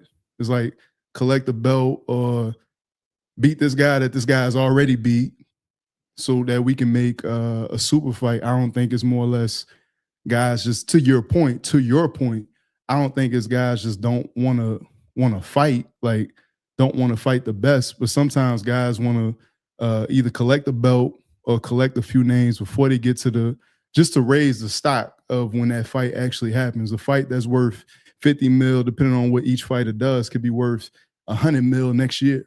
You know what I mean? So I don't know if I don't think it's ducking, but it could be classified as ducking if the wrong media outlets get a hold of it. But a lot of guys just wait till, they at the peak of their powers. It's like an Errol and Bud, wait until they at the peak of their powers and there's nobody else left to fight. Then we finally get up and get it done. You dig what I'm saying? Versus, fights be like hell to get through. It do. Man, it was good, bro. I'm definitely feeling better, man. Feeling better. It don't be, like, even with them. I'm glad you brought that up. Remember, for a while, what was the story? Errol was taking the easy route and Bud was ducking him. They was ducking each other. We see how true that just wasn't. You get what I'm saying? It take a lot of doing, and I think the biggest holdup was how dudes do business. You over there on the PBC side, they do things a certain way. This was a guy coming from over there top. I think they do things a totally different way. And it was a holdup. They even had to stop negotiations. He went, made another fight, and then came back. You get me? I'm telling you, business has stopped way more fights than ducking ever will. And I'm standing on that. To the day I can't speak boxing no more. I'm telling you. Just another talking point. I don't think Core is scared to fight anybody. It's just from the Zuffa. One of the things I took from his Zuffa signing, that he said on it was either Nightcap or it was another platform. It is about part of it is about the bread right now. It's about the bread. It's about how much more I can cash out when I'm done with the sport. And so to your point, I don't think Core ducking anybody. It's just about what financially makes the most sense, especially because he's talking about he gonna retire at 33. He's 29 right now. I don't know how true that is. He might want to take the Andre Ward route. I don't know. But you know, when you talk about the money, that could either hinder or benefit a fight when you're talking about the cachet that a fight can actually like generate, especially now that pay-per-view are kind of like dying off because of the bootlegging, and you kind of going for whatever the guarantee is versus back in the G, they used to fight off the pay-per-view percentages, that and the third. Like, you know, so to your point, I don't think Shakur is ducking anybody. Now, there's some ducks out there, but I don't think Shakur is one of them. Don't get me wrong, man. Guys are smooth strategically, and I get it. People like, well, that's ducking. Nah, it's just not that complex. It's not that simple. It's not that just cut and dry, man. We threw fighters in there the way we want to see fights. They all be burnt out. Get what I'm saying, man? We don't even allow dudes to build, man. Everything is just about a ducking or avoiding. When the whole time, that's what these guys be in it for, man. These fights right here, money makes the world go round, and don't get made. Tony, what's good? Hey guys, what's up? It's been a while. Just sorry I missed some of your streams, bro. It's all good. Oh yeah, for me, this whole ducking narrative needs to, like, this is why fans get like, we don't have new fans in the sport because of this whole ducking, these stupid narratives turn people off and stuff like that. Yeah. And to me, I don't think it's ducking necessarily. It's strategic matchmaking. And we need to not blame the fighter. It's more the promoter doing this. Like, I understand people say it's usually the fighter telling the promoter that they don't want the fight right now, but let's be honest. Usually it's more the promoter convincing the fighter to move away from the fight because the promoter feels another route. Yeah, that happens a lot. It do. That happens a lot. That happens a lot. That's why you got teams in place. All you guys, why is it that fans, hardcore fans or fans in general with boxing, blame the fighter when the target should be the promoter? Because you don't know if the promoter is the one convincing the fighter to move away from the fight. Yeah. But if you're a real fighter, or it could be the man. It could be his team too. It could be his team too. It's a combination of the promoters. Yeah, it could be a lot of sources. It could be a lot of sources. I wanted to say something to you, Jess. What's up, buddy? I hope you get well soon, man. Feel a lot better. Yeah, I'm straight, man. I'm feeling a lot better. Yeah, that's what's up, my guy. That's what's up. But I wanted to say something, man, because I don't want to address the Tank and Maniacs, but I'm gonna address them. And the reason why I'm gonna address them is because of this. Is because they're talking, their narrative right now is that, Shakur, he should have took the DAZN deal and he went to Zuffa. And it's like, hold on. Now you heard in the interview what the man said. See, they're overlooking the situation because they can't have they can't control the narrative by listening actually going off what he says. So what they're saying is, he should have basically signed that first. But hold on, he told you right then and there. They came to the table late. So he was pretty much already, in bed, what I'm saying, with Zuffa. So why would he just all of a sudden, just turn away from them just to go with something that's similar? To a deal that's similar. That doesn't make sense. Yeah. He's already deep in. Nah, but Blue Hustle, man. Well, hold on 1 second. Hold on 1 second. I got you, fam. I got you, Rich. But also, another thing too, I want to point out, the talking points is, just like when you were talking about the shorts earlier. What I wanted to bring to his outfit.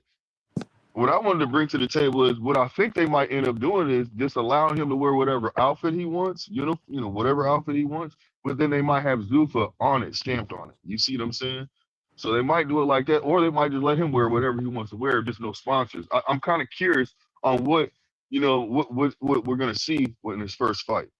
You gonna see what you've been seeing? Him wear the shit that he been wearing? That shit ain't gonna change. But with all the sponsors too, or what? Or just him just wearing? I would think so. That's what I was wondering. Zuffa I gonna think be it's business as usual, man. Because they not about to restrict that man from getting, doing what he do. I wouldn't be surprised if you seen a Zuffa logo though, nowhere. But Yeah, but that's what I was thinking. I would assume that he would just have. They would say, "Okay, throw a Zuffa logo on there. We don't care. You do what you want to do. You've earned, you know what I'm saying, the right to do what you want to do, and we appreciate you. Come on over." Because right now, in my opinion, he is the face of Zuffa right now. You see what I'm saying? Hey, Blue. This is the thing, right? Yeah. They complaining because he signed the Zuffa first, right? But Yeah. these same niggas that preach loyalty and stuff like that, Tank loyal to Al Heyman and all this wild shit. So who to say that Shakur wasn't loyal to Turkey by signing that deal? You know what I'm Hey, saying? that's true. That's So true. 'Cause he's been these putting same them in niggas that fights. preach loyalty and all this type of shit, but come on, man. You gotta read between shout the out lines, to We man. Fight All Night. I see you, bro. Yeah, I don't doubt that, but I'm just saying he gonna wear the shit that he been wearing is what I'm saying. Like it's gonna be pretty much on par with what we've been seeing. He's still gonna have his individuality, is what I'm saying. Like a lot of people thought they was just gonna all be that black and white Zuffa stuff. I said that even way before he even gave any details that I knew that wasn't gonna be the case with him. I just couldn't see that. I couldn't see him doing that. Yeah, I mean, But you know how many times you have people that proud of Newark. That's one thing about it, boy. You gonna see that somewhere on the trunks. Usually always on the belt line. Yeah.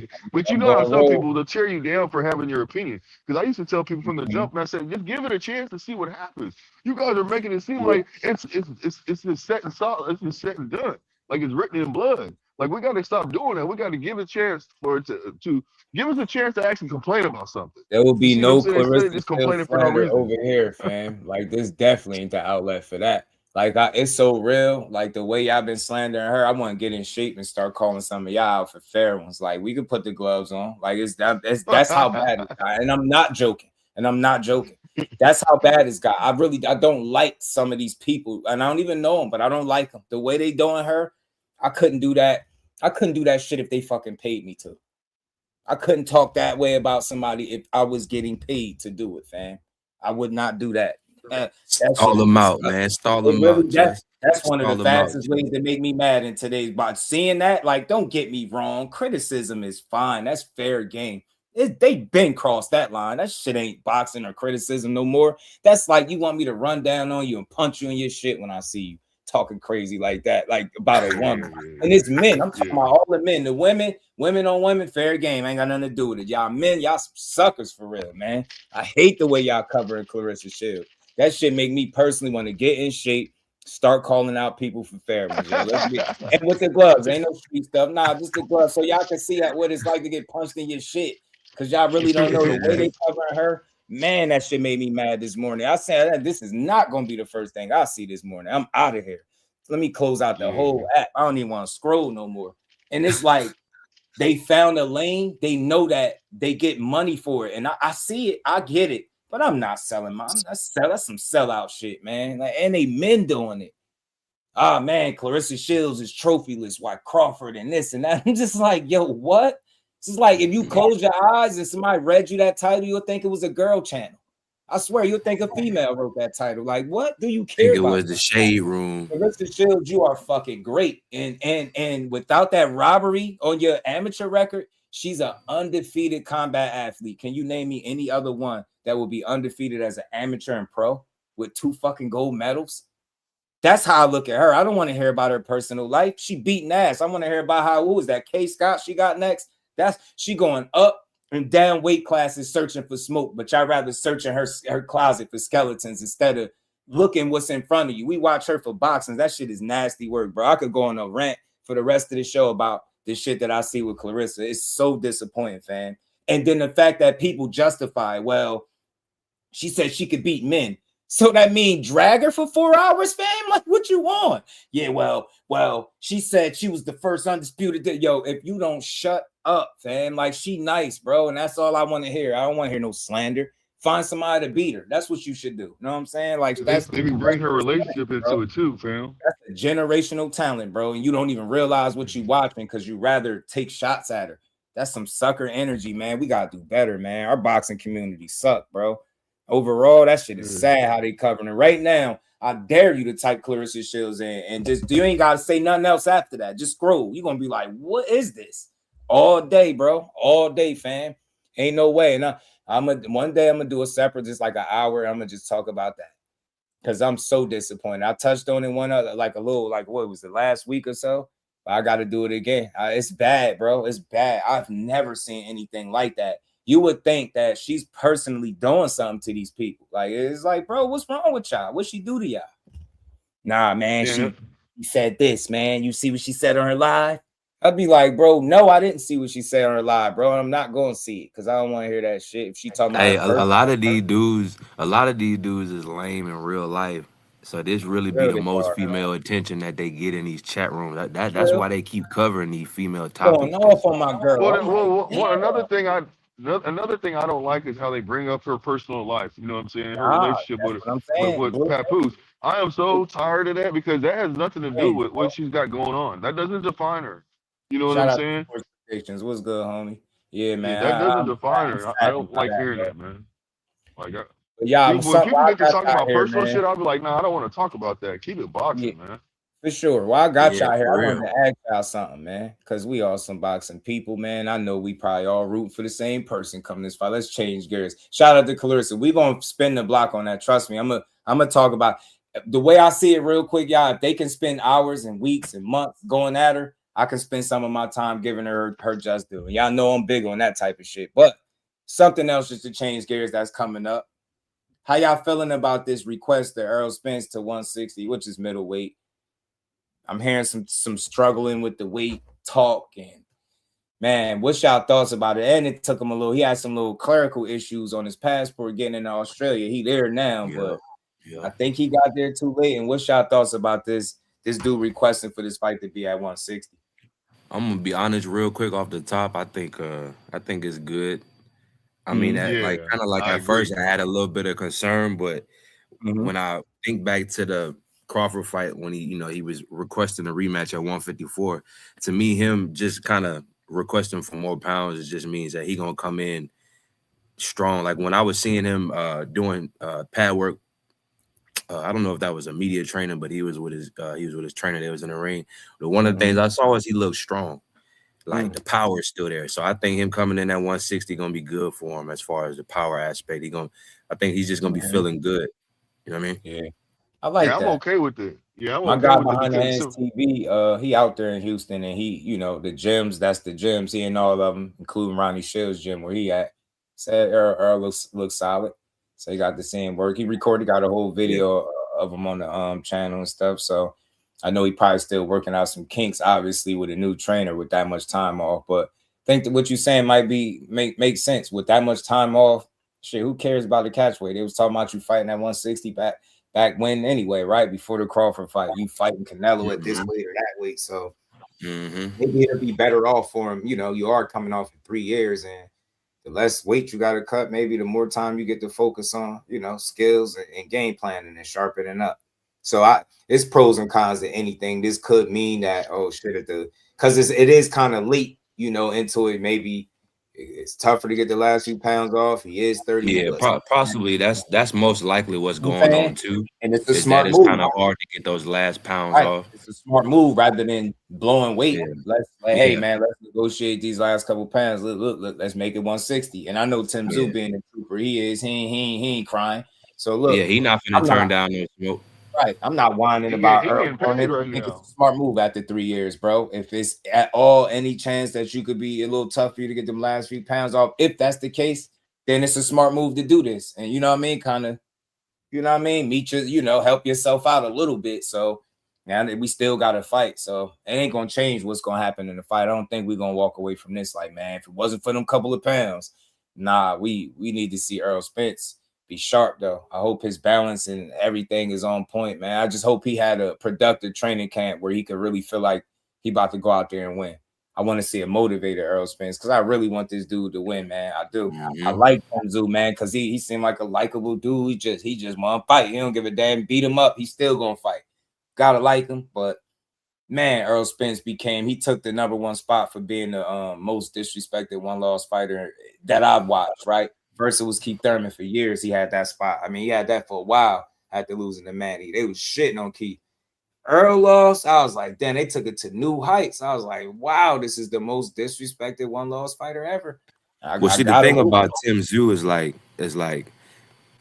my only because I like Tim too. I think he's a hard worker, and he really doesn't like to give excuses, and he doesn't mind like giving his all in the gym. I've seen a lot of training footage from Tim, but my biggest concern is through the first Fedor fight, the Bachram fight, and then the rematch. He's fought the same style. I have not seen him adjust or change the style. So for me, that's kind of my biggest concern. I'm back at EJ, but just to kind of give, bones for both fighters, it's like I'm kind of concerned on the Tim Tszyu side because I've yet to see him change his style. He's still a come forward fighter. He's going to try to open you up, and then he's going to try to land a bunch of big shots and get you out of there. That's his main thing. He likes to come forward and feint, maybe do some step back and lean backs.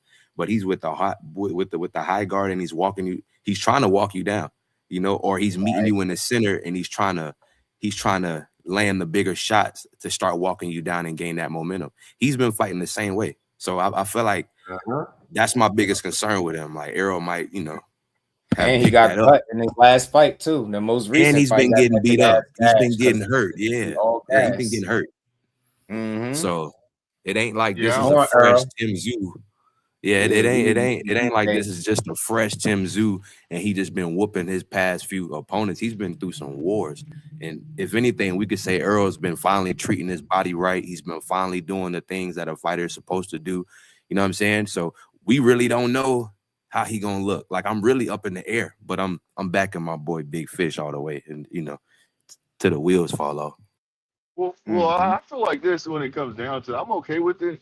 With him fighting at 160, and I'm really okay with it because simple fact is the other team is okay with it. And now if they had any problems with it, then I guess I would be like, you know what, he did have time, and I'm just gonna, because I'm a boxing fan, I'm just gonna be honest and say he did have time, and say he should have made weight.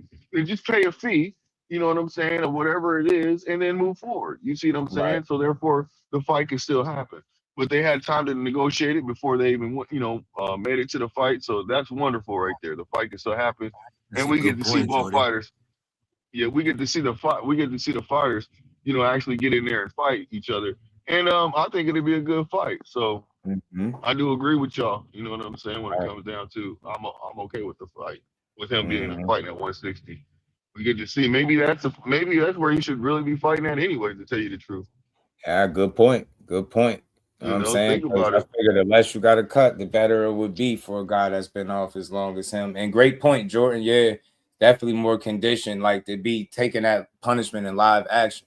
There's going to be Errol Spence getting hit hard for real with no headgear on for the first time in 3 years. So that's something to think about. I just hope he's fully prepared and he had the best kind of training camp that he could have, man. Because with those things being intact, I feel like he give himself a fair shot, man, for real. Because outside of the wishful thinking and being a big supporter, you want to see this dude win. Like, I think you got to be weird to be rooting against him unless Tim Tszyu's your guy, and that's cool. But you got to want to see this dude win, right? Especially how he took a bad loss. We get it. Do you think that? But damn, we want to see you ride out in the sunset. I love to see him retire. And to think that somebody as big as Errol Spence was at 147, bro, that's literally crazy. 8 more pounds than where I'm at right now. That's crazy. Well, do you think that he's been sparring Brian Norman Jr. though? Because Brian Norman Jr. got power.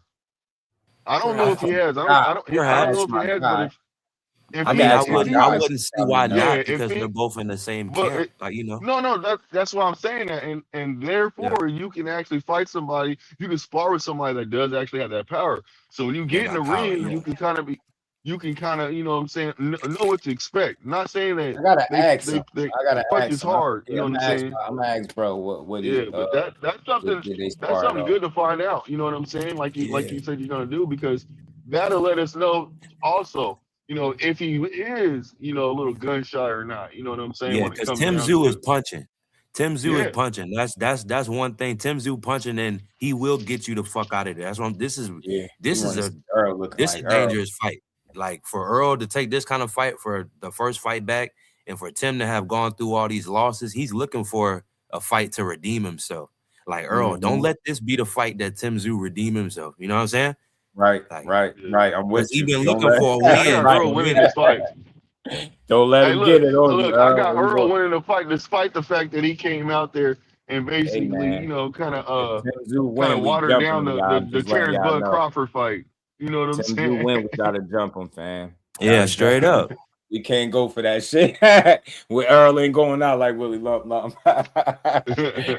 man. But I'm glad this fight coming, man. But I think he could. Maybe the time off has done him some good too. I think it's pros and cons to that. When you're on the constant grind and you know he wasn't living exactly right too, beating his body up, and then got the nerve to get tossed from a car and come back and still not take tune-ups. Bro, crazy anyway. So he needed some time off. Yeah, Earl needed time off from All himself. facts. Bro was wild. All facts. Bro got tossed from a damn car, and face all fucked up, teeth broke. They say he still was talking about fighting or something, like under the anesthesia and shit. So man, he is the truth, man. You needed the time off from yourself, maybe time to kind of reset a little bit. Your lifestyle choices caught up to you. And Man. also Conor, too, just if you saw that interview where he was talking about the time that he took off, he was talking about how he took up soccer. You know what I'm saying? Yeah. So we might see some better footwork. You know what I mean? Right. Like, cause he kind of made that a point where he was like, yeah, I've been taking up soccer. So maybe that might be something incorporated into just, you know, him having some smooth footwork, some smooth pivot game, some good step around game. Right. You know what I mean? Doza and Andres Katsarakis. Shout out to JB. Shout out to JB. You would be correct, I believe, man. I just don't remember part of my memory sometimes, but man, bro was chopping it up. I think he told me some of the guys he was working with. Cause like I said, that's why I be calling him boots to the ground Mo. He be in the gyms for real. And some of the questions that we be asking, he be, you know what I mean? Like he just was obviously in Jay Prince gym. You know what I mean? Asking some questions, getting a little scoop. And so far, everything he said has been panning out. So we're gonna see. Now we waiting to see if this belt gonna end up being something talked about come Monday, because that's what he said over there too. So we'll see. Come back looking like Devin Haney with footwork. Hell Hey, nah. Damon Wester, facts. That's kind of what I'm saying. Damon is like, I don't know how Errol gonna come back, because it seems like you can lie to the interviewer, you can lie to the fans, but you can't lie to yourself. So if he's saying that he's been treating his body right this time off, we got to take that, you know what I'm saying, as 100. And then again, he said he picked up soccer, and he made a point about that. He was trying to drive that home. So again, I feel like we're gonna see some better footwork. We're gonna see maybe some different wrinkles out of Errol in this fight. Who knows? Another frame of reference is looking at how he came against Ugas. You know, he was down for a while in between his fight before Ugas. I can't remember if it was Mikey or somebody else. And then jumping into the fight with Ugas, obviously he would have took the Manny fight, but Manny lost to Ugas, so he took the Ugas fight. And people were wondering how he was going to look against Ugas. Now, mind you, the layoff wasn't as long, but if the track record shows, you know, EJ is going to come back, obviously show some ring rust. Obviously, you know, with him requesting to fight at 160, he had a little trouble making, you know, 154, which is a 3-year layoff. That's expected. You dig what I'm saying? Because he wasn't shy about not actually being in the gym. You know, Shout out to JB being in the loop. so he wasn't shy about not being as big of a gym rat in this layoff as he was prior, you know, when he got in the car accident. So and I've actually seen Errol train live when he was training in DeSoto, Texas. And you know, watching the videos that I've actually watched, you know, it looked like he's in great spirits and he's ready to come back. And obviously him fighting a guy like Tszyu, who's going to throw a lot of punches, he ready to get back in there and bang. I'm a big EJ fan, so I'm definitely rooting for him and wanting him to look not even like the old EJ, but just look like he's ready to come back and compete for straps. You dig what I'm saying? So yeah, I think if the track record shows based off of how he looked after that crazy car accident, and then he come back, he get the eye injury, but he still comes back against you guys and looks good, I think he'll look good against Tszyu, especially if he's coming in at a weight he comfortable with.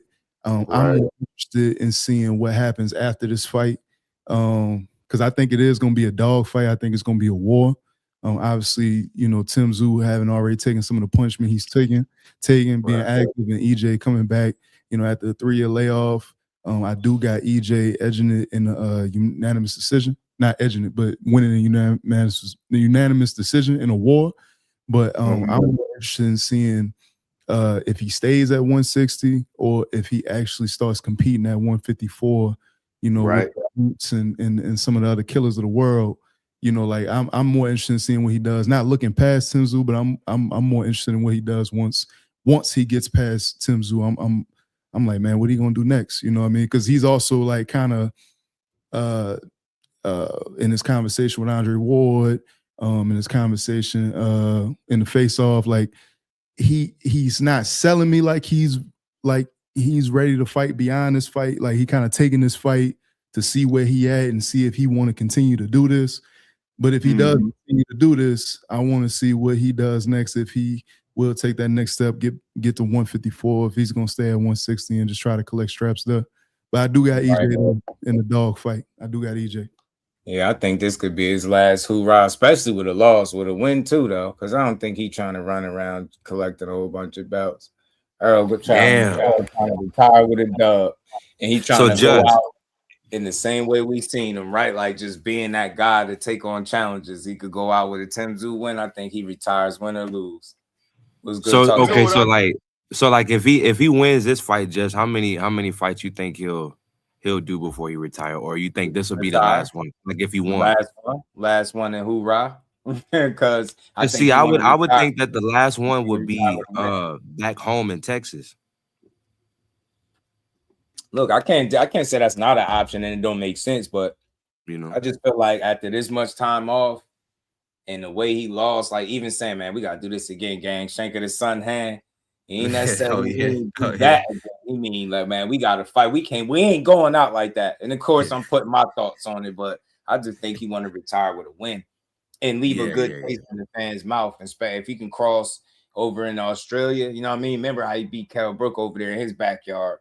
He can go over there and do the same thing that Tim's doing, retire. I think he'd be satisfied because it'll be really hard for me to see him at 36 really trying to make a run for some belts. Like, ain't no way in hell I'm letting him sell me that young boy's dream, that young man's dream. Yeah, I want to undisputed. Yeah, for sure. In your stomach myself if you try to sell me that shit. And then honestly, you know what I think?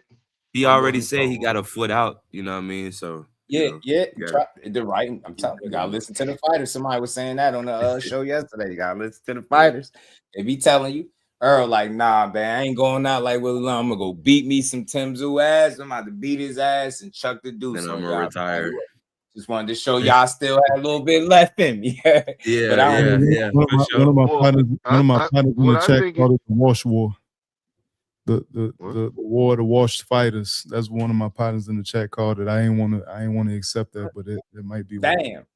Damn. Wash war.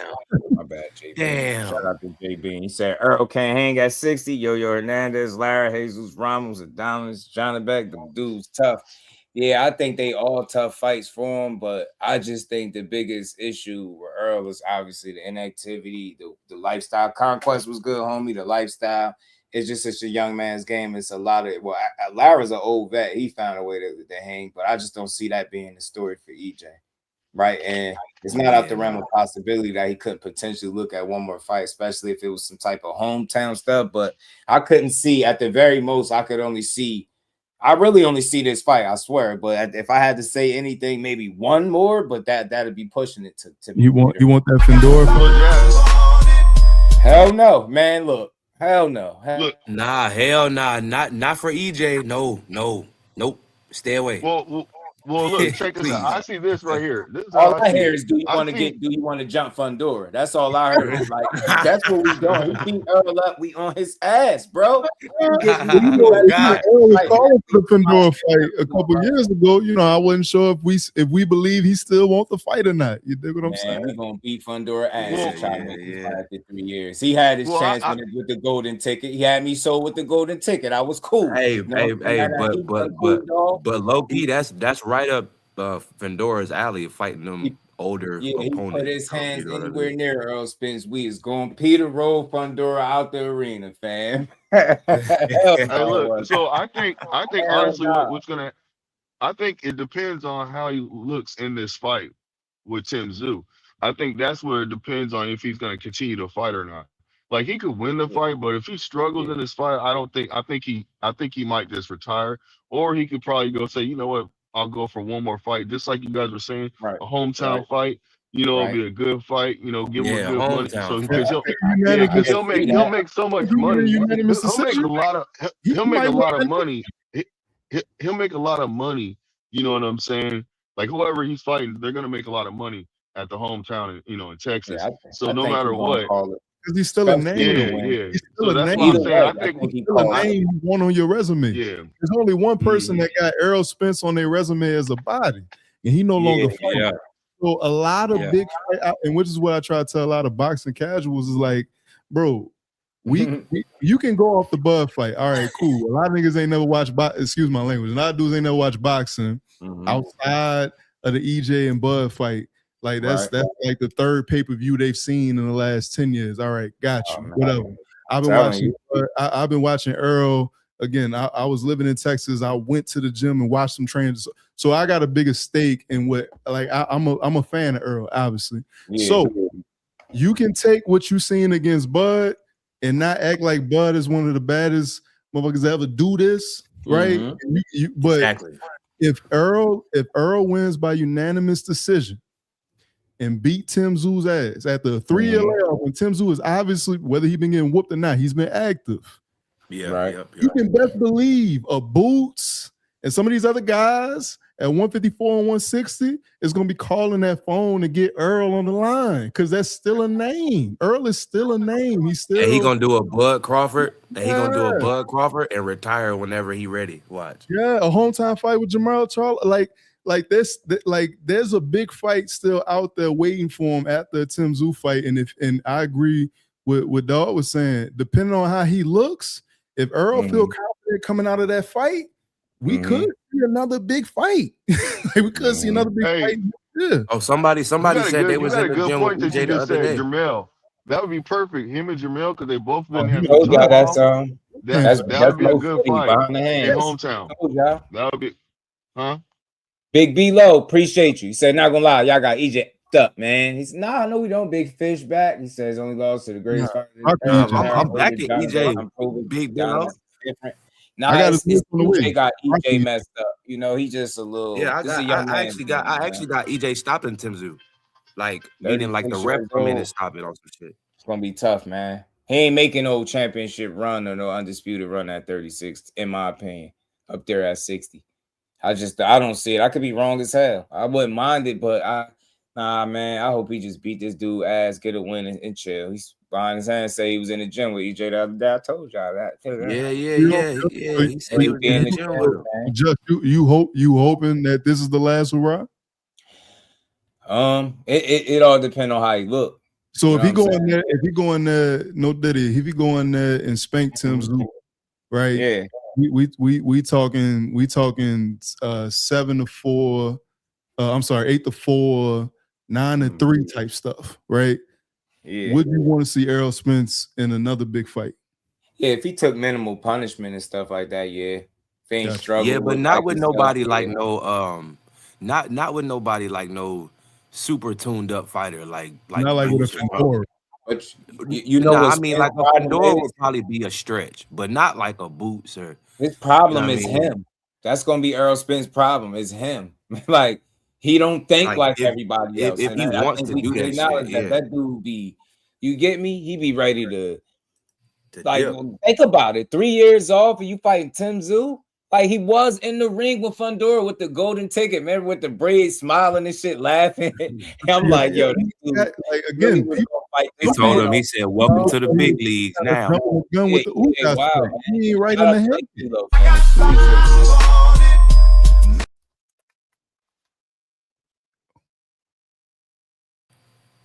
Behind the hand said EJ will end his career at 160 in Dallas. Hey, bro, I'm believing you, bro.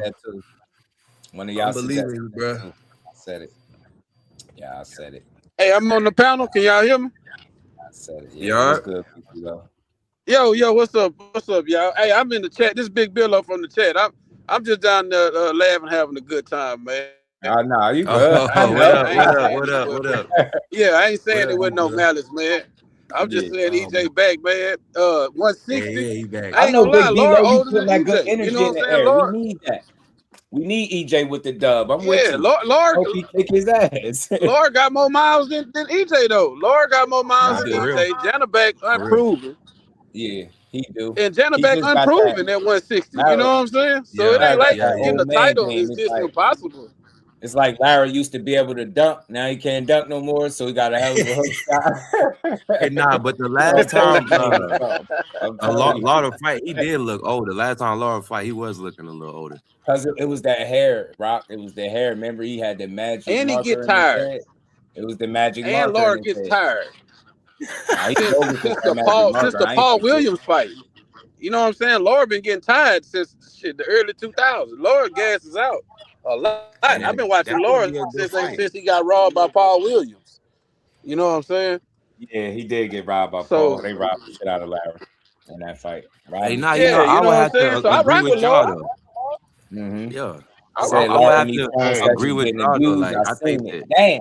Said Larry out there Hey. getting abused in the sparring session. he getting abused and sparring. Yeah, man. Damn. EJ, that's the thing. His fans is more loyal because I just think he's a solid guy, and a loss is not going to change people from rocking with him. It's good to see people back out talking that. Nah, I think some of these people disappeared because they was past being EJ fans. They was haters of another fighter.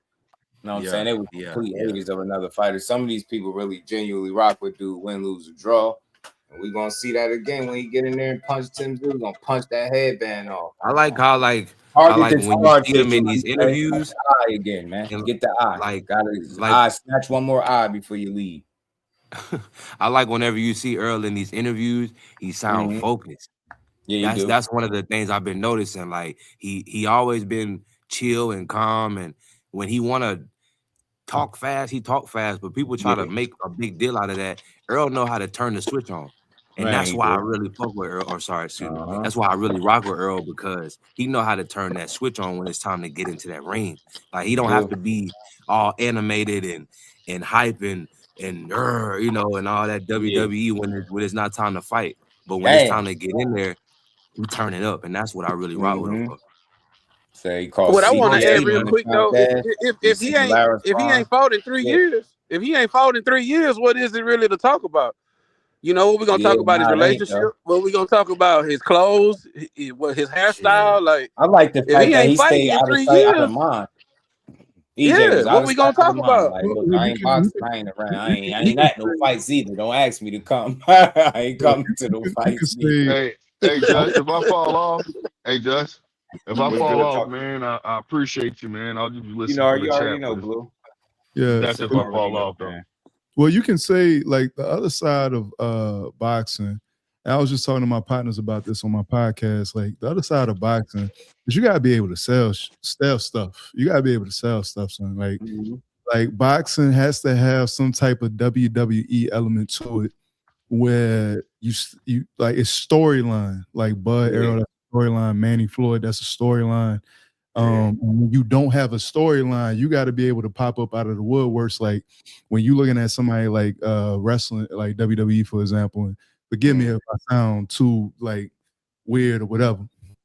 You gotta, if somebody like Stone Cold Steve Austin take off for a year, but then you watching a random WWE event, even if you don't even watch it, but it run across your YouTube, Stone Cold came back after a year. When you hear that glass break, it's gonna mean something to you. So imagine that glass break, and he come running down on the 4-wheeler. He get in the ring. You don't say nothing when you know what, like you like I think a lot of fighters. And to the point, that's never like Errol's never been somebody to like really sell a fight. Like Errol don't sell fights. Like I think watching him trying to promote the Bud fight was funny for the most part, because it's like dog, you're really reaching to try to sell this fight. You know, we don't really see him do shit. I think the only fight that I would have really sold, the only fight that Errol could have really like sold without trying to me is if he had made the Keith Thurman fight, because him and Keith Thurman had so many words. But outside of that, like even when he was about to fight Sean Porter, he said Sean Porter couldn't sell out a Golden Corral or something like that. Like EJ, that guy. But when you've taken 3 years off, you wanna like.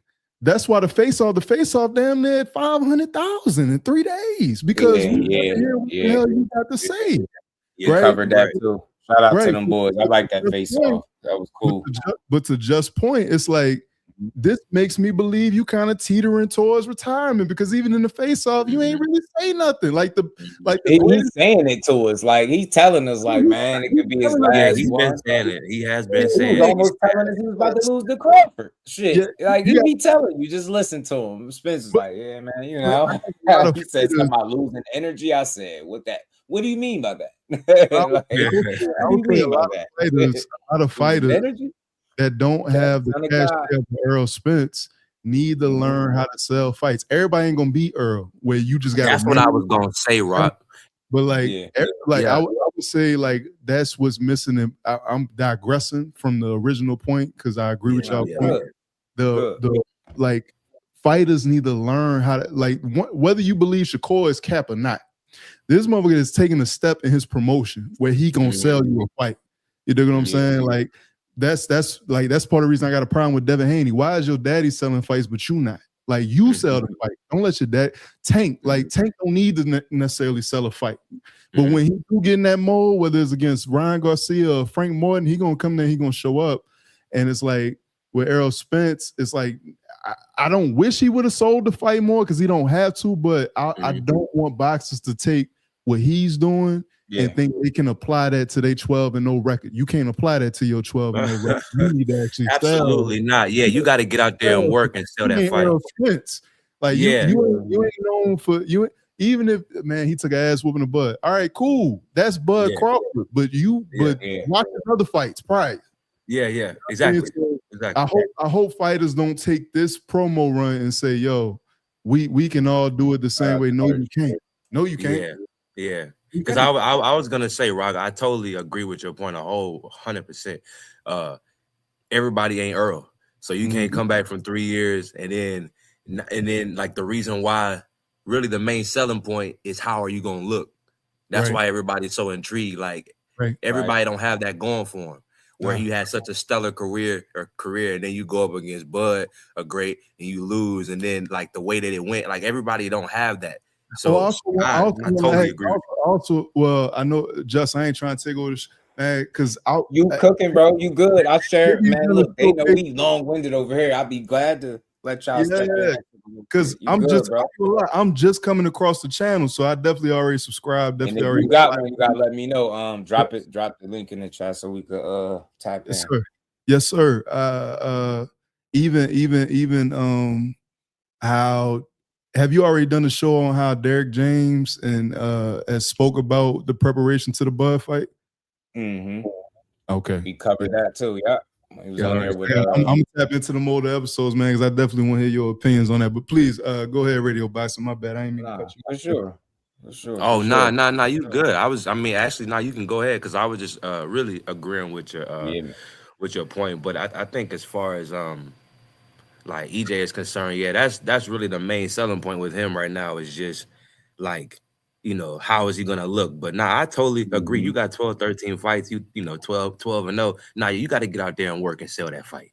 You can't, you know, you can't sit back and try to act like everybody gonna be long. Come out there with fights trying to you don't get that off. And even Usyk and Loma, they had to spank people. They had to get people out of there to even get people to respect their 12 and 13-0. So please, the younger generation, do not take what Errol is doing as promotion and say, yeah, I can do it. Because don't do that. That's Errol Spence. Like like Errol Spence from the time that he whooped on Kell Brook and all his bodies leading up to that. But you ain't like, I was at the Star when he fought damn, I forgot my dude's name, but I was at the Star when after he beat Kell Brook in his first fight at the Star in Frisco. I was there, like I seen it. I was there. Right. You know what I mean? Like, and then I went to the AT&T Stadium. So you can't do that.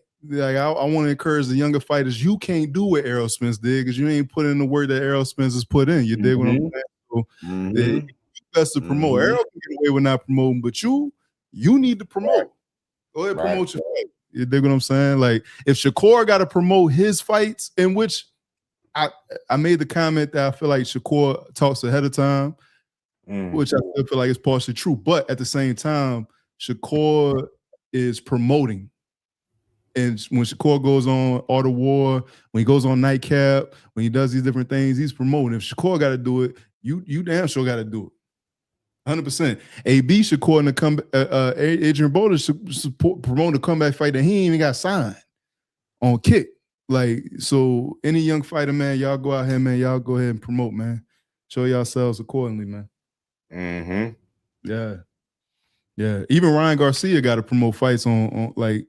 He been promoting. He just signed a Conor Benn fight, but best believe he been promoting for his next fight, being on stream and this and the thing. So y'all can't do what Errol's do. Y'all can't do what Errol do. You can't do what Bud do. Y'all not just gonna get a Canelo fight out the woodworks.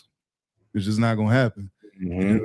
And so I mean, I'm not mad that Errol hasn't necessarily promoted this fight crazy because that's not his style. Thing, right? Yeah, it's not his style. And at the end of the day, we don't watch because it's Errol Spence for better or for worse. I just don't want younger fighters trying to take that formula and thinking like if Hitchins got to get out here and he started talking about he better than Canelo. I said, yeah, he promoting. Just gotta get out here. I ain't mad. You can't do that. I'm sorry. You can't do that. I got you, Hitchins. I see you, man. I get it. So shout out to everybody, man. We damn near 4.5 hours in. Y'all hit that like button, man, as we wrap up. We're gonna come back on early again tomorrow, man. We're gonna close the week out. I'm gonna review the Hitchins stuff. I didn't even get to cover it today, but we'll get back to it. This is a rarity. Man, just appreciate you letting me up on here, bro. You know, we trying to appreciate you, big dog. Always the lies, you know what I'm saying? We trying to kill the lies. Yeah, while having fun with it.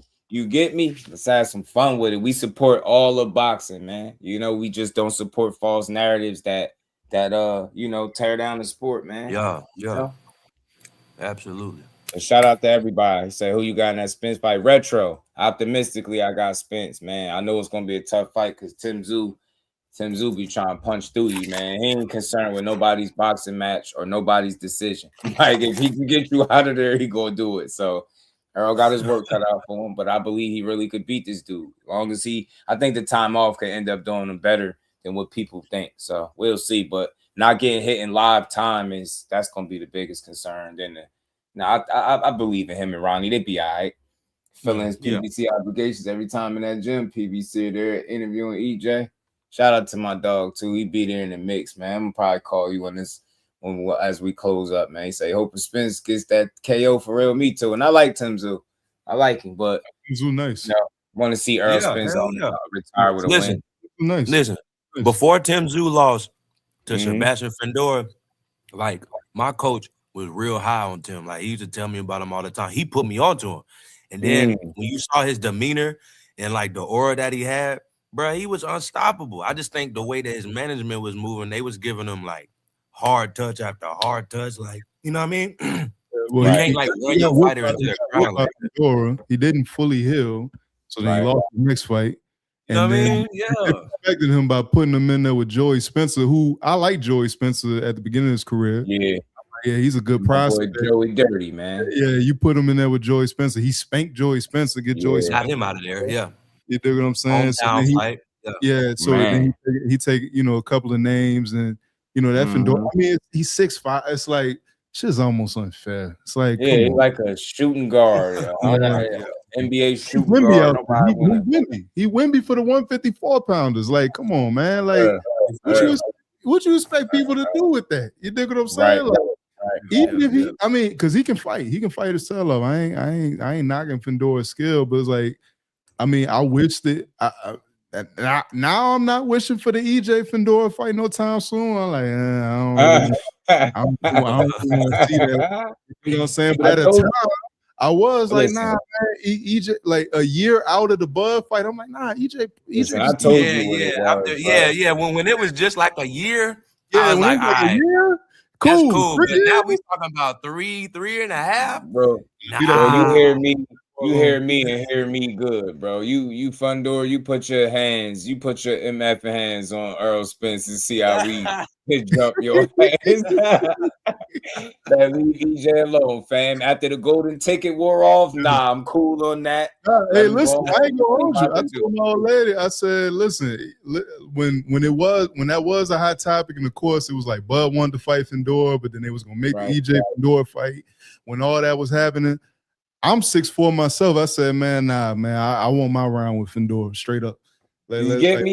And I'll be right there. We jumping. Ain't no fair. We gotta get him. Man, ain't gonna be no fair fight. EJ in person. EJ not a tall. That's not a heavyweight reach. Don't nobody want to get punched from 4 or 5 feet away. I'm 6'4". I can see Fundor. Let's make it. You know what I'm saying? I throw the mitts, man. I ain't, you know what I mean? I mean, I'll punching people from unrealistic distances away. Nah. And then who the fuck taught him how to box? Nah, bro. Flag on the play. Somebody taught Fundor to not just go in there brawling and use the long reach, the 80-something inches. Nah, fam. Jump him. Not a fair one, because that shit is not a fair fight. Because I've actually seen Fundor in person. To be that tall and still make 154, what kind of crack are you smoking? Like you smoking? I always got this joke. He got the lettuce wrap diet, bro. They eating that boy eating lettuce. Motherfucker just not eating at all. That's what it is. He just not eating at all. He going through like the last 3 weeks. He going through the last 3 weeks eating saltine crackers and water and berries, bro. Yeah, like bro, dead ass. He literally eating saltine crackers and drinking water. That's it. I'm telling you, they like Fundor. There's no way. I seen that man in person. I told my old lady, I said, there's no way this dude makes 154. Like at 6'4", 6'5", there's no, like he literally has to be eating nothing during training camp year round. He eats like an Ethiopian, bro. He don't eat nothing. It's right. It's like, his daughter. Right, I mean, not his daughter, his sister right there with him. Man. Gabby, you ain't low. We see you ain't eating either. Know what I'm saying? Y'all both starving.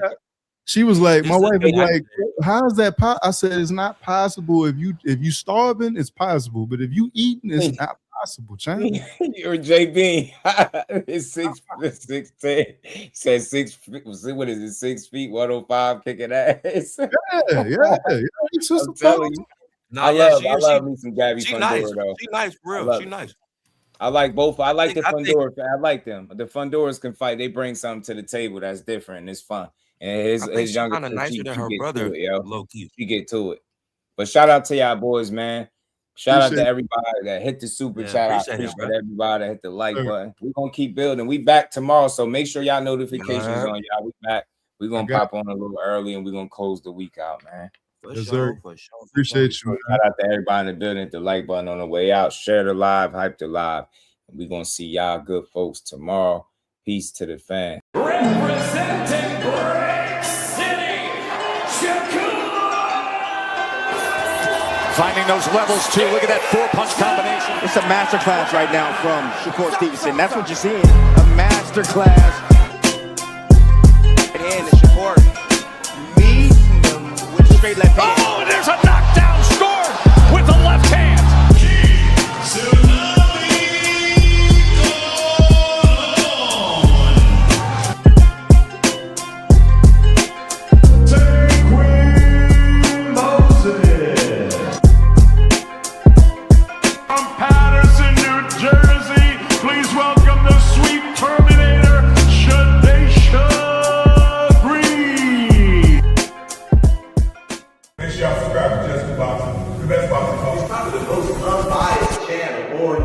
Right now, we're going to give him his just due. Shout out to my brother Just Due.